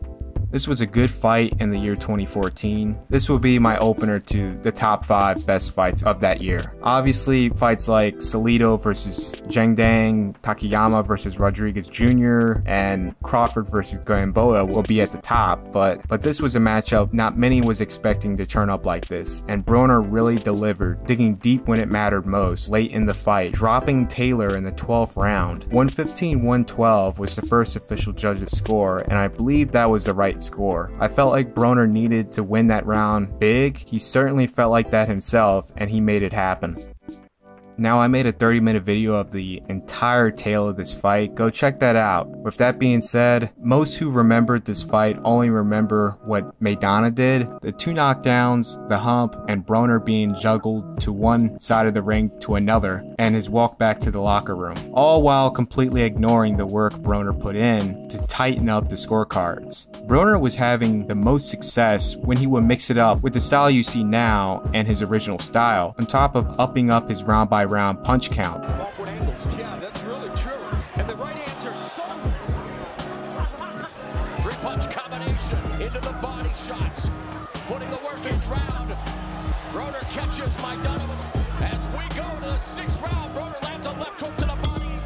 Or head axis. Broner would later revert back, and Maidana would pick right back up, outpointing Broner rounds 8, 9, and 10. The 12th round, Broner would let off one big rally to try and put Maidana down. Broner catches Maidana with a perfect combination, which buckled him, causing him to backpedal, which led to an all-out toe-to-toe battle between the two, all the way to the end of the round. Broner would not get the decision, but he would put up a spirited effort that should be credited. In the year 2022, Broner is more than likely going on one last run for title contention. Do you think he can make one last hurrah? This week's video is on what happened to every undisputed champion since the year 2000. So this will take place in the 3-belt and 4-belt era. With that being said, let's start the video. In the lower weight classes in the 2000s and above, there has never been an undisputed champion. In some classes, there hasn't been at all. The only fighter who fell just shy by a year and some change was Vic Darchinyan in 2008, after he had defeated Christian Mijares to become the WBC, WBA, and IBF champion. And unfortunately, this is after the year 2006. The 4-belt era started in 2007. So for this list, we'll be jumping up all the way to lightweight. In 2022, Devin Haney becomes the first undisputed champion since Pernell Whitaker in 1990, his reign ending in 1992. Since this is relatively recent, it looks like Haney is set to face the man that originally gathered the bulk of the belts to make this historic milestone possible, former 3-division champion Vasyl Lomachenko. So we'll see what plays out coming into 2023 for Devin Haney. Some people are predicting that Haney will vacate and move up in class because how he looked at the weigh-in. He looked a bit more drawn out than what people were accustomed to. Now, we don't know what Haney did diet-wise for both fights because he came in lighter in the rematch than he did in the first fight. So again, it's a bit on the speculative side, and we'll just have to see what plays out. Junior welterweight has surprisingly the most. Costa Tszyu, who was originally the IBF junior welterweight champion, was dethroned by Vince Phillips in the 10th round. He would become the WBC champion 2 years later, after 4 title defenses, and within that 4, a unification for the WBA title against Sean Mitchell. The the unified champion was set to face IBF champ Zab Judah for the undisputed title. Zhu would stop Judah in the second round to become the first undisputed champion since Takeshi Fuji in 1967. Zhu would make 2 defenses of the undisputed title till his reign would end when the WBC stripped him of the title in the final quarter of 2003. Despite being named champion emeritus by the WBC, given Zhu privileges to challenge for the title and be the immediate mandatory when he is ready, that would never come about, and he would continue to defend the IBF and ring titles till he was dethroned by Ricky Hatton 2 years later. Kostya Tszyu will retire right after that fight. Crawford moved to junior welterweight at the perfect time. This was right at the start of a renaissance in the weight class, as PBC lost power in the division. Danny Garcia, who was pretty much holding the belts hostage, not fighting his mandatory opponent Viktor Postol, was finally stripped of the WBC title. He would then move up to welterweight. Postol will show to the world why he was being avoided and shockingly put away Lucas Matisse for the vacant WBC title. And Matisse is down. 7, 8, 9, 10. This is over. Viktor Postol has knocked out Lucas Matisse. Roy said it could happen. Somewhere down the road, there might be an amazing fight in this division between 2 tall, rangy athletes, Crawford and Postol.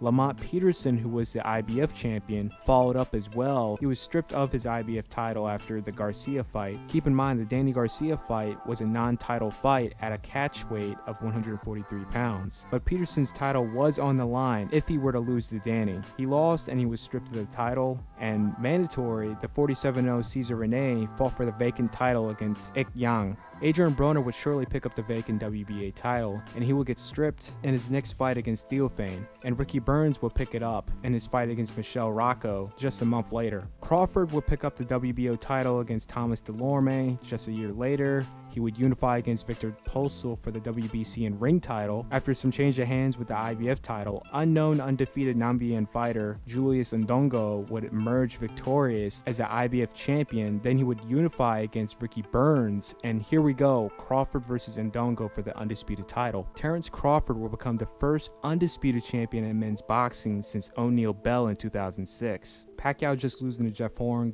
guys like Errol Spence coming up. The glamour division was free real estate for Crawford to move up and become the next big star in and outside the sport, so he vacated all the belts before considering to make a title defense. The notes do mention Sergey Lipinets and the difficulties with making that IBF defense within that time period, but we gotta look at the big picture here. Crawford had options to take over the welterweight division and become a household name. So with all the belts going vacant, luckily the belts fell into the right hands and there was a junior welterweight tournament held. Josh Taylor will come out victorious, defeating Regis Prograis in the finals to become the IBF and WBA champion. Jose Ramirez will become the WBC champion and then unify against Maurice Hooker. With the pandemic slowing things down, when boxing finally opened up, Taylor versus Ramirez was finally made. In an amazing 12-round fight, Taylor would come out victorious as the undisputed champion at junior welterweight. Taylor would make one defense of the title, which he would win by split decision, with people claiming Jack Catterall should have won. So if the whole thing with MTK Global, Josh Taylor and some other fighters being linked up to that making things complicated, Taylor was ultimately stripped by the WBA for not signing the contract to fight mandatory Albert Puello, and this is a to be continued what comes up in the future of this weight class and with Josh Taylor. Coming to the 2000s, the top guys in the welterweight division was Shane Mosley and his rival Vernon Forrest. Forrest would end up dethroning Mosley in 2002, then beat him in the immediate rematch that same year. Forrest was set up to face newly crowned WBA champion Ricardo Mayorga. The disrespect HBO showed to Mayorga was savage. As mentioned in a previous video, this is a unification fight for the WBA, WBC, and Ring Magazine titles, and this is your promotional poster. You would have thought this was Forrest making a mandatory defense against an unknown guy that it wasn't really necessary to have on the poster. Just look how tiny Mayorga's name is on the official poster. That is comedically bad. So Forrest would get upset by Mayorga. Mayorga would beat Forrest in the immediate rematch, and now we got him against the newly crowned IBF champion Corey Spinks. Corey is the son of the former undisputed heavyweight champion Leon Spinks. Spinks was a big underdog against Mayorga, and he would come up victorious against Mayorga to win by majority decision. To engage Spinks. Mazoya, the undisputed heavyweight champion of the world. Corey, the next generation. They become the first undisputed champion since UK's Lloyd Cunningham in 1986. Spinks would make 2 defenses of the title, beating Zab Judah and Miguel Angel Gonzalez before running into Zab in the rematch. Judah would travel over to Spinks' backyard of St. Louis. This would be Spinks' 3rd defense of the undisputed title. A big part of this story, of course, is the venue. More than 20,000 people have paid their way to collectively wrap up Corey Spinks in a big hug that they hope will push him to a win. My gosh, the crowd energy from this ring walk performance is unmatched to this day. You had Nelly, an artist from St. Louis, at the peak of his career with a surprise performance.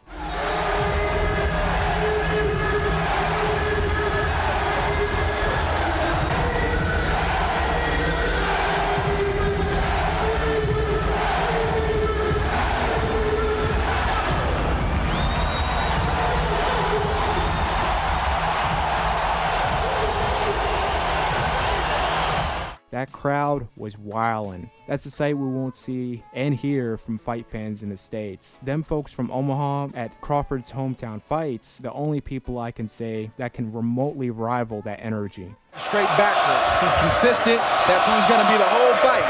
Crawford's got more tools in the toolbox. You'll see more lateral movement, switching from right to left. So just look. But anyways, in a very close fight, Judah ends up stopping Spinks to become the undisputed champion. Judah will make 1 defense of the title, and keep in mind, Mayweather had just moved up to welterweight and was eyeing a fight with Judah, more than likely them fighting later in the year of 2006. Judah just had to get past his mandatory opponent, Carlos Baldomir. Judah, who was rumored to have not trained for the fight, gassed out early for Carlos to rally and beat Judah to become the champion. Now the WBA and IBF titles were not on the line because of the sanction fees on Baldomir's end. WBC and ring titles was on the line, and Carlos was awarded that. WBA stripped Judah for losing, and the IBF decided to not strip Judah. Reasons why, in his fight with Mayweather, this fight was for the IBF title. Before we move on to the next weight class, let's discuss real quick how close Mayweather was to becoming undisputed, which would have changed a lot when it comes to his legacy. But also, he had another crack at the title after defeating Manny Pacquiao. Floyd had the WBC, WBA, WBO, and ring titles. Only man left was IBF champion Kell Brook. Now, Floyd was stripped of the WBO title just days after winning it due to failing to pay $200K in sanction fees. This brings up this video discussion's topic. If Floyd went ahead and paid the sanction fees with the intentions of unifying with Kell Brook for the undisputed title, who would have won?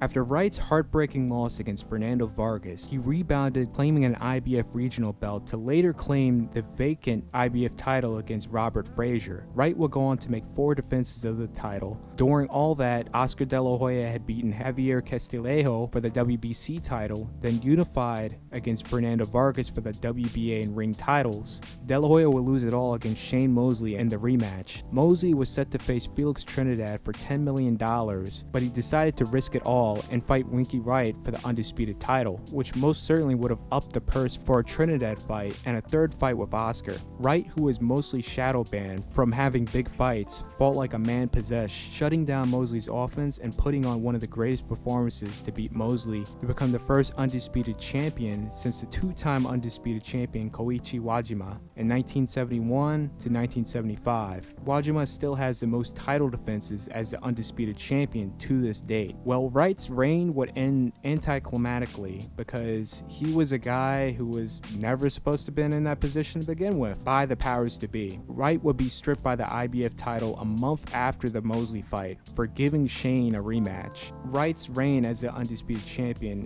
could be the shortest in boxing history, if not the weight division's history. Leon Spinks as well was stripped of the WBC title for giving Ali the rematch.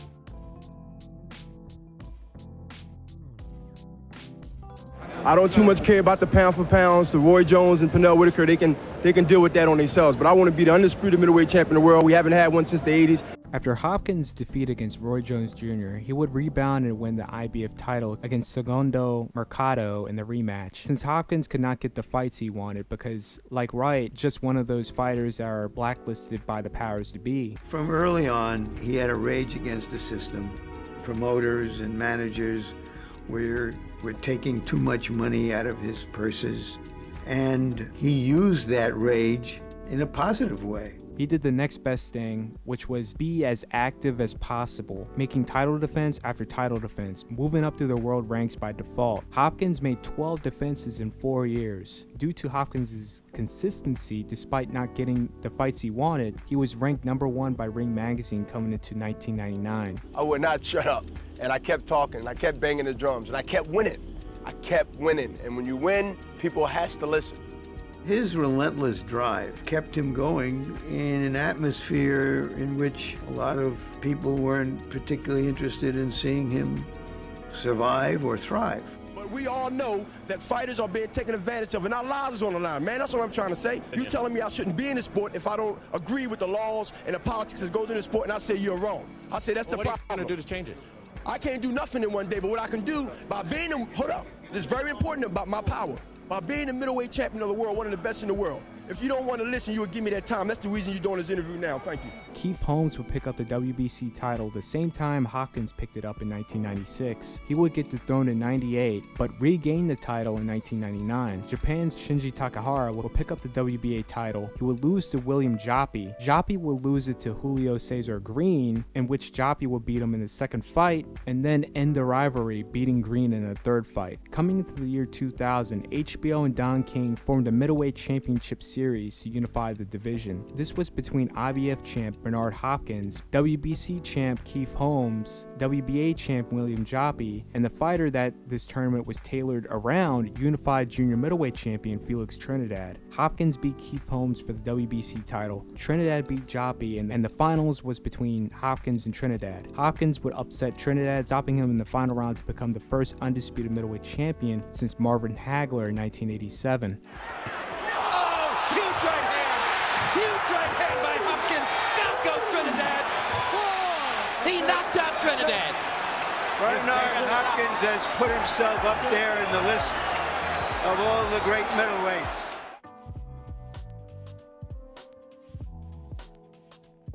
Hopkins would make 6 defenses of the undisputed crown. He's 40 years old and continues to be a marvel. No signs of deterioration, at least not tonight. Before facing contender Jermaine Taylor. In a highly contested match, Taylor would end Bernard Hopkins' historic 21 consecutive title defense streak to become the undisputed champion. Good left hook by Taylor. Caught Hopkins coming off the ropes. To lose now. It's caught with a big right hand. That may be the punch that could turn it around for Hopkins. Left in the fight. The judges are going to get to choose the winner. And both will celebrate now. And new undisputed. Taylor would get stripped of the IBF title a couple months later in 2005 for failing to fight mandatory Arthur Abraham because Taylor agreed to fight Bernard Hopkins in the rematch. This really starts out with Callum Smith. Smith fights in the super middleweight tournament, wins the tournament, and picks up the WBA Super and Ring Magazine titles. Really, Smith should have been awarded the WBC title as well. The title was vacant. Smith was the #1 WBC fighter while holding the silver title. That should go to the #1 ranked guy and whoever is available, which is a toss-up between anyone. Anthony Durrell at #2, Yildirim at #3, and Andre Durrell at #4. Not a #14 ranked David Benavidez. The more you look at these ranks, the more you think, how this man got a title over these guys above him. The very beginning of that super middleweight tournament should have been for the vacant WBC title, not no BS diamond belt. December 2016 to February 2017, you had David Benavidez magically move up #14 in the ranks to #8, and he's fighting #10 ranked Rogelino Luna in the title elimination. These rankings make no sense. Luna was ranked #9 in February 2017, ranked #10 in March before his fight with Benavidez, so that means he dropped rank. This just scrambles my brain, bro. Let's move forward here. Benavidez ends up fighting for the vacant title, obviously wins, gets stripped of the title, and guess what now? It's fought between the #1 ranked Anthony Durrell and whoever is available, which was Yildirim, who was ranked at #2. Durrell wins by a technical decision. Benavidez regains the WBC title. All while that is happening, Caleb Plant got the IBF title and quietly making title defenses. Saunders will pick up the WBO title, and it looked like we may see some nice things brewing. Canelo, who still has a WBA regular title at super middleweight, decided to launch his campaign to become undisputed. Since he is a WBA regular champion, he is forbidden from unifying. So the only person he can fight is Callum Smith, who is the WBA super champion. In 2020, he was set to face Billy Joe Saunders, May of that year, just for the WBO title. That fight would get canceled to not only the pandemic, but also what Saunders posted online. With boxing closed, this campaign was put to a pause. So you have an obvious network divide between DAZN and PBC Showtime. What will make things easier when that time comes up for that big fight, the PBC fighters could do their end of the bargain and start unifying. Welp, nope, not at all. A lot of finger pointing, blaming, that wouldn't really matter at all because Benavidez gets stripped again of the WBC title summer of 2020. And it rightfully goes back to which should have been a vacant title between Callum Smith and somebody. But that somebody unfortunately happens to be Canelo. Canelo picks up the WBC, WBA, and ring titles December of that year. With Canelo having the WBA regular title, that made things easier when setting up a Smith fight with the WBA. His WBC franchise middleweight title, I'm assuming that helped with being part of fighting for the vacant WBC title, because Canelo was unranked by the WBC at super middleweight. Shortly after the Smith fight, Canelo faces Saunders May of 2021 and picks up the WBO title. Now Canelo and his team have to work out a stringent process of setting up an undisputed unification between a fighter from a rival network who is Caleb Plant. After an extension and on the day of the deadline, an agreement was finally made of November of that year to fight on Showtime. In a brilliant effort by Plant, he was able to make it close but fell short as Canelo finally cracked to his defense in the 11th round. He was unable to recover and Canelo finished him off to get the TKO victory, become the first ever undisputed super middleweight champion. I would like to mention Joe Calzaghe was short of making that history in 2007 after having to vacate the IBF title to fight Peter Manfredo over Robert Stieglitz, because Peter was a much bigger name to American audiences because of the whole Contender series, which Joe just got signed to HBO. They may have had a foot in this really. If Joe went ahead and fought Stieglitz as planned, his fight for Kessler would have been for the undisputed title, which would have not only made him the first of the weight class's history, but the first 4-belt era undisputed champion as well. So the lead up to this would leave most shaking their head. In 1997, the clear number 1 faced the clear number 2 fighter, WBO champion Darius Mikuszewski and long-reigning WBA and IBF champion Virgil Hill. Darius beats Hill to become the lineal and unified champion. Immediately upon winning, the WBA stripped him of the title because he was the WBO champion. More problems would ensue with the IBF, and that title was left vacant as well. The IBF belt will be fought between William Guthrie and Darren Allen, in which William would lose in the next fight against Reggie Johnson. The WBA title will go to Lou Duval. Roy Jones Jr. will get his revenge and beat Montel Griffin for the WBC title. Shortly after winning the title, he would vacate it, move up to heavyweight to fight Buster Douglas on May 2nd, 1998. Number 1 ranked Michael Nunn was set to face number 2 ranked Graciano Rossiggiani for Roy Jones Jr.'s vacant WBC title. Graciano won by a split decision. So you have 2 fighters that are champs in Germany that happen to be rivals. So there's a lot of money on the line in Germany for unification.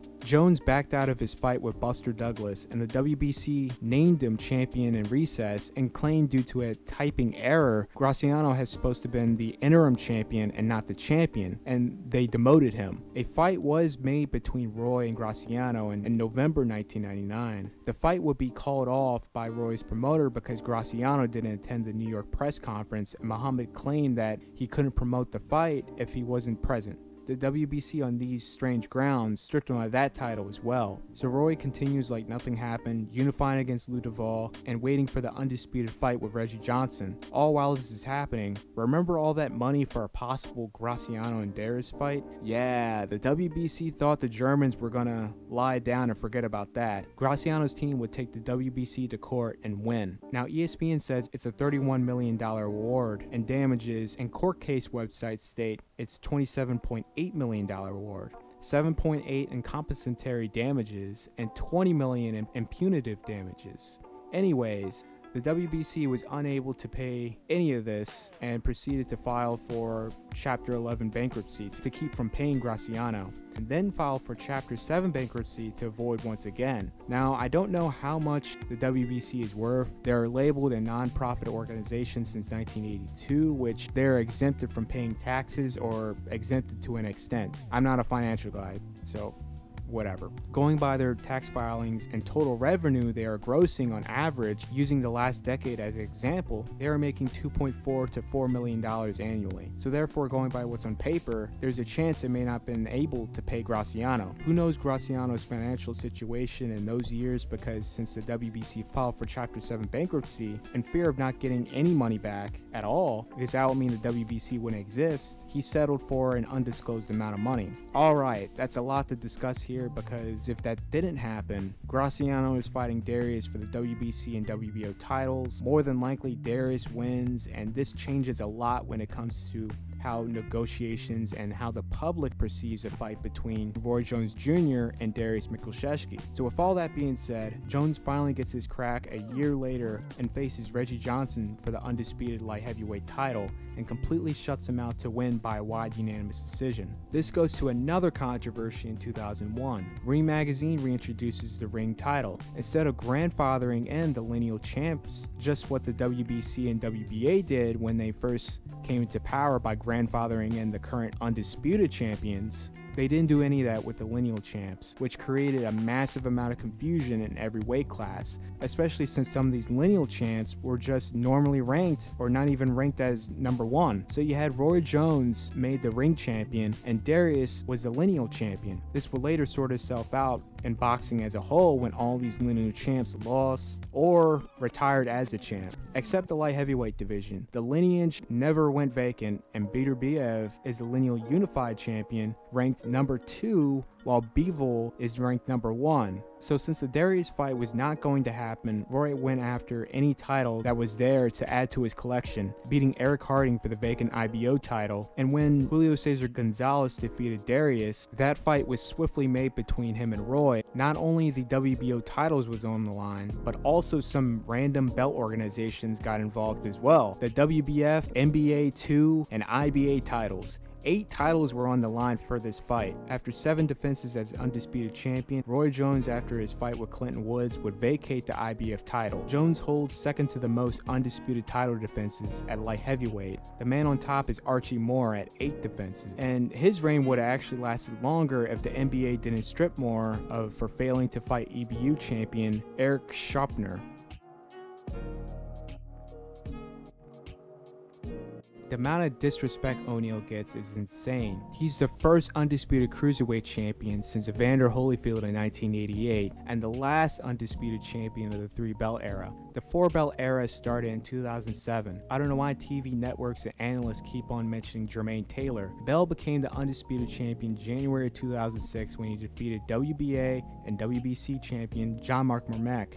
And O'Neal Bell is the undisputed cruiserweight champ, the first since Holyfield. Jermaine Taylor's reign as the undisputed champion ended the year he won it in July 2005. He vacated the IBF title on October 11th, 3 months after winning it. Despite being in the history books, this man has been scrubbed away by the media. And you have to ask yourself, why hasn't Bell himself came out and talked about it as well? Unfortunately, Bell can't speak for himself because he's no longer with us. He passed away back in 2016. With all that being said, Bell's reign as the undisputed champ would come to an end April of that year, as he was forced to pull out of his fight with IBF mandatory Steve Cunningham because he needed dental surgery. Following after this event, Bell would travel to Mormac's backyard of France to make his first defense of the WBA, WBC, and Ring titles. He would lose by a close unanimous decision. Fast forward, David Haye picks up the WBC and WBA titles off of Mormac and then unifies against Enzo Macronelli for the WBO title. Lacey card 2 years ago. Big right hand by Haye. Macronelli is rocked in the corner, and he goes down. Boy, the referee very late. This one may be over. Unsteady legs. Only the second round. He's got a minute remaining, and the fight is still. The only thing that was left was Thomas Adamek for his IBF title. Now, why didn't this fight happen for the undisputed title? That's a real head scratcher.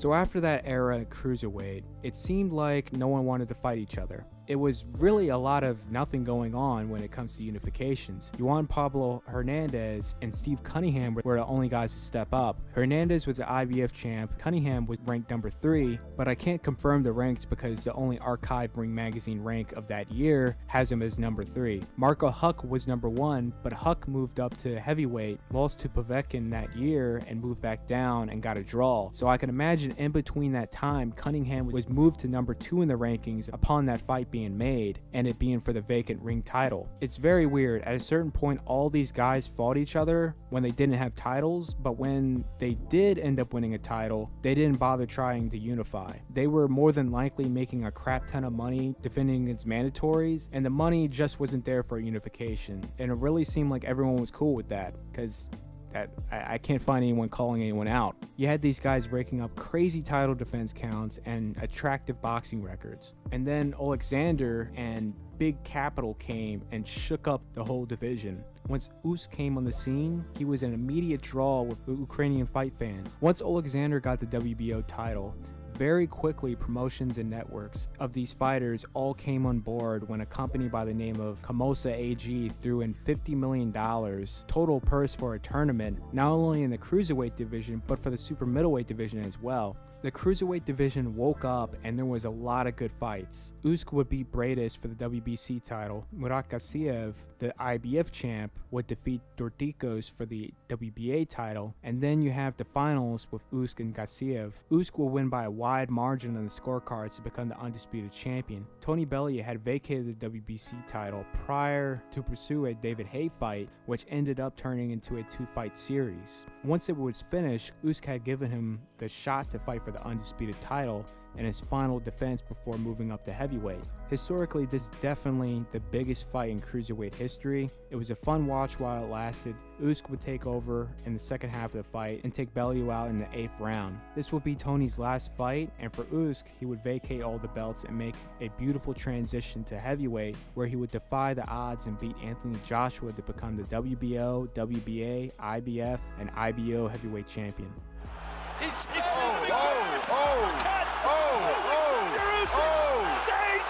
is in trouble. Do you believe this?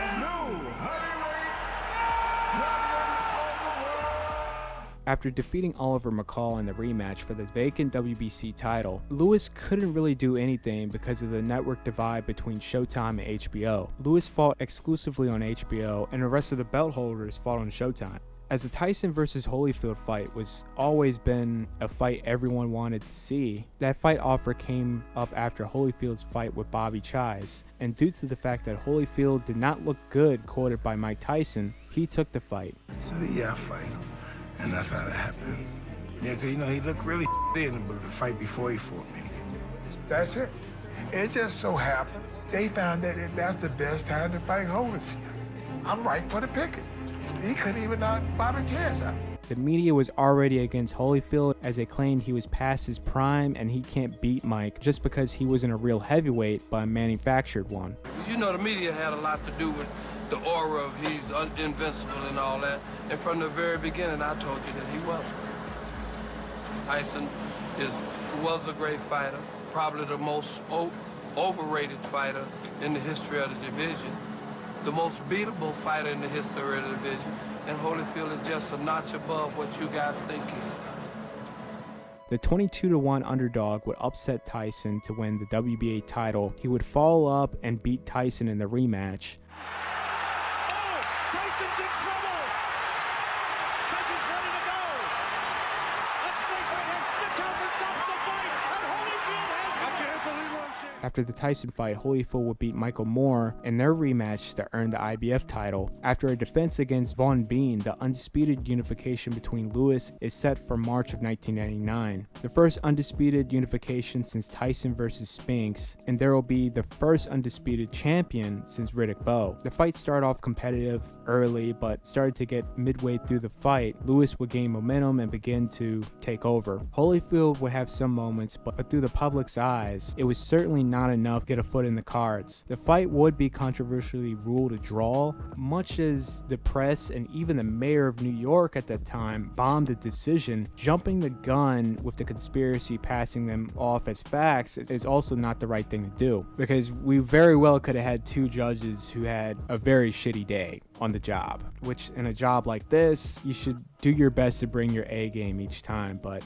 you can't be perfect all the time. The Sunday Mirror with a bogus claim that the judge was paid off thousands of dollars to favor Holyfield. Unless you have 100% proof, receipts and all, this is a dangerous claim to make. The judge Eugenia Williams filed for a libel suit in the British courts against the Sunday Mirror and won. Sunday Mirror had to pay Williams for damages they had created, the court fees, and make a public apology. Anyways, obviously a rematch would be made. The rematch, Lewis had his hands full with Holyfield. The jab in Holyfield's face. So I wouldn't have to remember anything. Hard right hand by Holyfield.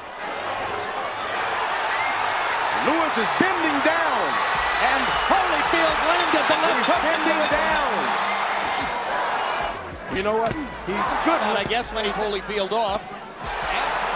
Now Lewis smiles as a big one. Lewis would get a lead, but at a price, as he was exhausted midway through the fight. Holyfield was able to tighten up the cards, despite Lewis slowing the fight down to his pace. Shot and it hurt Lewis. Hard left hook by Holyfield. Lewis stunned again. Lewis stands in. Holyfield fires back with the left hook. Combinations. Hard right hand by Holyfield. Lewis to the body. His own right hand lands flush. They trade shots at close range. Round 7, the best round these two fighters have fought against each other in 2 fights. Holding when he needed, trying to tire Holyfield out by putting all of his weight on him. The championship rounds, Lewis was able to put a dagger in the fight in the 11th round, rallying, but coming into the 12th, he took the round off, maintained, and survived for a decision. Has Holyfield ahead in the fight. To create as much of this, do it. It'll be the 11th time. Combination the two fighters are putting forth, but still. Holyfield trying to put the... To win on the scorecards unanimously to become the undisputed champion. Falling after the win and coming into the new decade of 2000, the fight HBO and many were pressing for outside of the Tyson fight was the Michael Grant fight. Lewis's mandatory with the WBA was John Ruiz. Lewis went ahead with the Grant fight and the WBA stripped him of the title, thus ending Lewis's reign as the undisputed champion. Now unfortunately in the 4-belt era, Vladimir Klitschko had all but one title, which was the WBC, and for years it belonged to his brother Vitaly. When Vitaly retired to pursue politics, Vladimir made it his mission to bring his brother's title back home and become the undisputed champion. For some reason, he was robbed of the opportunity of doing that due to politics. So the next thing he could do is try to become the WBC mandatory while making mandatory defenses of those belts. He was also attempting to move up the WBC ranks as well, which is just ridiculous. Bryant Jennings was ranked number 3 by the WBC January 2015. Klitschko fought him, beat him, and the following month, Jennings was smudged completely from the rankings. Povetkin at number 1, Perez at number 2, and Tyson Fury at number 3. But Klitschko is nowhere to be found. As a demand for a Wilder fight to be made, Shelley Finkel, Wilder's manager, had no interest in making the fight, stating Wilder will not be rushed into a Vladimir unification, shutting it down right there. Due to Wilder's background as a basketball player turned boxer and very rough around the edges, they did not want to ruin his development as a fighter, which that is a bit of an oxymoron since he is a world title holder now. Shelley Finkel stating, "Look, Wilder is a baby winning the title. It was his first title fight. There will be a time for unification. There will be a time for all those things. He could go and fight Povetkin in Russia and make $10 million. Give him a couple fights, maybe bring something back to Alabama, let him develop just like any other athlete. They don't take someone who is a great college prospect and throw him right in, and this kid is a great prospect." So Klitschko would later that year lose to Tyson Fury and lose it all. Tyson Fury pretty much knew that fight was not going to happen, and he still had the Klitschko rematch. So in the post-fight interview, he said he had the 4th title and trash talked Wilder. "Can you not count? I've got 4. 1, 2, 3, 4. Why do we need to mention Deontay Wilder? Let's have a laugh at his name, shall we? Vladimir Klitschko was the number 1 in the division, probably the pound-for-pound king. This man's been on top for so long. Now Floyd Mayweather's gone, Vladimir Klitschko took his place. So, you know, I just took him out tonight. So why would I have to be bothered about a novice basketball player who just came to boxing a couple of years ago? I'm already close to 10 pages here, so I'm gonna hit the fast forward button here. We are in the same place as we were almost 10 years ago. One guy with almost all the belts, and one guy with a WBC belt. Will we finally see an undisputed unification in this weight class?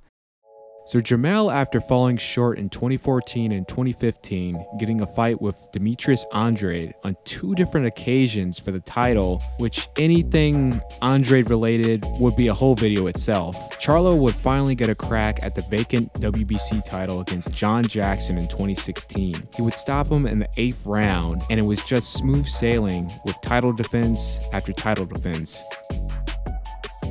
Meanwhile, with the WBA, Erislandy Lara, before his fight against Canelo, had earned the WBA interim title position, would fight WBA regular champion Ishe Smith following after the Canelo fight at the end of 2014. Since Mayweather was still a super champion under the WBA against any legitimate belt organization till Floyd vacated and retired. Since the IBO is not recognized as a legitimate belt organization from other belt organizations, Lara was able to fight for the vacant IBO title while defending a WBA regular title. Lara would get promoted to super status in 2017, which he will make his first defense of the super title against Yuri Foreman. With the IBF, Jarrett Hurd, who really had that Winky Wright come up, the wild card in the mix, will move up the ranks with the IBF, defeat Tony Harrison for the vacant IBF title, which was a bit of a shocker, and then stop Austin Trout. Now the issue with PBC Al Haymon stables is the blue chip fighters would be on a card together and they never really fight each other. And if they do, it's way too late. The fight everyone wanted to see was a unification between Charlo and Lara. Lara was ranked number 1 and Charlo was ranked number 2 in January 2018. This would determine who's the best in the weight class and for the vacant ring title. Lara is known as a high-risk, low-reward fighter, but in this case, a lot more will be on the line in this matchup. But we didn't get that fight. Instead, Jarrett Hurd is that wild card with not much money invested in him. He was thrown in to fight Lara. Hurd would shock many, defeating Lara in an incredibly exciting fashion, putting Hurd on the map, while Charlo was given a speed bump of a matchup fighting former champ Austin Trout, which he did not look all too impressive compared to Hurd's performance. Now Charlo is ranked number 1 and Hurd is at number 2. Ideally, one would strike the kettle while it's still hot, but no. Another set of fights, potentially risking a big promotion. Hurd was set to fight Jason Wellborn, which he blew through him in 4 rounds, completing his end of the bargain to set up a post-fight promotion. Now all eyes on Charlo to complete his end of the bargain against Tony Harrison. Tony would ruin the big Hurd fight right there by upsetting Charlo to pick up the WBC title. WBC Super Welterweight Champion of the World, Tony. Now you got a problem here and more time to spend to get your blue chip fighter back on the road of unifying the division. So now Charlo has to wait to get his rematch and Hurd has to wait and fight his mandatory opponent. Hurd will get upset by Julian Williams, and since Hurd was a wild card, there was no chance of getting that rematch anytime soon. Charlo, late 2019, would finally get his crack back at the title against Harrison, which in a very close fight, Charlo would make some clutch moves and put away Harrison in the 11th round to regain the title. Round by round. Oh! Harrison is hurt. Oh! Harrison's down. He could go down again. The ropes are keeping him up. Over. Now he's wobbled. Oh! And down he goes. Jack Reese is looking close. Jack Reese has ended it. Jermell Charlo is the champion of the world again. So Julian Williams, with his luck, will be scheduled to make his first defense in pretty much one of the last major boxing events before the whole world closed down in January 2020 against Jason Rosario. This is a win and you're in to fight Charlo. Rosario would stop Williams in the 5th round to become the IBF, IBO, and WBA champion. He's trying to hold on. Hard right hand, and you see Williams is badly staggered. Benji's so much time left. And his eyes are wobbling. And Benji Esteves, is he stopping it? He stopped it. Jason Rosario.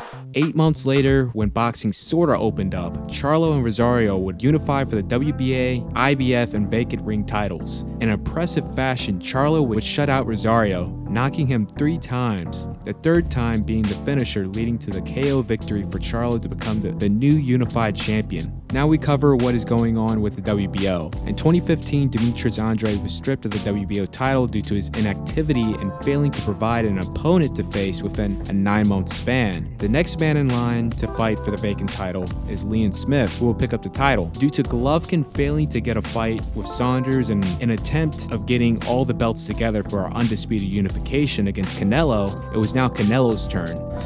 He's nothing, you know. I give him a couple chances, you know, in Kazakhstan, you know, this talk. He's bad talk. You know, I don't want talking with him. He's nothing for me. You know, he's not ready. He's not ready. He's only talking, you know, he's... I not believe he's ready, you know, he's nothing.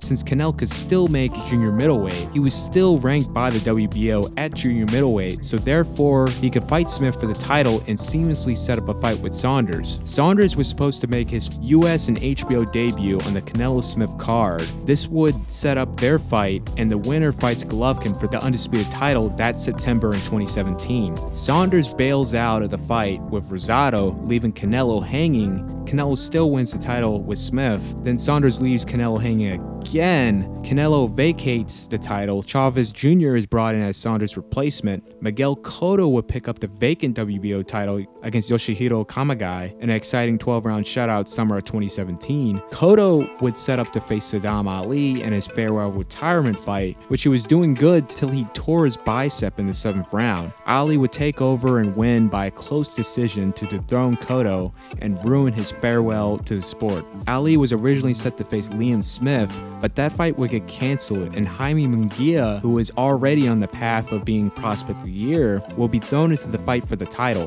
The massively undersized Ali would get obliterated by Jaime. Jaime would make 5 defenses of the title before vacating it. Brian Castano was ranked #1 by the WBO, and Patrick T was the interim champion. Since Brian is from a rival network, Golden Boy won the purse bid, which, if given the okay, Brian can cross over to DAZN to fight for the title. Luckily, this all happened. Brian would defeat Patrick to win the vacant WBO title, and now the undisputed unification is set. Castano would start fast and rake in an early lead on Charlo, despite a big second round from Jermell. But Charlo countered him and clipped him. Now Castano closing the distance. Clips Charlo with the left hook. Oh my! Charlo. And he said, "What?" Castano comes back now. There's a left hook to the back. And there Charlo with Castano misses with the left hook. Counter shot lands for Charlo. Fans on there. Jermell tried to tighten things up midway through the fight, but I'm not sure if this is a result of the first Harrison fight, but Charlo is an incredibly good finisher late in the fights. Charlo would finish the late rounds strong, winning the last 3 rounds to snag a draw on the scorecards. And there's another right hand that hurt him. Left hook up.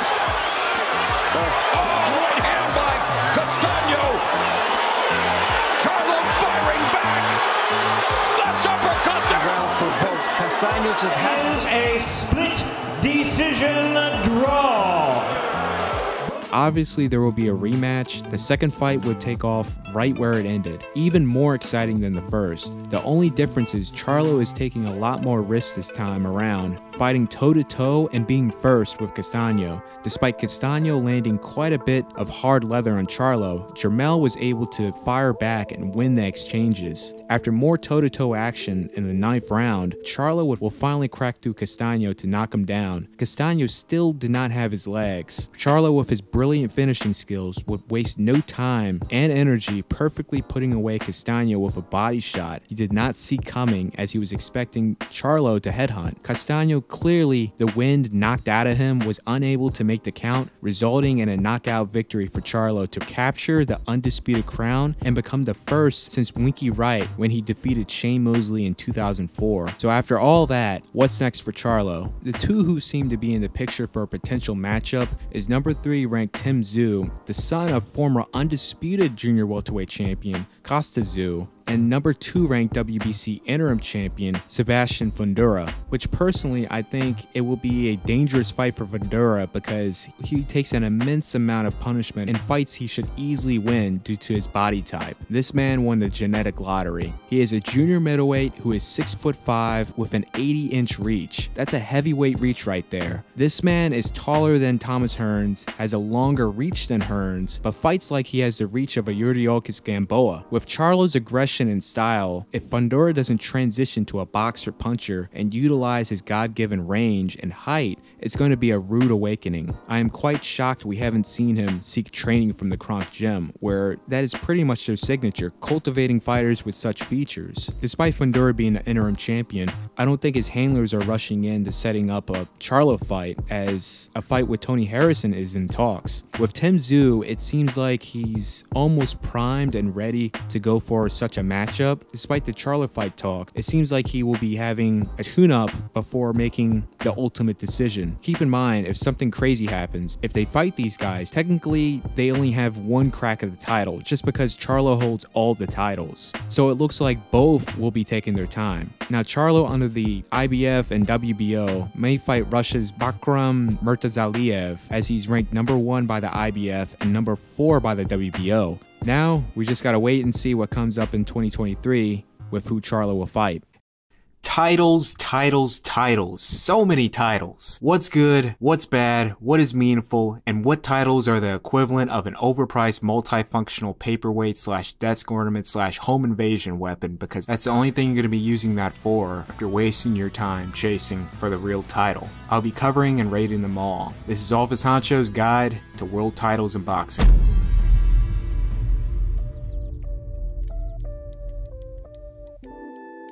Before we discuss world titles of today, we need to cover why are there belt organizations today. Back in the old days, there was technically one title that signified that you were the legitimate world champion of the division, which was just called the world title. But there were plenty of titles outside the world title. You had the national title and state titles. State titles were title championship bouts sanctioned by that state. Example, Sefrino Garcia was once the California state champion of the welterweight division. Now the New York state title held the most weight out of all the state titles. If you held the world title, national boxing, and New York title, you were considered the undisputed champion of that weight class. It's 3 belts you technically have to hold to be undisputed. National boxing and New York state titles ran from 1921 to 1963. The reason why these titles had to go and there needed to be a reform was due to massive corruption, national and racial biases. There were many fighters who were supposed to fight for the title, but due to any of these I just stated, they never got their shot despite earning it. You know it's a problem in the system where you are told to take a dive and lose a fight, but in return you are promised a title shot your next fight. A champion's team can turn down a fight against the obvious number 1 contender because of their controversial lifestyle. Example, Floyd Patterson versus Sonny Liston. Patterson was highly advised by the NAACP to not give Liston a title shot because of his poor representation to the African American community due to his alleged ties with the mob and his criminal record. He wouldn't want to fight another fighter because of certain things he have did. There must be some doubt in that fella's mind that he can't beat the other fighter. The NAACP wanted a figure like Patterson to motivate and uplift during these incredibly awful times, and Liston was not their guy. And those things wouldn't have been bad necessarily for either the white public or the black public, except that he came along during the height of the civil rights movement. The NAACP in particular was looking for black role models, blacks to look up to. Floyd Patterson was one of those.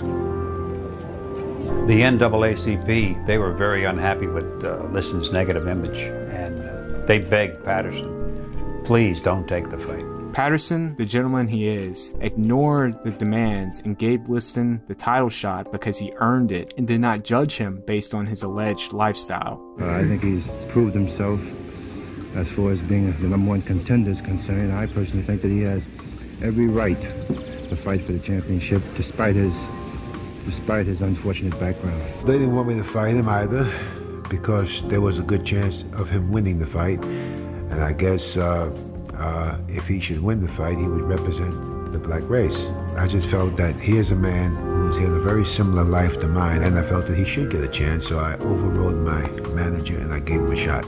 As boxing was spreading all over the world, the opportunity for fighters from other countries to participate in world title contentions was obviously slim as stated. The WBA and later the WBC was formed. The WBA in 1962 and the WBC in 1963. Remember I mentioned the National Boxing Association title? The WBA went from them, it was refounded and renamed, switching national to world. If you took a look at these organizations and where they founded and based now, they are in, for the most part, neutral locations. The WBC is based in Mexico and the WBA is in Panama. Coincidentally, this matches Sammy Gravano's testimony when the mob families decided to transition out of boxing. When did organized crime walk away from the boxing industry? In the time when Rocky Marciano and people like that were involved, our people, meaning mob people, were involved, and we had closer ties to boxing, and I would imagine there was a lot more betting and a lot more situations. Would that have been in the 1950 time frame, 50s, 50s, 60s, yes, that's why I said in the 60s and before. As they lost most of their power to where instead of being the head of operations, they have to contact a middleman and spend a lot more effort and resources to get what they want, which wasn't 100% guaranteed they will get what they want. When did organized crime get back into boxing? Watts arranged a meeting for me with Joey Curtis, a boxing referee in Las Vegas. Joey Curtis has once visited our club, the Ravenite Social Club, in New York City. Curtis said he could move Snipe up in the rankings of the World Boxing Council, which is based in Mexico. Curtis said that this would cost $10,000, but because it was a favor for John Gotti, he might be able to get it done for about $5,000. So now it's only 2 belts to become undisputed. This system worked for quite a while, but there was still quite a bit of corruption with the presidents that stepped in within the WBC organizations, with Justiniano Montana of the Philippines and Roman G. Velasquez as the president. Jose Sulaiman was appointed as the president in 1975, and I would say in the early reign, he became a hero to the sport and organization for cleaning up the corruption. 2 sanctioning bodies. Now, what's the deal on that? The WBC, which you represent, right? Well, no, I don't represent either of them, the WBC or the WBA. I have boxers that are under their aegis in their rankings. Yeah. They both are very nice organizations. I think the WBC is one that is most notable. It has 100 or more countries that it represents, and is doing a great job of doing that. With both organizations, you really started to see a diverse amount of fighters being given the opportunity to fight for the world title, something that would be very unachievable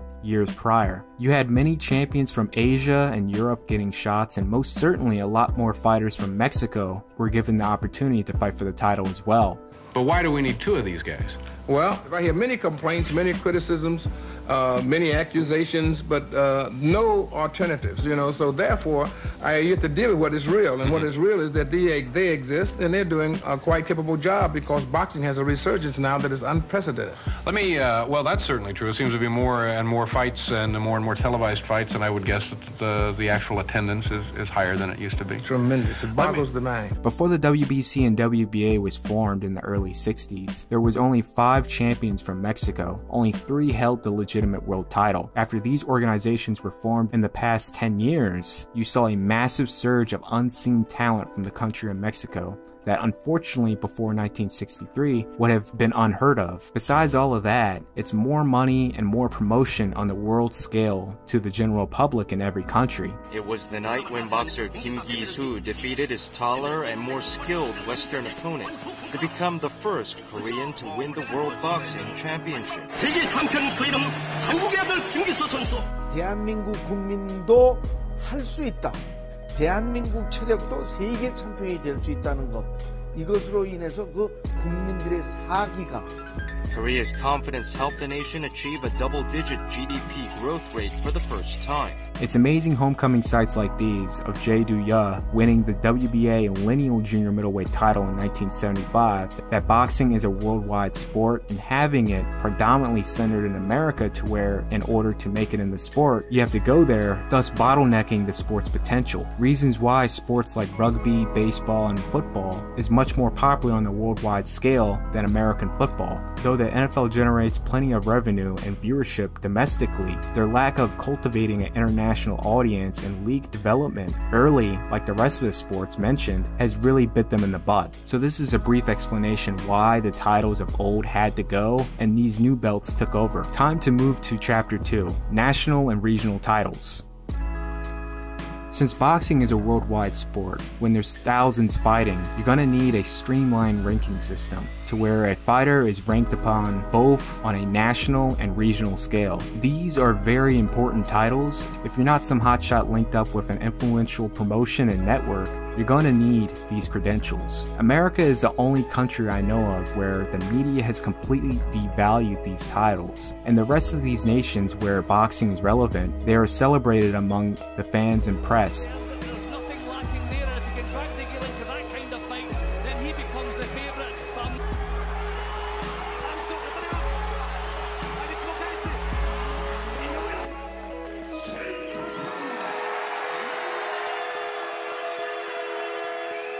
Hilariously, if you paid attention when playing Mike Tyson's Punch-Out, Mac fought for all those belts. Well, a non-copywritten rendition of them. How do you think he got the shot against Mike Tyson?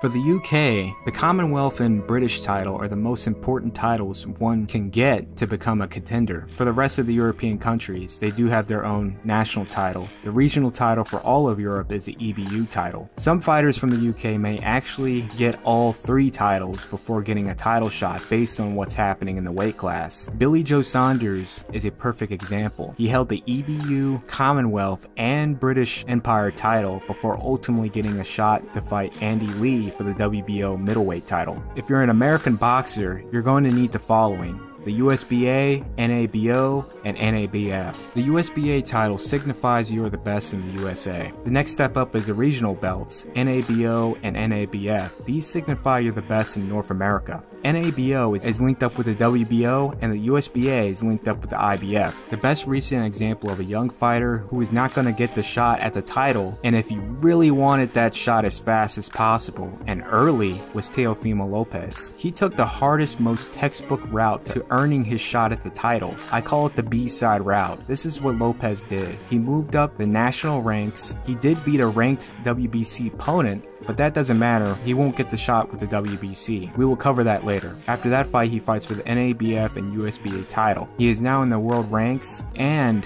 ranked by the IBF organization. And after that, in 2 title elimination fights, he is in the finals against the OPBF champion, Masayoshi Nakatani. The OPBF title signifies you're the best in Asia. Lopez wins, and he is now in line to fight for the IBF title against Richard Kame. Man, already 1,400 words in. Let's get to what you've been waiting for, the world titles. WBO organization was founded in 1988, and despite it being not recognized as a legitimate belt organization by all the organizations till 2007, I feel like very quickly when it was spawned, it was the fighters who earned, defended, and unified the title made it legitimate way before it was made official. The super middleweight division with legends such as Chris Eubank, Nigel Benn, Steve Collins, and Joe Calzaghe, super flyweight with Johnny Tapia, super bantamweight with Marco Antonio Barrera, featherweight Prince Nassim Hamed, and light heavyweight with the great Darius Mikushevsky.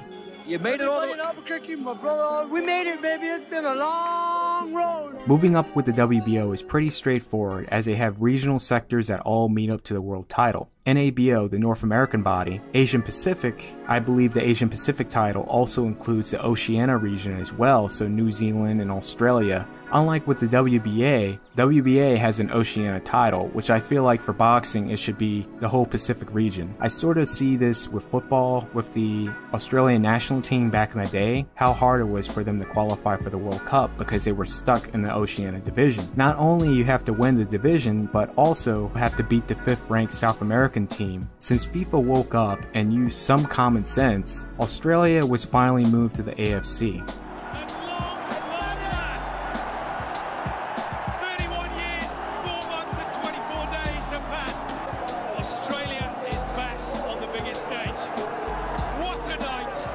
So after that, we have the WBO International and Intercontinental title. The Intercontinental title, for the most part, is useless. You may not move up in rankings fighting with this title. It is just something to hold on to while you're waiting for an actual opportunity. The Intercontinental title is far meaningful, helps you move up in rank and earn a title shot, as this is pretty much the interim title. Now you have the WBO title. There's a super title, but it's not like the WBA where it spawns two titles, a regular title and a super title, thus creating confusion. WBO's super title is rather unique. When promoted as super champion, one of the main purposes of its existence is to pursue becoming an undisputed champion, or simply doing something great. So you are given an extension when it comes to making mandatory defenses. You can be promoted super champion depending on your quality of opponents, multiple bout contract with a TV network, and if you don't have none of that, minimum 10 fight title defenses. Lastly, this is the best privilege becoming the super champion. You can directly challenge a WBO champion in a higher or lower weight class, as you will become their automatic mandatory challenger. Pros and cons. What I just mentioned earlier are definitely the pros, and the cons is the purse bids and orders depending on politically divided lines of the promotion and TV networks, which really never goes anywhere. Very rarely you will see an Al Heyman Showtime PBC fighter fighting for the WBO title, unless it's a huge unification fight, more than likely for the undisputed title. If not, it gets dragged on like the Crawford versus Porter matchup, or ultimately not happening like Quillen versus Korobov. Also, a fun fact before we move on, Japan did not recognize the WBO as a legitimate organization, so for the longest you never saw a fighter from Japan hold the WBO and the IBF title. Now, I don't know if this is true, but the WBC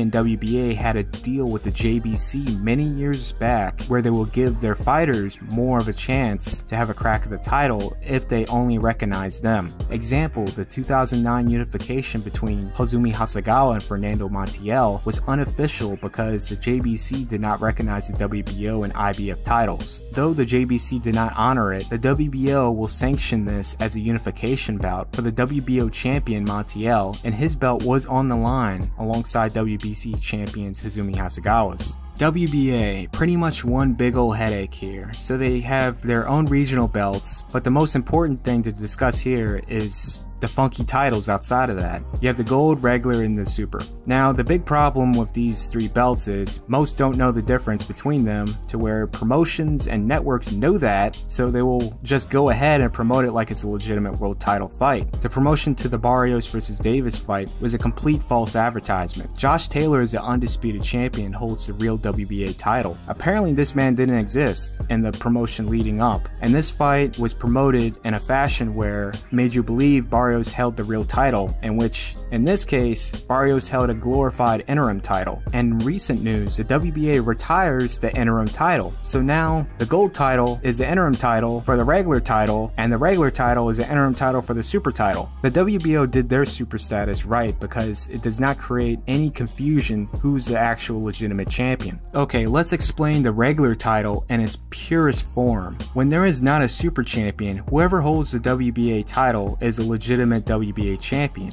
Usually after several title defenses or a unification, that fighter is promoted to super status, and then we get this abomination of a vacant regular title, in which we'll just call it the false title. The only positive thing about having a regular title when there's a super champ is you receive champion salary, and it could be falsely advertised as a legitimate world title match. But regular champions when there's a super champ cannot unify at all. You can only unify with the super champion or just fight your mandatory opponents. It is very rare we will even see a WBA versus WBA super unifications, because mostly these fighters are in different networks, or it is not in the promotion's interest in making the fight happen. There used to be a huge difference between the regular title and the super title. The super title resembled a world title from the early 1900s, which was pretty freaking cool. Now today, at first glance, you cannot tell the difference between the two. The saddest recent case with the WBA happened in the super featherweight division. Takashi Uchiyama became the WBA champion in 2010.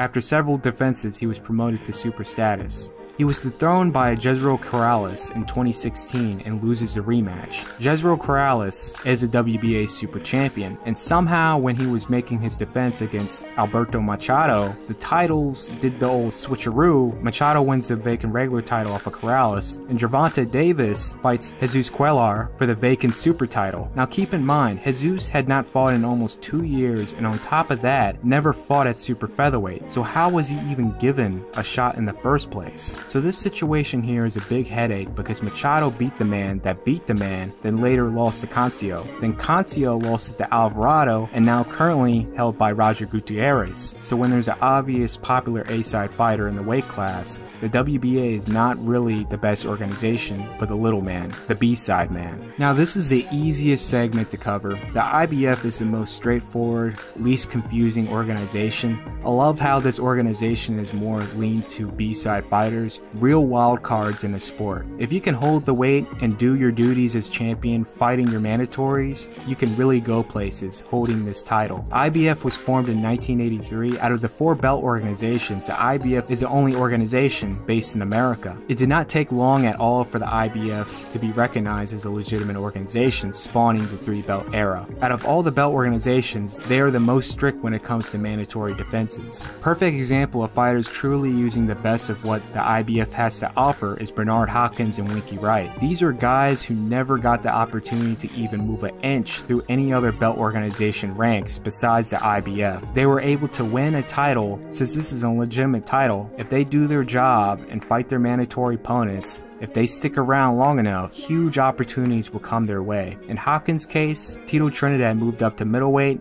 and a tournament was formed to unify the division, automatically putting Hopkins in, which Hopkins finally had his coming out party defeating Trinidad. For Wright, he got a shot to fight Sugar Shane Mosley for the undisputed junior middleweight title, beating him twice, giving Wright mainstream attention and credibility he righteously deserved. Former champion Tevin Farmer is another great example. This is a guy no promotion cared about, no network or belt organization besides the IBF, and trust me, before he got a shot at the IBF, he tried with other organizations and got shut down. He was able to win the IBF title, and it opened up many doors for him, to where in the year 2021, he's out here living his best life. Widely considered the best looking, most sought after, and the most famous title. I mean, come on now, we see it in an anime right here. I mean, when you think of world titles, you think of the WBC. So if you're a fighter, there are 4 things you need to ask yourself before you put up the effort to move up the ranks of this organization. Is there any popular fighters in the weight class? Am I from a country that has a profitable fan base? Am I a B-side fighter? Am I with an influential promotion and TV network?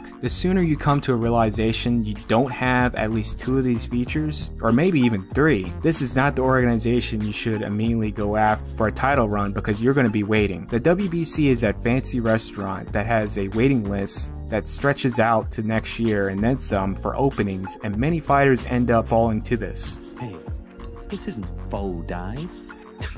This is a dive. You're a long way from home, yuppie boy.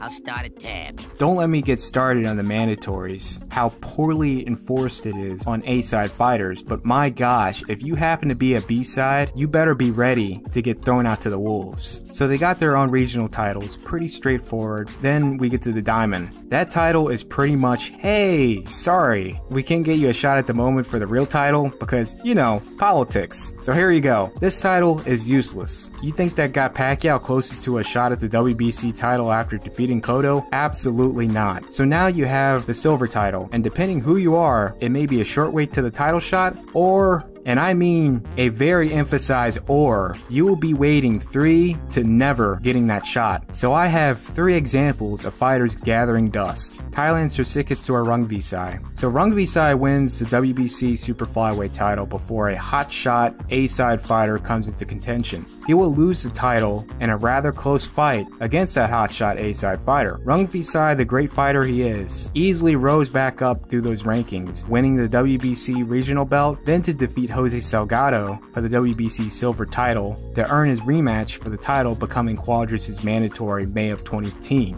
Rungvisai had to wait almost 2 years to fight once again for the title. Unfortunately, he didn't have to get his revenge against Cuadras, but he became a household name, beating #1 pound-for-pound star Roman Gonzalez twice then to become the Ring Magazine champion against Juan Francisco Estrada, earning worldwide credentials. Estrada earned his shot for the rematch in late 2018, and you best believe Rungvisai had to defend that belt or be stripped the first thing in 2019. Rungvisai will lose, but he was in line to fight the winner of Gonzalez Estrada too. Well, what do you think happens? Estrada wins, the WBC makes Estrada the franchise champion, which Estrada can freely go for a rematch against Gonzalez, leaving the mandatory Rungvisai to once again play the waiting game. WBC recently ordered Rungvisai will fight the winner of the rematch, which if so will take place in 2022, but who really knows? Second example, Eleider Alvarez. My gosh, Alvarez was a silver champion from 2014 to 2018. He was Stevenson's mandatory from 2015 and on. Stevenson somehow went 5 years without fighting a mandatory, which by rules you have to face one a year.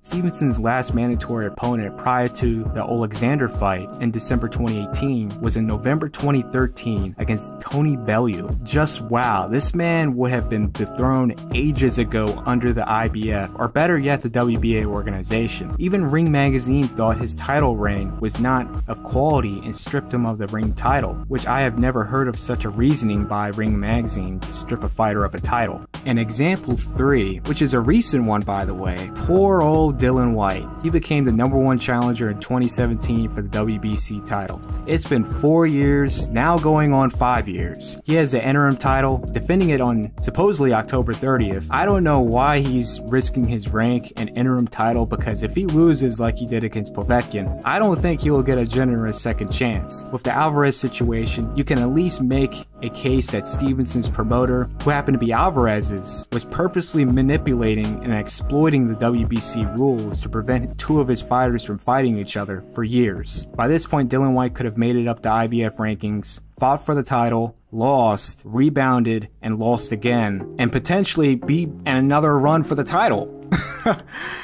I'm not even joking, I'm dead ass serious here. Tony Thompson hilariously almost fought Klitschko a third time if he would have gotten past Pulev August of 2013. Klitschko, who was a man on a mission trying to become undisputed champion and bring his brother's WBC title back home, would have taken the fight knowing he would be stripped if he didn't fight Thompson. Though this segment completely makes it sound like I have it in for these guys, I don't, but from a fan's perspective, this is irritating as hell, and these are things that need to be brought to attention, and I hope one day they will fix it. But overall, I appreciate what they do for the community through their charity organization, which they are doing quite a bit around the world, 166 countries to be exact, donating to hospitals, gyms, youth centers, and orphanages. Israel Vasquez is a great champion who put everything on the line and was in absolute need to get a surgery to save his eyes so he won't be permanently blind. The WBC paid for the entire treatment and recovery process. These are some wholesome acts of generosity you don't really see all too much in the sport. I also appreciate the WBC convention. The convention that is held all around the world, all these great champions from all walks of nationalities, current and former, flown out and given a red carpet-like treatment where they are celebrated by attendees who probably never even had the opportunity to even catch a glimpse in person of these great fighters. Just by personal experience, when I was working at Canelo Jacobs Fight Week, which just happened to be the week of a WBC convention, I ran into my favorite fighter I grew up watching. I would literally wake up at 5 a.m. to tune into his fights. Former 3-time division champion Hizumi Hasegawa. If it wasn't for the WBC convention, I would have never met him. The odds were already low from the start for me. Another pro is the Champion Emeritus title, in which I believe the WBA has one of their own, which they call Champion Recess. I do like the idea of this title when properly used. I know there was some controversy with the Pacquiao fight when he was supposed to fight Spence, but that matchup was a real surprise to all. A great example of this title being used was when Vitaly Klitschko was forced to retire due to an injury in 2005. He was named Champion Emeritus by the WBC, and once he was fully healed up and ready, in which he really could have had a tune-up fight but didn't, he exercised his rights as Champion Emeritus and became the immediate mandatory to fight champion Samuel Peter, beating him to regain the title. Ring title in its early days was really stepping on the feet of the lineal champions, so it became quite controversial in the beginning, with examples such as Darius Mikushevsky, who became the lineal light heavyweight champion, defeating Virgil Hill for the WBA, IBF, and WBO titles in 1997. But if you check Ring Magazine, they have Roy Jones Jr. listed as the legitimate champion of the division, with Darius Mikushevsky ranked at number 1. It was also the same at flyweight, with Wong Jung Kam, who was the WBC and lineal champion, yet ranked at number 2 by Ring Magazine, and a legitimate title considered vacant. So besides that, it's pretty straightforward. Number 1 must fight number 2. In rare cases, it could be number 1 and number 3, I believe. I think that's pretty much a wrap.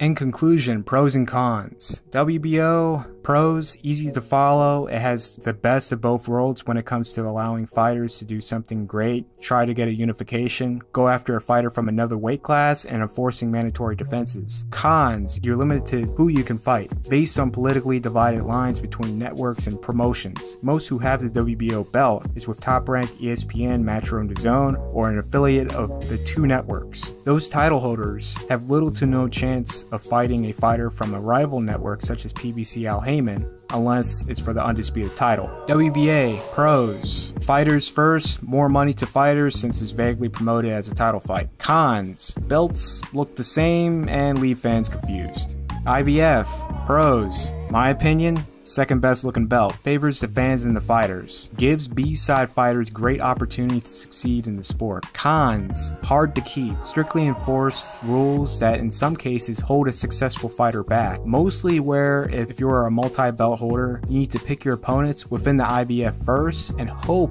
they are ranked to make one defense into 2 or 3 at the same time. If not, you more than likely have to make an IBF defense, then a defense of the rest of the belts on another night. WBC, exclusive and hard to get to. Best looking belt, amazing charitable programs, values and honor former champions. Cons, not B-side friendly, inconsistent when enforcing rules, inconsistent in enforcing mandatory defenses. Ring title, unique aesthetic in today's world. No mandatory opponent, but you can be stripped by the lack of quality opponents or inactivity. Promote events as a title fight, receive champion purse, and pay no sanctioning fees. Cons, mostly not on the same page as lineal champions unless they became undisputed. My opinion, my favorite organization is the IBF, but I know that the IBF does have their drawbacks. There are fighters who would flourish under this organization and some who would not based on the organization system. I think for a fighter it's important to figure out what organization suits them the best for what they want to achieve and get out of the sport. Some fighters want to be great, some just want to work and earn a living and maybe do a great thing here and there, because at the end of the day, boxing is not only a sport but it's a job as well. So with all the information said in this video, what is your favorite belt organization and what is the best organization that does justice for all